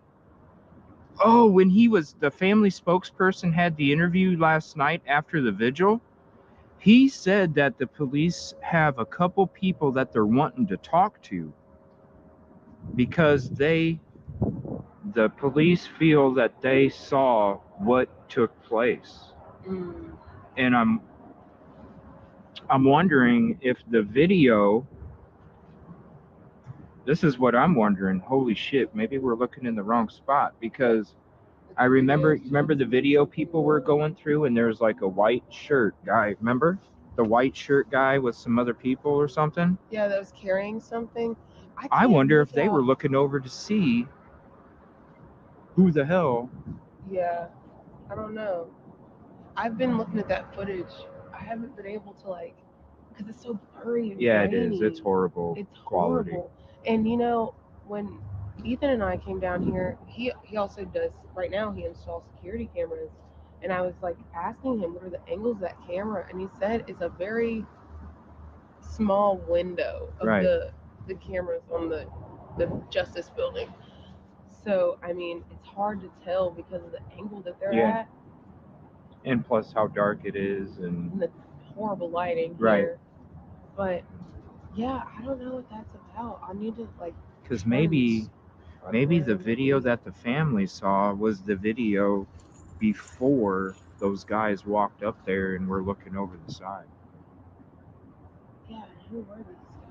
And maybe those are the two guys that Ellie's talking about that might know or seen something, because they looked over there. And I'm wondering if, oh my gosh, I'm wondering if the dude was bored and he, remember when I was walking along bored?